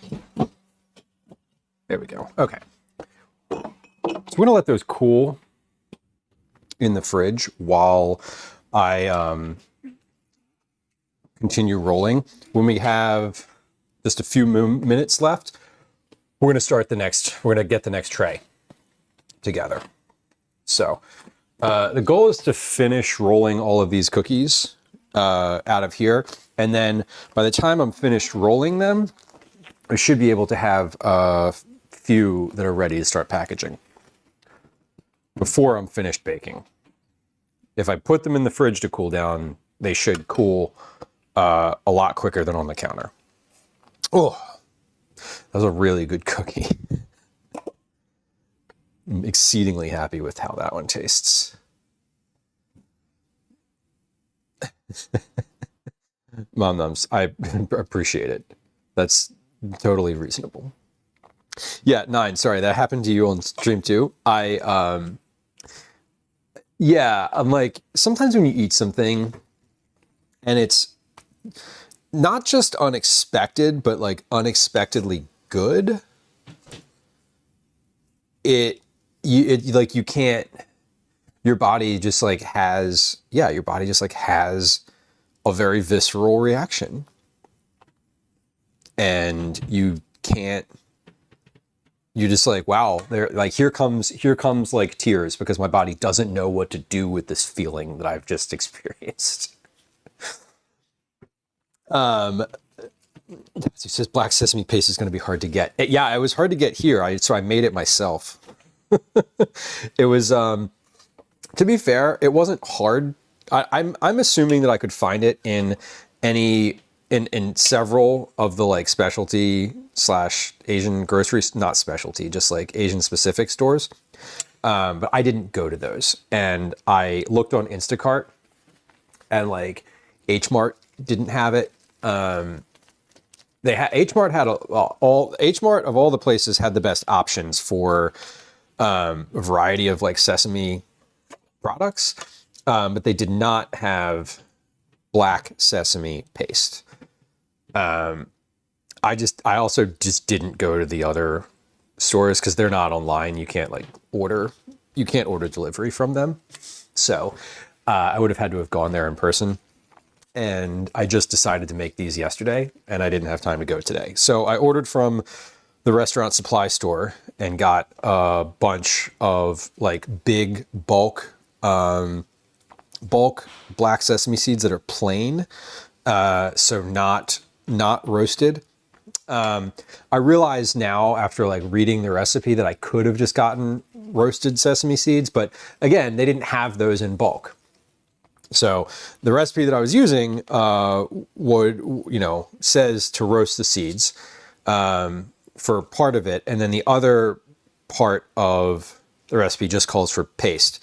When I looked up how to make sesame paste, it said that you roast the seeds, or you can roast the seeds first, and they'll have like better flavor.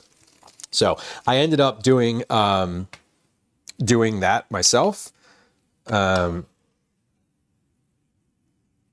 And I think next time I pop into one of those stores, I will take a look and see, just generally speaking. You know, we haven't gone to one of those. We haven't gone to the Asian grocery stores in Philly. I think that's a place that I would love to take you. But I want to also note that the reason we haven't gone there is that I've called a couple places that are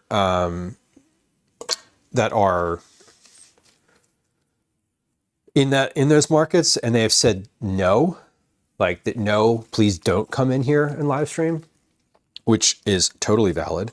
And if you recall, if you were here on stream when we went to Toronto on Saturday of last week, my friend James and I went into a Chinese grocery store, T&T, I think it was called. I forget what the name of it is. Maybe someone knows. And they were like, please leave. So I feel like that might just be a hey, we don't want live streamers in our store, appropriating our culture or just doxing us and the people in here, which totally valid. Right? So while I would love to go in there and pop into some of those places with a camera, I feel like it's not as welcomed for several valid reasons. So just I'm sort of processing that thought out loud. I was like, oh, we should go to the Hong Kong supermarket. And I'm like, no, they said no. Mom says Spiceology. Sign up as a creator for discounts. Is that right? Is that a thing? I'll check it out. Tahini might be too savory. Tatsu, it does say the recipe notes that if you can't get black sesame paste, or actually, does it say if you can't get? I don't think it says if you can't get. I think it just says you could substitute tahini. Yeah, Mom Noms. Asians have had a hard time this year, especially in America, with people coming in and making fun of the food, especially white creators. Right. And Asian violence is a real thing. Violence and fetishization are baked into the, for for worse, I was going to say for better or worse, but for worse, they're baked into some of the aspects of American culture. And so I totally understand why, you know, they wouldn't want some like white guy with a camera walking around in the grocery store. Like, makes sense to me. You know, and basically, I mean, you know, that's true of Asian grocery stores or Asian stores in general, but like also, you know, I'm not going to like stay in a store where they have asked me to leave. Like I'm never going to make a big deal out of it. I prefer to ask before coming in. Like I've only ever been asked to leave a store while I was live streaming twice. And that's totally fine. And both times I left. Although the one in Toronto, I was leaving. I was on the way out. I didn't leave when they said, but I was like literally walking out at that point. I was waiting for James to finish checking out. Okay. Asian phobia is real in America and not spoken about at all. Yes. I mean, like, yeah, specifically violence towards Asian people in the US is probably more prevalent now. I don't have a like stat on that, so I'm not going to cite that, but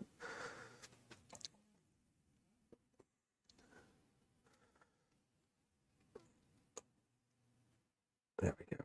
Okay, I'm trying to get all of these exactly the same.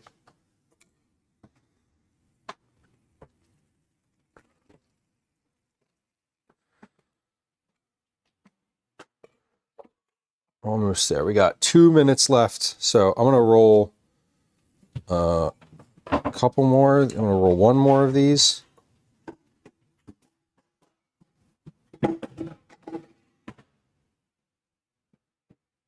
And then we're gonna get the next tray together.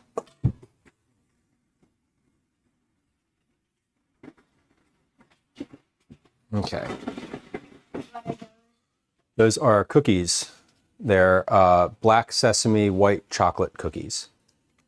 Can Daisy come downstairs? Will you let her outside?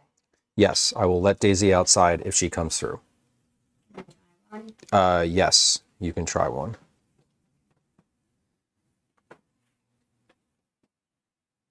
Okay. There we go. Okay. 1.5 minutes left, and all right. He got the big eyes and the like happy chew. Okay, you got to go. Take that walking. Okay. I know. Ooh. Is it good? Am I gonna like it? Or is it gonna make me mad? Like it. You'll like it. Mm. Are they what? Yes.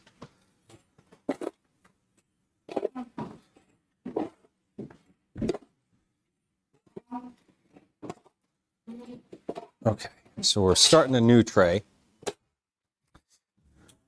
We got 38 seconds left before this one's finished.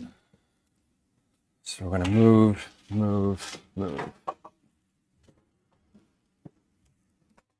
Yeah. We're almost finished here. Almost finished rolling the dough. 2, 3, 4, 5, 6, 7, 8, 9, 10, 11, 12.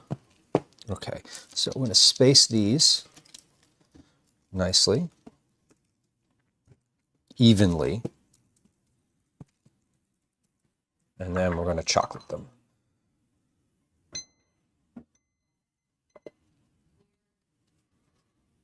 Okay, chocolate. And when we get this next one out, we're gonna cycle through. Everything comes out of the oven, into the oven, out of the oven, into the oven, onto the counter, and into the fridge. So we're gonna take those cookies out of the fridge right now. Kathy, enjoy your evening. I hope dinner is lovely. Thank you for saying hi. Thank you for coming through. I am slightly behind on chat here. I will catch up in just a moment. I am trying not to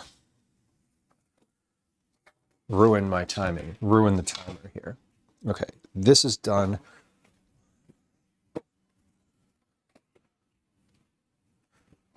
Okay, I'm just going to pull these out.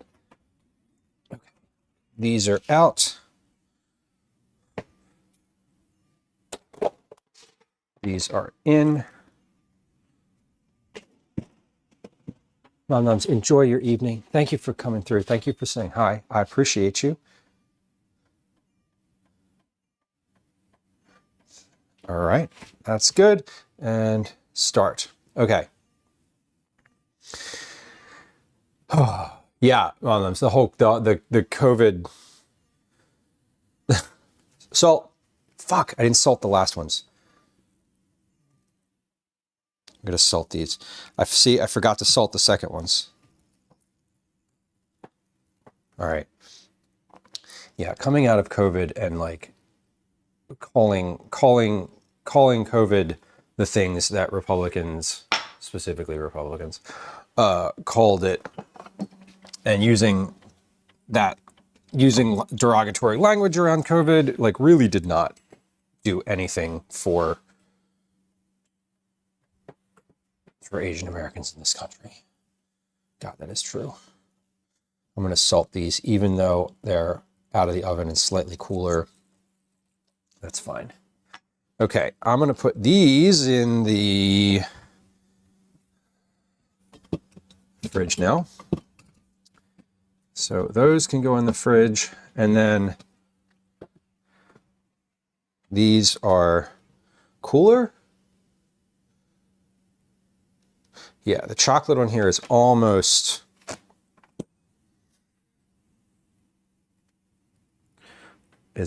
cool. Okay, so about a cycle in the fridge is the ideal for these. Okay, let's also finish up. Let's finish up rolling these. We got about 10 and less than 10 in here. Less than 10. Yeah, caretaker, we don't do cats around on cookie day because I don't particularly care that there is cat food in literally every single thing that I do. But I don't want cat food in the cookies that I'm sending, or cat hair. I don't want cat food in anything. But I don't want cat fur in the cookies that I'm sending out. So we exclude the cats from stream on cookie making day. Once these are in their packages and everything, the food aspect, the cookie making aspect has concluded, I will go open the basement door, and for sure we will have a cat, possibly more, come through. But what I'm doing now is we're finishing the rolling process. So all of this is for later. I don't know if I'm going to end up baking all of these today. I might honestly, because they were really good. So I will certainly eat them. And I am making them all into balls though, because I'm not just going to freeze the dough. I might freeze a few cookie balls, maybe like 10 or so, just to have like later on, because I really enjoy when I am able to like pull some cookies out of the freezer and just eat them. Kanara, hello. Cat fur equals roughage. Yeah, totally. Listen. There's cat fur in like every single thing that I eat and make. I take great pains to clean this kitchen before I make cookies that I'm going to send to other people. I clean the counter. I clean all the counters. I wash all the dishes that I'm planning on using, bowls, etc. Like get them out of the cabinet and then wash them again. Like, I I wear gloves, generally speaking, which I don't do when I'm cooking for myself. Occasionally I do if I'm doing like meaty things. So, friends, welcome, Kanar, welcome. Good to see you. I hope you're well. Friends who are hanging out here, Kanar is a fellow food and drink streamer, friend of the stream, someone who I've met in real life more than once, and is a generally lovely human. Kanara does some gaming streams, but primarily is known for cooking, and not just cooking, but like cooking education. She's a food safety specialist, meaning whenever I am on stream and I'm like, should I be doing this? Is this safe? Can I eat this the way it is? I'm always like, what would Kanara do? And I'm like, she'd probably yell at me, and then I do it. Anyway, welcome in. It's good to see you. We're making black sesame, white chocolate cookies today, and we're finished rolling them. We're finished rolling. They're done. Okay, so these are all ready to go.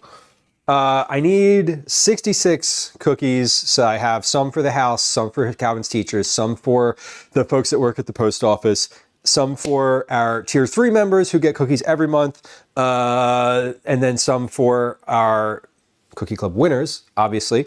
So 66 divided by 12, 5.5 trays of cookies. So I had 1, 2, 3, 4, 5. I need 2 more trays.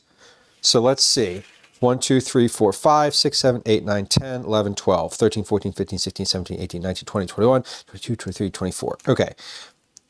And then the half tray is the half tray that I have of cookies that were already that were made. The one that I made first, which was some cookies were less. Some cookies were 40 grams on those trays. Sorry. 3.5 hour job to mow. Yikes. You know what I would do if I had a lawn? Not mow. I hate mowing. I am deeply on record as detesting the act of mowing the lawn. Not detesting like the people that do it or like needing to do it, but doing it myself is like a not happening situation.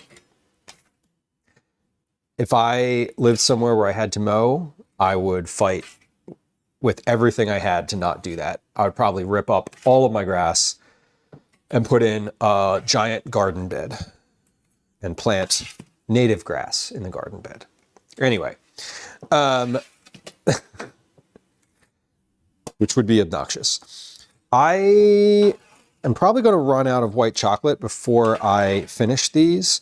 So just like, I'm just thinking ahead here.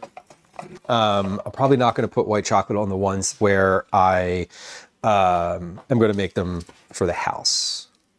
Yeah, okay. So our household ones will not have white chocolate on them. So we basically have, and yeah, we're good. We're like good. Okay. Sorry. I'm like, okay. I'm done with my scale. I'll put that away. I'm probably finished with my calculator. Do I have anything in the freezer? No. Okay, good. I'm like, what is in the freezer?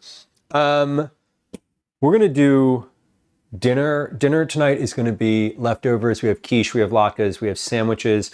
I'm going to put all of that on a sheet pan in the oven. When we're finished cookies, I'm going to drop the oven to 170. I'm going to put dinner on a sheet pan, just like everything on a sheet pan, and then I'll just pop it in the oven and it can sort of like warm up over the next like hour or so. We're going to take it directly into the time temperature danger zone and just hold it there for a little while. Oh, you get to ride a big rig riding mower. That's kind of fun. That is kind of fun. I had a job where I was doing like landscaping one year, and they like wouldn't let me use the rider mower anymore, because I think there was like 3 people, and like the owner wanted to do it, and like I was just the junior person, so I got to use the weed whacker, which was not fun. I also got to use the like snowblower type situation, like that thing, and it was that was fun. I enjoyed that. That one was a good one.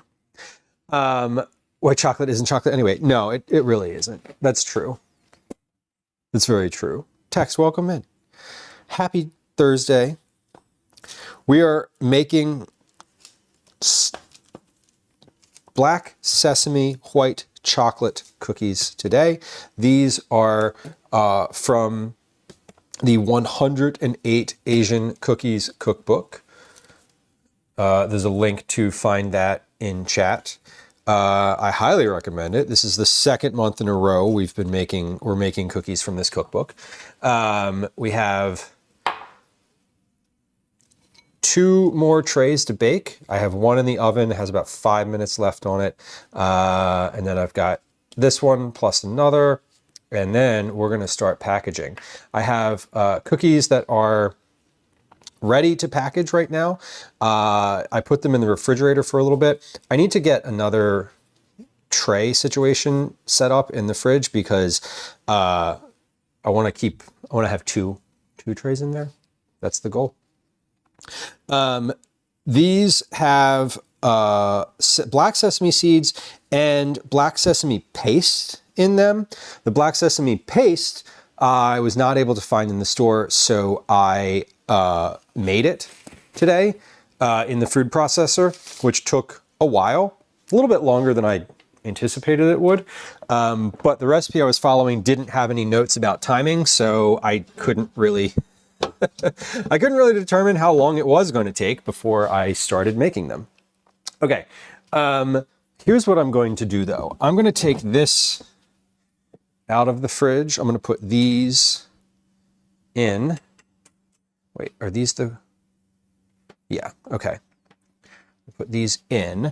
So I'm just putting them on in the fridge on a wire rack, just kind of as they are. I'm going to start consolidating cookies here onto wire racks, and then I'm going to put these back in the fridge all together so that I have a sort of a larger contingent in the fridge. What I'm actually going to do though, instead of putting them on a wire rack where they are going to slide off, as I was just quite worried about there, I'm going to stack them on a sheet pan because they're solid enough now that if I stack them like 2 or 3 high, they're not going to collapse. They're going to be fine. And the chocolate is set enough that they're not going to melt, or it's not going to squish down. Actually, you know what I'm going to do? I'm going to like stand them up and stagger them like this because they'll fit. I'll be able to fit more on here. There we go. Okay. But I want to pop all of these in the fridge. That's the goal, is like just have as many cookies in the fridge as I can, because the chocolate is the last thing to get back cooled down. And I'm aware that when I vacuum pack chocolate, it gets it can get a little squishy. So we don't want that. So we're going to cool these cookies as much as possible in the refrigerator before I start packaging them. So I have 2 minutes left on my timer.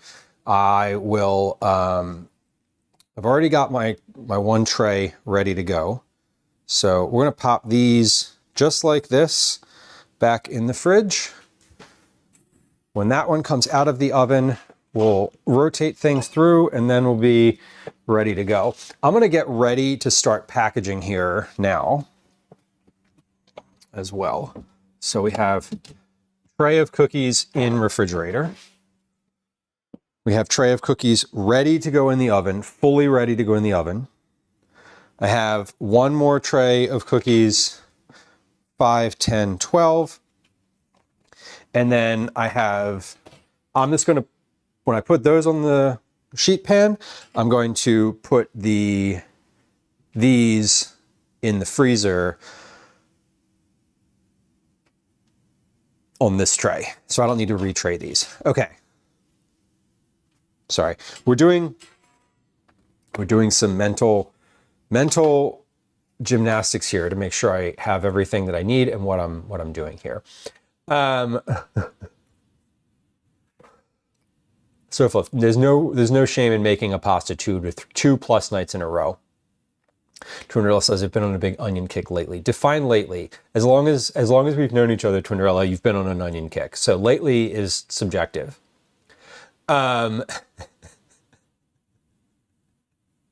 But Joyce says, I can't get enough red onions in my salad. Oh my God. I kind of love red onions. Do you like shallots? Onion crisp with yellow, some scallion pancakes with green, and salsa so I could have some red. All together. Eat those all together. That sounds great.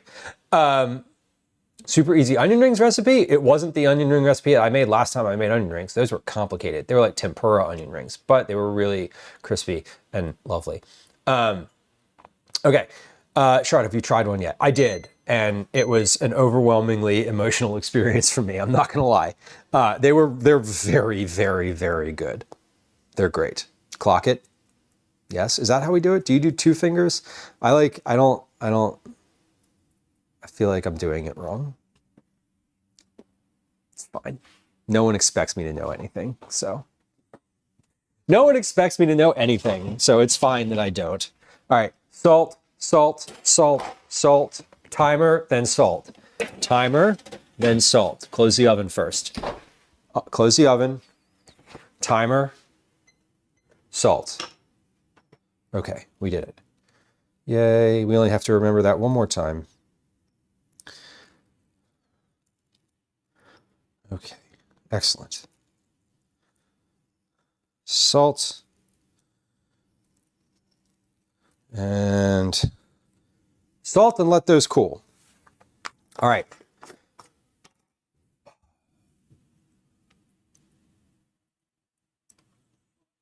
Those have to cool off a little bit. And then we'll be ready. Darlene asked, do I always get emotional when eating cookies? No. Do I always get emotional in the sense of like visible, visceral, emotional reaction to eating cookies? No. No. I've never eaten a cookie and cried before. That was a first for me. Occasionally I will eat cookies and get angry. Not because there's not enough, but because they're not great. So that happens. There's a specific type of cookie that's like the giant cookie that's like not, it's like supposed to be super special and they're like $10 a pop or something. I get angry when I eat those because they're not very good. And they're not worth the price of them. But no, I don't usually. I'm usually pretty even keel when it comes to cookies, if I'm being honest. Okay, so those cookies need to cool off for a few minutes.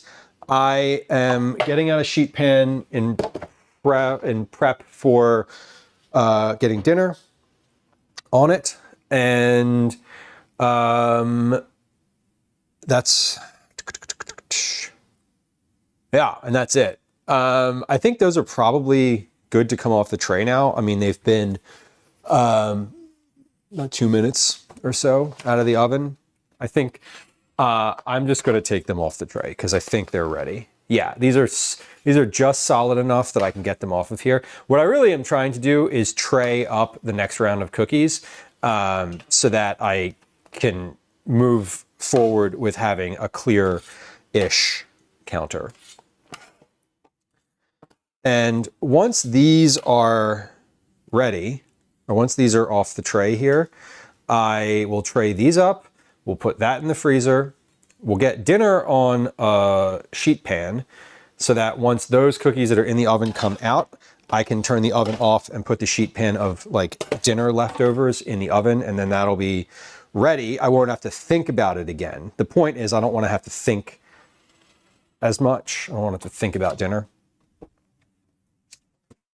So get this ready to go. And then we can package. Chart says I got upset when I had a crumble cookie because it tasted so bad. You know, it wasn't crumble I was thinking about, but close. I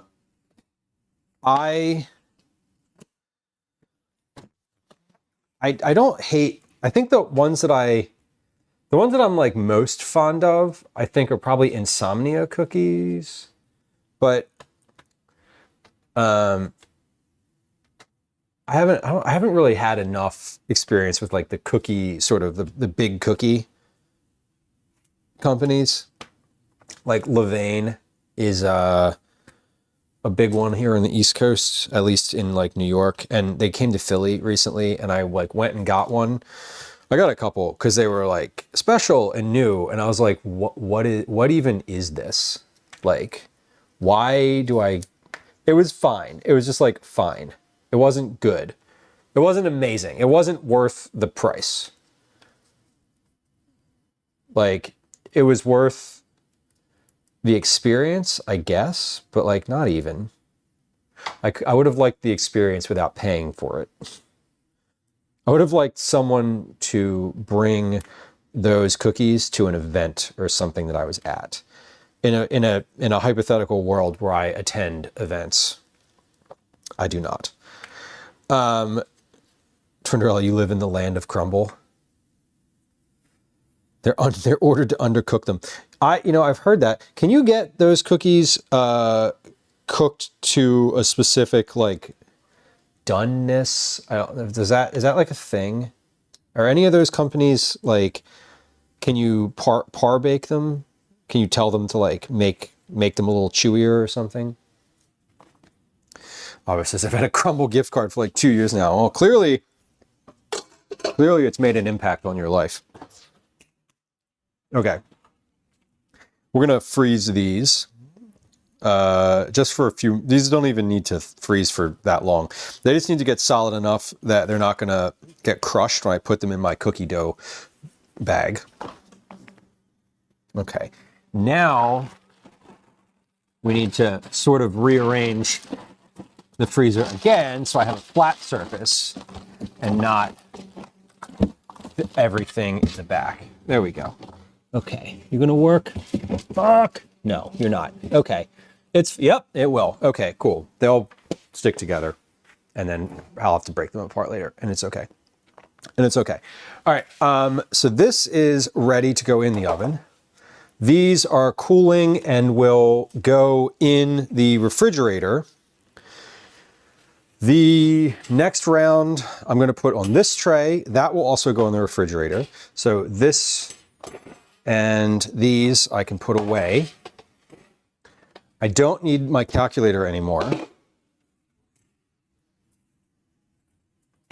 Any of y'all who are like anyone who's a regular here is like, you're probably going to use that again. I mean, you're probably right, but like, shh.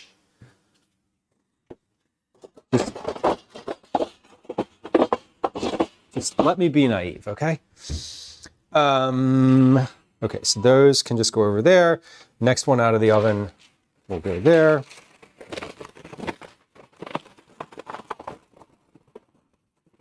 This is an extra piece of parchment that I did not need for my sheet pans.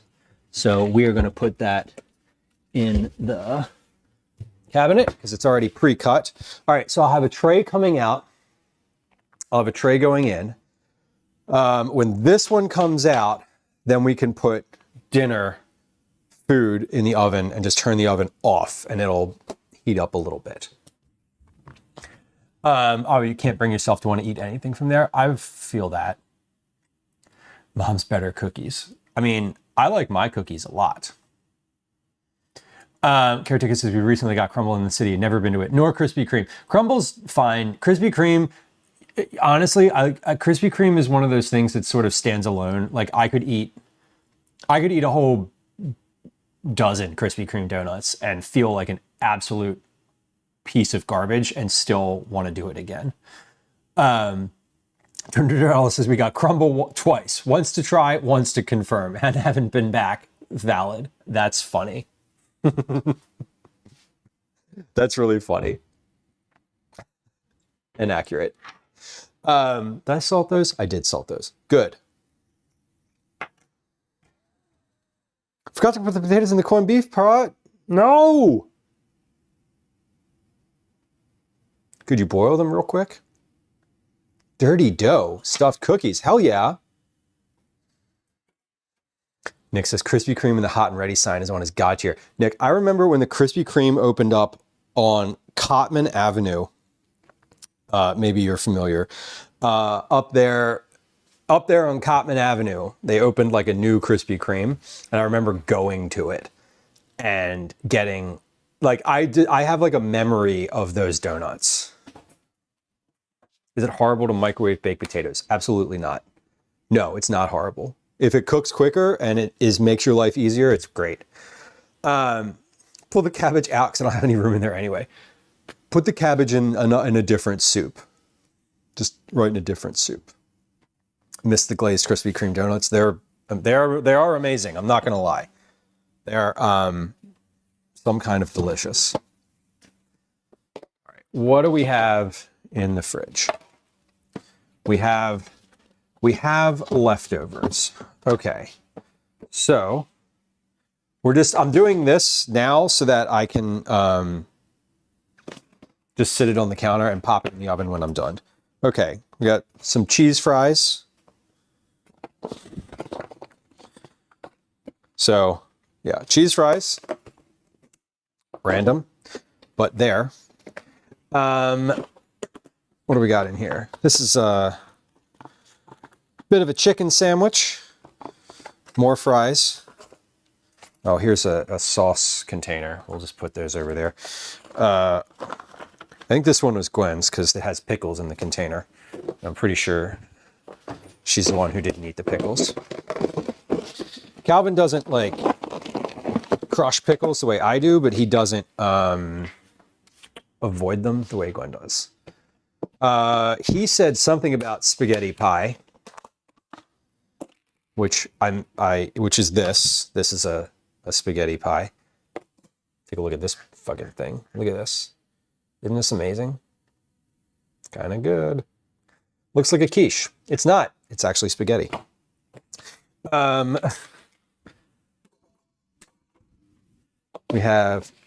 We do have quiche. Oh my God. Nick says we used to sit in the car in the parking lot and wait until they flicked the hot sign on. That's the move right there. What are maple bars? Oh, am I familiar with maple bars? Have I had a maple bar? I don't know. I don't think I have. Maybe next time we head in the direction, we'll make it a point to stop. I think so. You should. You totally should. Jay Burner says fries can never be reheated. You know what?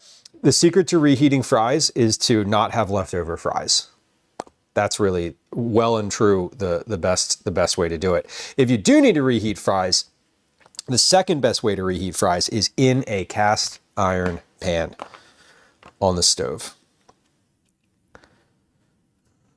And the third best way is what I'm doing now, which is on a sheet pan. So this is dinner. I don't know who's eating what, but like this is what we're doing. This is what we're doing for dinner.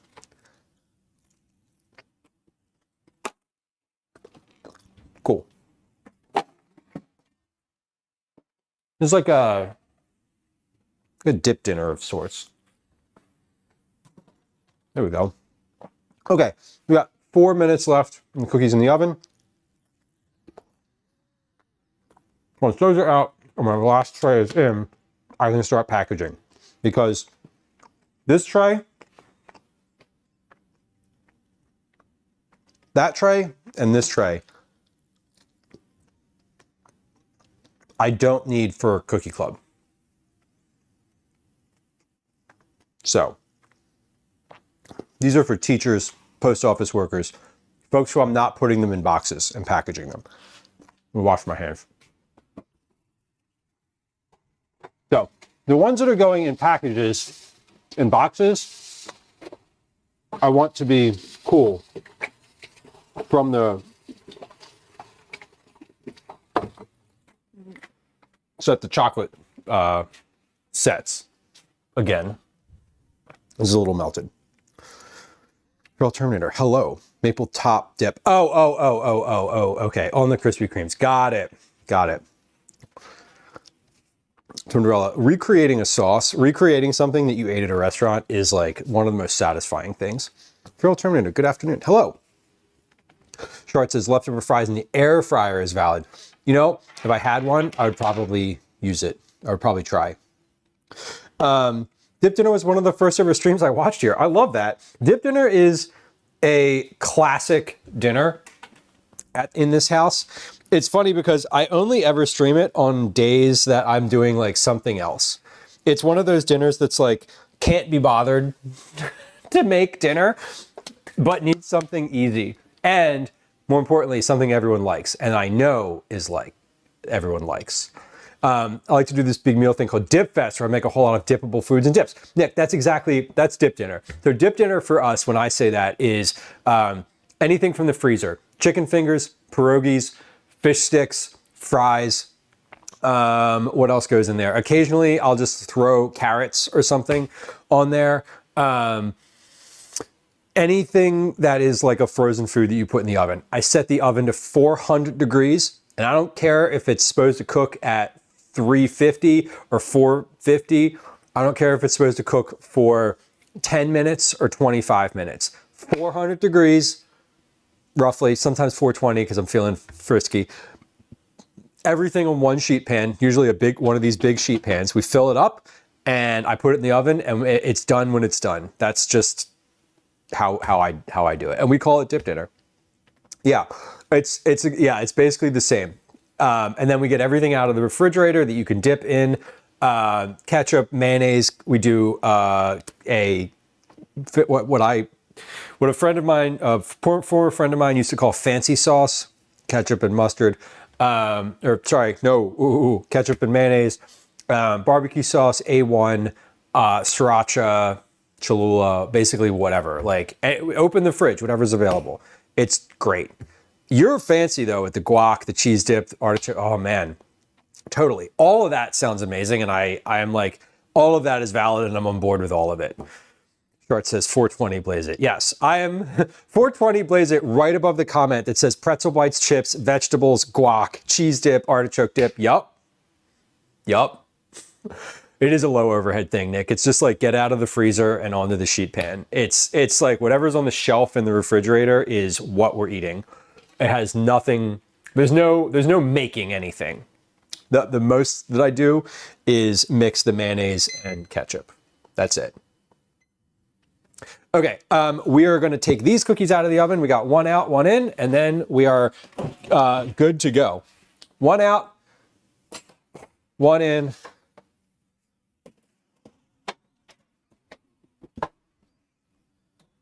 Timer, salt. I would consider myself a professional dip dinner and 420 enthusiast, dip fest and 420 enthusiast. What are my thoughts on an In-N-Out spread? It sounds great to me. I want to share a personal failure of mine that I think I've only ever been to an In-N-Out burger one time. I will tell you though that I walked into it. It was not a drive-through. When I say walked into it, I don't mean like we got out of the car. I mean like I walked there from where I was, which was not close. And we were in LA. And we were coming from a meeting with a client to whose office we walked to. And they were like, what the hell is wrong with you? What is wrong with you? Why in what world did you decide walking here was a good idea? They were in the middle of nowhere, Silver Lake District, which I'm not like, I say that as if I know what I'm talking about. I don't. I've been to LA once in my whole life. I walked a bunch. I learned that you can't walk there. I learned that I could get tacos on the street that were God tier, and that everyone thinks you're weird when you show up on foot to their office from your hotel that was 3 miles away.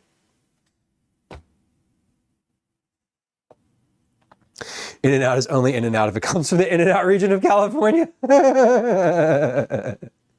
That's kind of amazing. Short says, I'm ashamed to say as a Texan, I love In-N-Out. You know, from one non-Texan to a Texan, I'm ashamed to say that I've never been to a Buc-ee's. I've seen the signs though. They have signs, road signs for Buc-ee's in Philly. In Philadelphia, they have signs that say like Buc-ee's 500 miles, and it's like pointing to, you're like on the road to Ohio. It's funny. Yeah, the street truck vendors are amazing.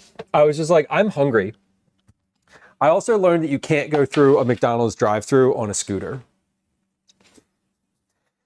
Mainly because they were closed. And I didn't know that. And I was like, why can't I get my burger? And they were like, they didn't say anything because there was no one there to answer me because they were literally closed. All the lights were on inside though. You could order. Oh, that's the thing. Hold on. What's in this box? Is someone going to be like, why didn't you heat up my chicken finger and fries? This is dubious. I've got enough on that tray. Stay mad. Okay, let's start packaging. Because once we're finished, once that is out of the oven, we'll be fine. We'll be perfect. Twin, you've had California and Arizona In-N-Out. Is there a difference between the two? I assume there's like some level of difference in the menu. I'm assuming that the menu is like, you know how if you go to McDonald's in like a different country, they have different stuff? I'm assuming it's similar. I think the nearest Buc-ee's is now Ohio. Yeah, and Bellis, that was the sign. The sign that I saw was on the Pennsylvania Turnpike going west, meaning towards Ohio. McDonald's closes? Yeah, they do, in fact. And I thought it was I think it was 24 hours for like delivery, or like, you know, whatever, the like DoorDash or something. But you couldn't walk into the store, and I didn't have a car. There were I should say there were people inside, like workers inside. They just were not answering the drive-thru.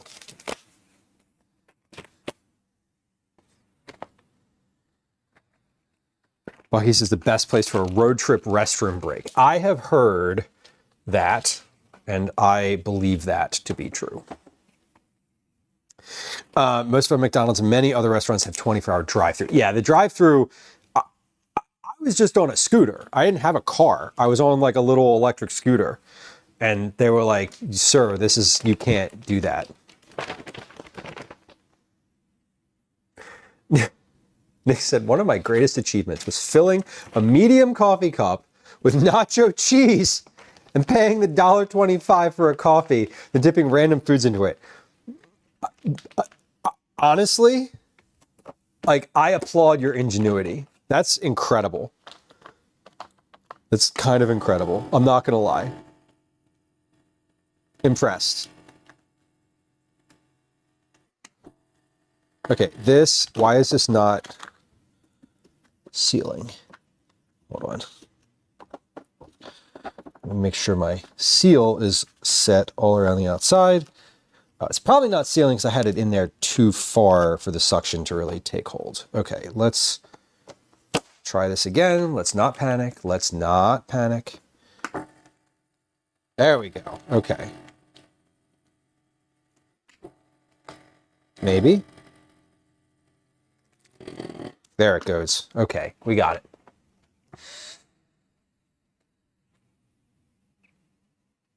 Bella says, the last Buc-ee's I was at was actually in Texas, and the bathrooms are immaculate. It's like over 100 bathroom stalls. Jesus. So like relatively private. That's what I'm hearing. Yeah, places don't like when you walk up to the drive-through window. Like most places won't serve you if you walk up to the drive-through. A gas station kind of like Wawa. I mean, I'm into that. I'm very into the like cup full of nacho cheese idea. I think that's clever, and I am going to retain that in my memory hole for future use and reference.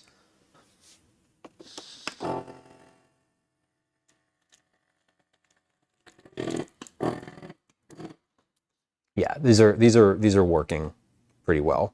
The chocolate is still just a touch soft, but basically as soon as the chocolate starts to like squish just a little bit, I can cut it off because it's sealed. So perfect. These are coming along great. They just take a few moments to seal. So basically we're rolling into it here. And I might not seal off all of these because obviously I still have some of them in the oven. You know, there's like, probably not going to seal the ones that are in the oven. There we go. Broccoli, enjoy your lurk. Places like Lake Tahoe have walk-through places and no drive-through. I mean, I love a walk-through place. I support walking anywhere, so why can't you walk through a drive-through?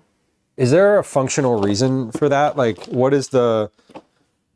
I'm assuming there's like a reason, but because the reason is not capitalism. Because if financially you could walk through a drive-through, they would certainly prefer that they take your money instead of letting you like literally walk away with it. Like security, employee security seems reasonable. Cars might run you over. Yeah, okay, that's actually probably true. Oh, you can jump through the window more easily. Yeah, okay, that's valid. You could like be at the window and when they open it, you can like, whatever. That's okay. I get it. And also, why can't I walk through the drive-thru? What about people who don't drive? Just be like, yo, SEPTA driver, bus driver. Let's hit this. Let's hit this Wendy's real quick. You mind?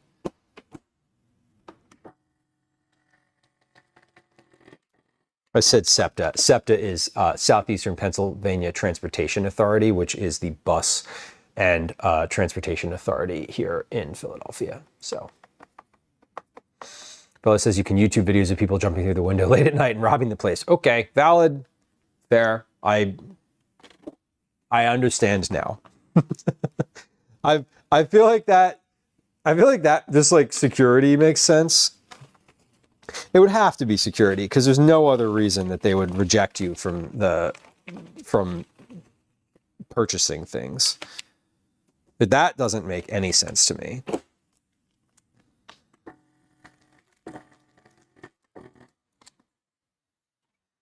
All right. Gopi, how's cookies? They're coming along. We're packaging now. They're looking great and they taste amazing. And the packaging is moving forward pretty well. The chocolate is still squishing just a little bit, but that's fine because when you take them out of the bag, it'll just be a little flatter, and that's okay. They will still taste good, so I'm not concerned about that. Jim Cornette, Dairy Queen drive-thru story. I am unfamiliar, but Dairy Queen is so good. When was the last time I went through a drive-thru? Probably a Dunkin' Donuts, if I'm guessing. It would have to have been a Dunkin' Donuts, I'm pretty sure. All right, the cookies that are in the oven have about 5 minutes left on them.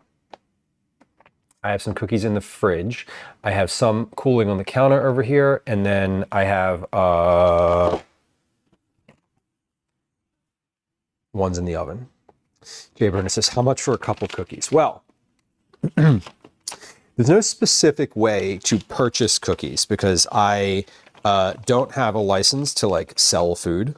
You do need to have like a licensed and inspected food service kitchen for that, which I do not.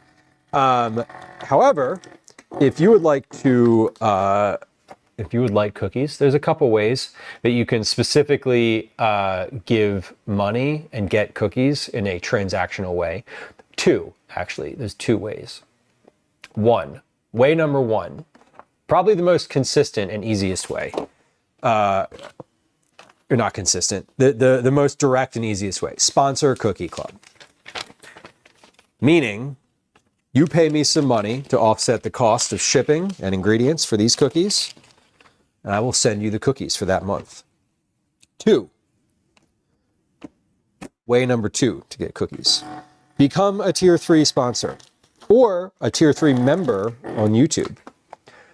If you are a tier 3 subscriber on Twitch or a tier 3 member on YouTube, I send you cookies every month. So I have a little list of folks that are tier 3 subscribers. They get their cookies every month, and they're there. They're every month.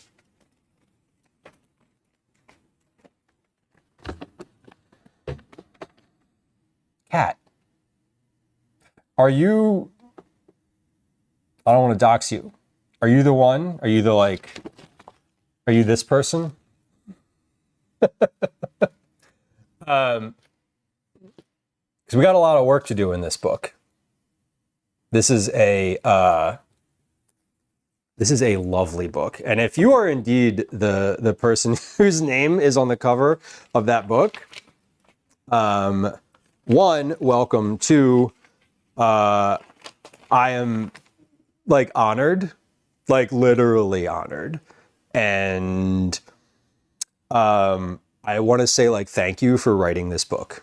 It's wonderful. I love I made the sriracha cookies from this last month for Cookie Club, and I made these are the black, I mean, you probably know what, you probably can tell what these are. These are the black sesame white chocolate cookies, and they are one of the best things I've eaten in a long time. Friends who are hanging out here in chat, both on Twitch and on YouTube, these cookies are, hold on, I'm holding this sealer shut. These cookies are from this cookbook, 108 Asian Cookies by Kat, whose information is in your chat on both Twitch and YouTube. I think. Oh, wait. No, there's a timeout. Sorry, Sofluff just put it in. Just did it. It'll happen again in a moment. But I am like genuinely, I'm genuinely like in love with this book. I have flagged all of the cookies that I want to make for Cookie Club, and I have flagged all of the ones that I want to make just in general. Some of these I don't think would ship very well in a vacuum sealer, but I appreciate you writing this book, and I was excited, deeply excited when it came out. And were like, I was waiting for it to come out. I was following you on the internet in like a, you know, friendly, I'm a follower kind of way. Sorry, I don't know, y'all, I make it weird sometimes. I'm sorry. But I was very excited for it to come out, and I said this in the last stream, but one of the things I appreciate about your specific presence online, and probably in life if I'm guessing, anyway, is the sort of like, the like, not defensiveness, but you're very, it's like, it's so personal. Like all these recipes, I love all the stories in here. I read it. I read it like start to finish, like a book. And I was just very happy to start cooking from it. Oh, hold on, pause. We have to get cookies out of the oven. So these are the last ones coming out of the oven. Is this tray hot? No, it's not. Okay. Well, not that hot. Jay says, are Asian cookies spicy? Well, they can be. Depends which one you make. These are not. The ones that I'm making today are really, really delicious mix. I said this sort of when I tasted them, the first one when they came out. They are a really delicious mix of sweet, sweet. There's like sugar. Hold on. Pause. I'll be back here. I'll be back in a second. I have to put this. So now we're just putting dinner in the oven. This is literally like dinner, quiche, spaghetti pie. It's like a bunch of bullshit from the fridge. Okay, so those. Hold on. Are these? Is this the hot tray? I'm like grabbing this. We don't want that camera on. No free foot content. Okay, these are hot, but not straight from the oven hot. And these are good to go. Okay, so pause. I need to put the cookies that I have that have been out of the oven for a minute now into the refrigerator so that the chocolate starts to cool a little bit. I have cookies in the fridge that are, whoa, almost just lost that tray. Cookies in the fridge that are ready to package. Are these ready to package? Yes, they are. Almost. They're getting there. So, if you're new to stream, why am I making stuff? This is Syntax. Thank you. Thank you. See, that's the kind of support we need. I got flustered because the author of the cookbook that I'm cooking from, that I've been talking about for fucking weeks, is in the chat, and I love it because the cookies are so good, and I cried about it on stream. I've literally never cried over a food. I've never had such a that's not true. I have not in a very long time had such a visceral reaction to how amazing something tasted. And like, y'all, these weren't even like the cookies that I was expecting to have such a good reaction from. Thank you for the reminder about the salt. That was incredibly helpful. Those already have salt. I was like, wait, did I salt the wrong ones? I didn't. Pause. Move these to here, move those to here, move this to there. No, okay, yeah, I was gonna say I'll just put the cheat pan in the fridge. I can't. Nice save indeed. It was a good save. Thank you. But if you're like, why are you making all of these cookies? What's the point? We do a thing every month called Cookie Club. That is for members of the live stream community. We reward folks who hang out in chat. We reward folks who hang out in the Discord. We have now options for entering Cookie Club from both YouTube and Twitch, which is kind of cool. We have cookies that get sent out every month to folks who whose name is in our drawing. Last month we did cookies from this cookbook as well. We did the sweet sriracha cookies, which were excellent. I actually liked them after they were a few days old. They got like a little crunchy. So if you got cookies from Cookie Club last month, you got the best version of that cookie because you got them when they were a few days old. These are the black sesame white chocolate cookies. I could not find black sesame in the store. I'm sure it's available. The Asian grocery stores here in Philadelphia they're not on like Instacart, so I couldn't order it, and I ran out of time to go to the store. So I made it. I made the black sesame paste out of black sesame seeds and a little touch of sesame oil. It turned out really well. And these cookies also turned out really well. Okay, we're gonna keep packaging. time check, 1844. So for those of y'all who are like new on the stream, my partner and our son are at karate. She took him to his karate class this evening. They are going to be back probably a little bit after 1900 hours. So I'm going to keep working to fill these bags of cookies so that when they return, I'm not still packaging cookies and dinner is like ready to go. Dinner is in the oven. The oven is off. Dinner is just a bunch of leftovers from the fridge. Lil Mac, my cookies are from last month are still sealed in the bag. Excellent. Well, I bet you they're pretty good. Can I share something with you? I still have 2 bags of sealed cookies from last month in the cabinet.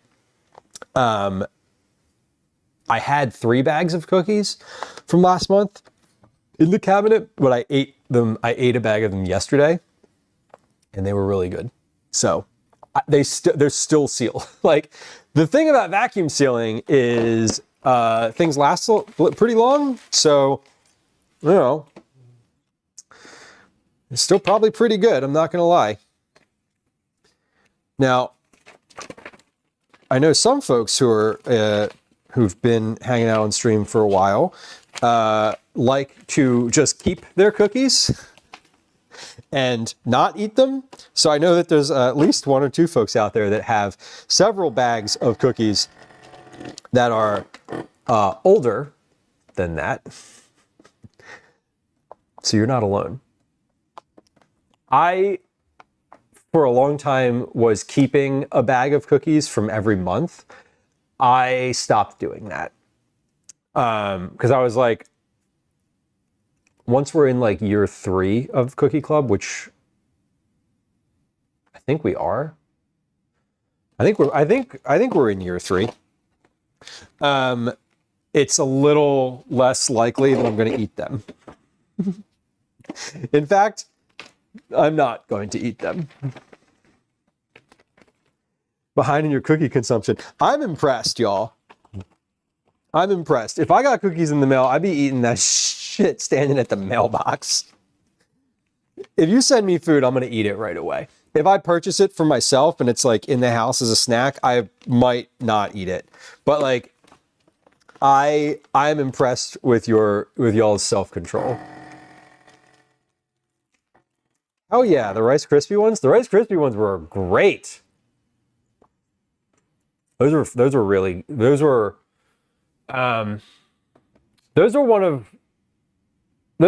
one of my favorite ones. I like the texture of the Rice Krispie ones because they were chewy and you're like, oh, this is odd. Or they're crunchy. The way that they preserved the crunchiness of it was quite nice. Okay, I'm gonna turn the oven back on, but I'm gonna put it at 170 so that things can just stay warm. Yeah, okay. Oven's on, oven's at 170. Nick says I ate the last cookies we got immediately. That would be, yeah, I mean, that's definitely like, that would be my move. I am impressed. Well, I'm impressed that y'all have willpower in general. I know that I still have a bag of the first cookies, the first Cookie Club cookies. Like, I definitely do. Kat, thank you for saying hi. I appreciate it. The vacuum sealer is great for everything. Everything in my freezer is vacuum sealed. Not everything, but I have a whole bunch of like stock. I vacuum seal stock, like just everything. Thank you for writing this book. I appreciate it. Y'all, I got this book. There's a link in chat. Please go find Kat online. You can support her through following on Instagram, following her Substack for free, following on Subtle Asian Baking on YouTube. You can find that from her website. It's not linked in the chat, but if you are in chat in general on Twitch and YouTube, there's a link to all of those. Please go click them. We were talking earlier about how to support creators, especially like cookbook authors, if you don't want to actually purchase the book, and sharing things on social media is the way to go. Mrs. Sintic says, I want to taste everything unknown to me. Yeah, I have a big like desire to try new things all the time. Cyrus says, mine is pure laziness. I kind of love that. Caretaker, enjoy the rest of your day. We'll see you soon. We'll be live next week. Never asked overseas shipment of Cookie Club, actually. I shipped to, I think the furthest I've shipped, so Canada is common. Like, Canada's common. Canada usually costs somewhere between, so Canada, shipping anywhere in Canada is usually about 25 bucks, which, like, if everyone in chat was Canadian and if everyone who won Cookie Club 1 month was Canadian, that would be bad. But I do budget for like a couple Canadian shipments every month. So the farthest I've shipped has been Germany, I think. The farthest I've shipped was Europe, continental Europe, not the UK. I don't know if the UK would be any different. So like just reference point. But I know that I've shipped to Europe, and it was, I've shipped to Germany. I don't know how long it takes to get there, but obviously from folks in chat, you know, you don't need, you know, if the cookies come within, you know, a week or two later, I don't think it makes that much of a difference. I try not to pick cookies that I think are going to go bad, like that are going to spoil, that have like raw ingredients on them. But I know shipping a Cookie Club box to Europe was roughly the same as shipping to Canada. Tatu says, I don't know what they'd cost shipping to Peru. I honestly, I don't know. Tatsu, if you wanted to message me with like, I don't want to say like your address, but like just an address in a residential address in the area where you would want them shipped, I could ask at the post office. Like I could get a quote for you, or just like find out for, you know, for to sate your curiosity. Financial aspect. Yeah, Mrs. Syntax, I do have a small budget for shipping. So basically every month, you know, we have subscribers, we have people who donate to the stream, we get tips. Like there is some money that comes into stream. Now, it generally covers a chunk. It covers most. Some months it covers all of the Cookie Club costs, which includes ingredients and shipping. But yeah, Tatsu, if you wanted to share some like information that I could quote you a shipping cost on, if you're curious, because I don't know. I've never shipped to South America. I've shipped to Europe and Canada, which is North America, obviously. April, welcome. Welcome in.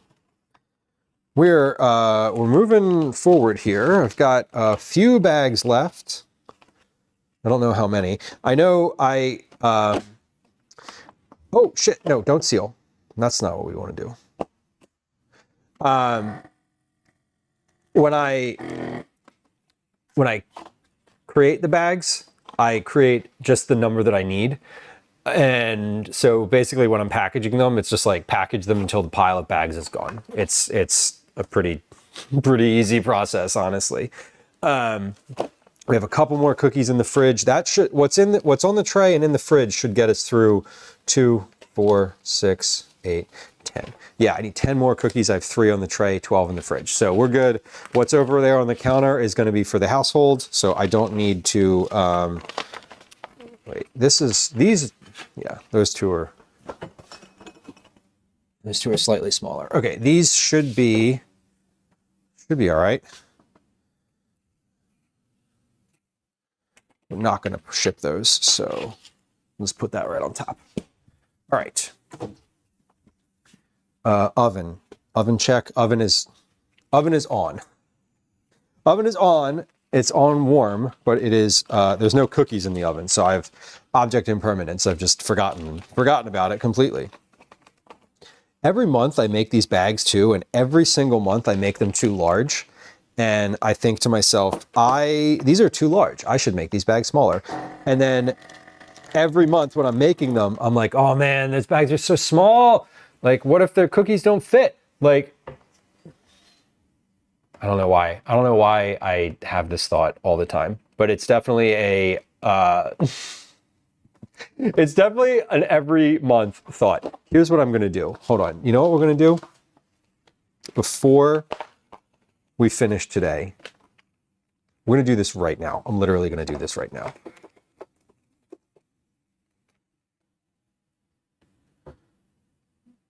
Before we, like, as I'm having this thought, because this is one of those things, you know how like you think of something and you're in the moment and you're like,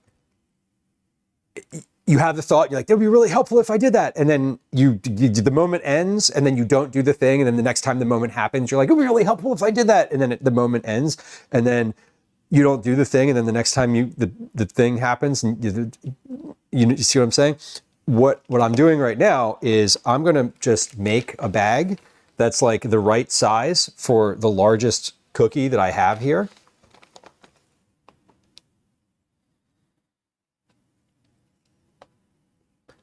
And I'm going to save it.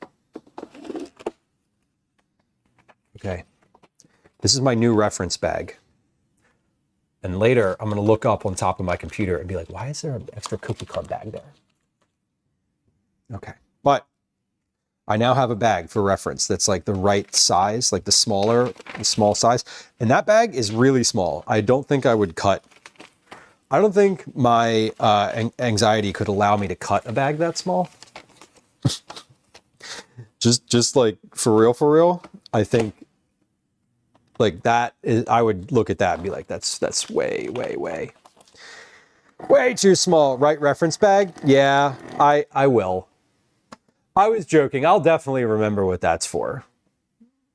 I might. I'll probably remember what that's for. I sealed it. So it, I'll look at it. If it was just like a piece of scrap, it wouldn't be sealed. So there's that. You know what's going to happen though, y'all? I'm going to look at it next month. And I'm going to be like, it's still a little small. What if it needs to be bigger? But I think about it. I go through these rolls. Like, this is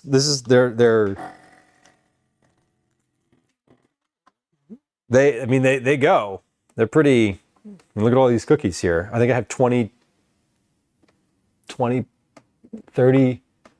How many bags did I have today? 22? 26. I wrote that number down somewhere. Yeah, I have 26 bags. That's what I filled today.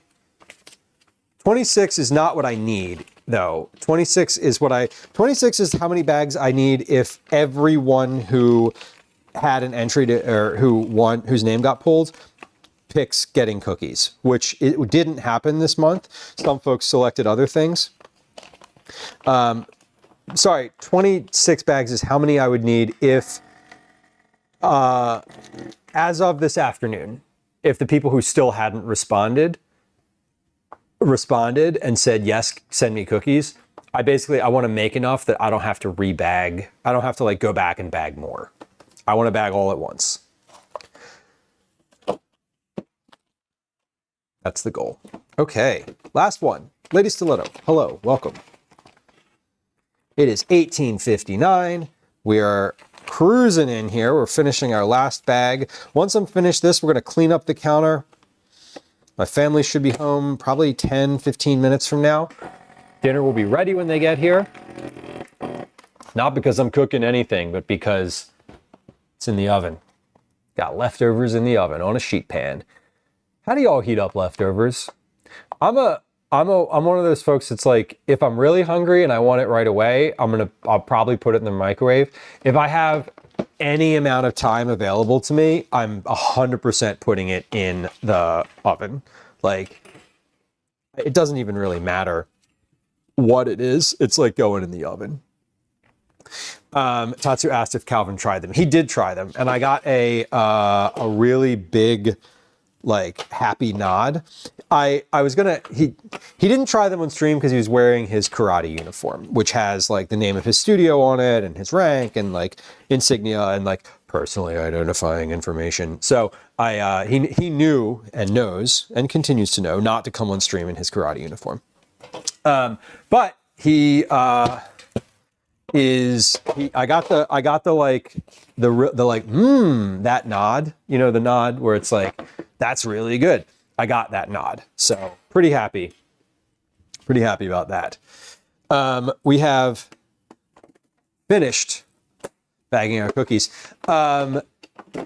Surfluff, air fryer, digital drummer, air fryer, Nick, flamethrower. I mean, that's efficient, I'm imagining. For when you just want that char all over again. Kopi, air fryer. Okay. This is syntax. Depends on the item. If it's noodles or rice, microwave is fine. Yeah, anything that's super liquidy is okay in the microwave. Microwave kills beef. Any rice. Yeah, totally. No, I anything, the microwave dries things out. And like, not dries things out. It like, what does a microwave do? It like moistens things almost. Like if you want stuff that's like dry to stay dry, like the microwave is not a good look. Gloves finished. Okay, we did it, y'all. So good. Let's put this away. Now, if y'all are Cookie Club recipients, I got a little instructional I want to give you. Okay, so one, here, look at all these cookies. Holy shit! So the cookies come in packs like this, boxes. Air frying a bowl of soup. Would it just boil over and splash everywhere? Anything more precise in the district? No, and Tatsu, that's fine. I mean, I can certainly just like pop it, you know, they basically, like, the post office just needs like an area. They'll pick an address in there. So the cookies come in a box, looks like this. This is an unaddressed box. So looks like this. It has a little note on it. It says open here. When you open this box, it'll be sealed along the sides, the top, and here. And you open it, you cut it, you cut the tape, and you open it like this. Right? I've had some people, I mean, I guess this is less important now that I'm using newspaper instead of popcorn. But I've always had a lot of people like open it from the side and then leave stuff inside. There's like a little swag pack. Tatsu, great. I will check for you. What I will say is, you know, I generally budget a certain amount for shipping. I've asked before if folks like live somewhere where it's costlier to ship. You know, I'm happy to take like a small donation if you want to help offset the cost too.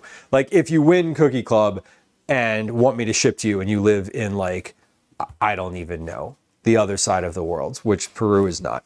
I'm always like open to that too.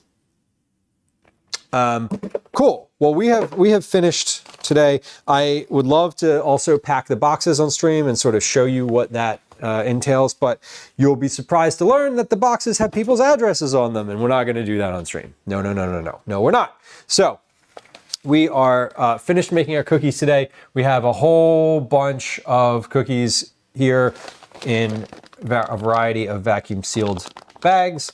They are ready They're literally ready to go. Bullet, welcome in. Hello and hi. Okay, so we are just about finished this evening. Let's see, a couple announcements.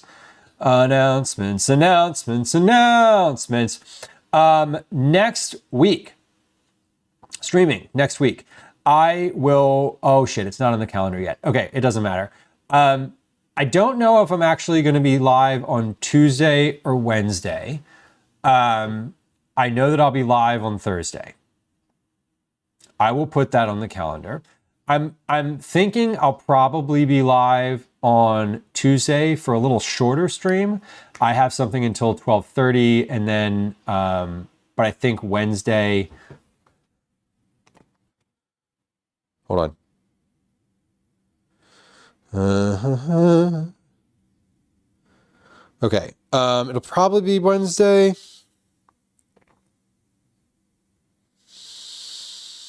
Okay, it'll probably be Wednesday. Anyway, we'll definitely be live on Thursday next week. So check the calendar, check Discord. I will update it this week. That will be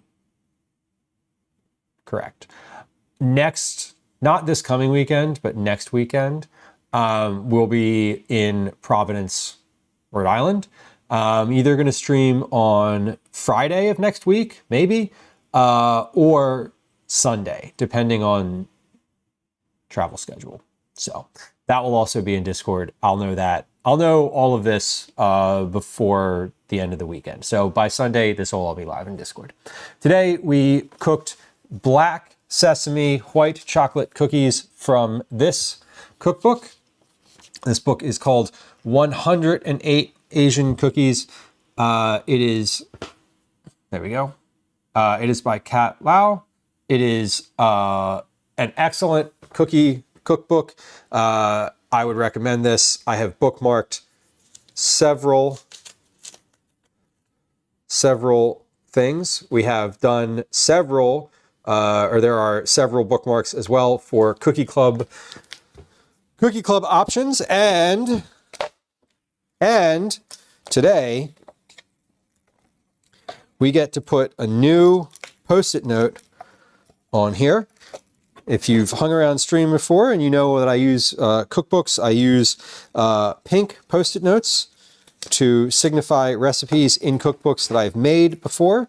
And we are putting our second pink Post-it note in this book. Marianne says 108. Interesting. It is interesting. The reason for 108 is I think it was her dad's favorite number.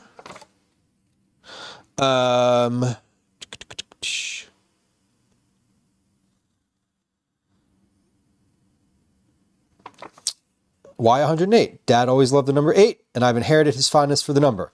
In Cantonese, the term for 8 is a homonym for the word fortune, making it an auspicious number. Her dad played the lottery religiously and would always choose the numbers 8, 18, 28, and so on. Her dad passed away in 2020, had the number 8. She got a tattoo with the number 8 in it. And as a farther homage to Dad's lifelong love for the number 8, this book presents precisely 108 sweet and not too sweet cookies split across 8 lucky chapters. So this is an homage to Kat's father. I didn't realize there was 8 chapters in here too. That's super cool. It makes me love it even more. The fact that it's like dedicated to her dad, obviously is, I'm a dad. It's in the name. So I appreciate that as well. I knew that. I knew it was like related to her dad. I didn't realize it was like a lottery, like favorite number type of situation. But anyway, these cookies are the white or black sesame white chocolate. This is what they look like. This is what the inside looks like. The salt is falling off. and they taste amazing. And if you won Cookie Club this month, they'll be in the mail tomorrow morning. All right, we're gonna find a place to land today because I gotta get out of here. Because my family's gonna walk. My family's gonna walk in the door in seconds, and what's gonna happen is it's just gonna get chaotic here, and then we're not gonna end up raiding, which is bad. I mean, we will raid, but it'll end up taking me an extra like 15 minutes if I don't catch them. If I don't catch the raid before they walk in, it gets bad. It doesn't actually get bad. It's great. It's fine. I'm welcoming them home, and I'm happy that they're here. Let's see who is streaming today. We have we have some new to me food and drink streamers that I don't think I know, but that's cool. We're gonna raid. Let's see. We're gonna keep it in the food and drink category, I think. Where are we going today? Are we going to stay in food and drink, or am I going to just take a look at who I'm following real quick? I feel like I haven't rated. I wish. Funny, I love watching Patrick Richards, but we don't overlap in our cadence of things very often. I'd love to like raid him sometimes, but I don't. Because he's just not on. Jeff Steve is on. That is true. Let's see. I maybe want to keep it in food and drink, but I don't know. I think I was looking at Good Enough Kitchen because I appreciate them, and they're doing some St. Patrick's Day shepherd's pie stuff, which I kind of love. A Date Night In is live doing French dip sandwiches. Okay. Let's see.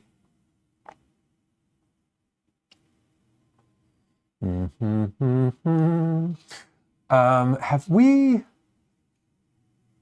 ever? Is this? Okay.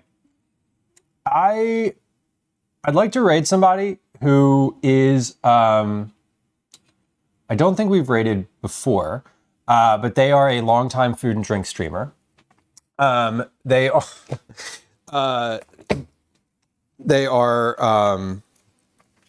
Let me see. They're doing.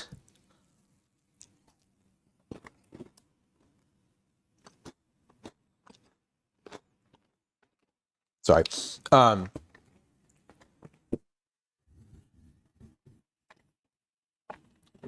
They stream both English and Japanese. They stream mostly cooking, I think all cooking. But they're making Kobe beef curry today. And the reason my eye was drawn to the little preview window is because they're wearing a Buc-ee's shirt. They're wearing a Buc-ee's shirt. And I don't think we've rated Haruna Osaka before, but I've hung out in her stream before, and I appreciate her content. And she does Japanese food, which is not to say an Asian cookie, but it is Asian food, generally speaking. So we're gonna back it off from the cookies into a more dinner-focused Asian food experience, which is great. But I've hung out in her stream before, and she's really lovely. And I think her pronouns are she. But we're gonna go over there. Let's start that raid. Luke Skywalker, thank you for hanging out today. I appreciate you. We have some goodbye sounds on. There's some raid messages in chat. Here's a bunch of social media links. Goodbye. I appreciate y'all. We'll be back. I think we'll be back Wednesday next week. I think next week is Wednesday and Thursday. So that's the move. Thank you for hanging out today. I appreciate y'all. We'll be I'll be sending these out tomorrow morning. So if you were a Cookie Club recipient this month, you should be getting them pretty soon. Early next week, I would imagine. Thank you for the follows today. For anyone who did follow, I never call you out by name, but I appreciate you. I see you, and I appreciate you hanging out. For anybody who rated today, for first-time chatters today, for folks who joined us for a little time or a long time lurkers, thank you. I appreciate your company. Follows are silent. If you are watching and not following, I would appreciate you hitting the follow button. We're ending the YouTube stream here now.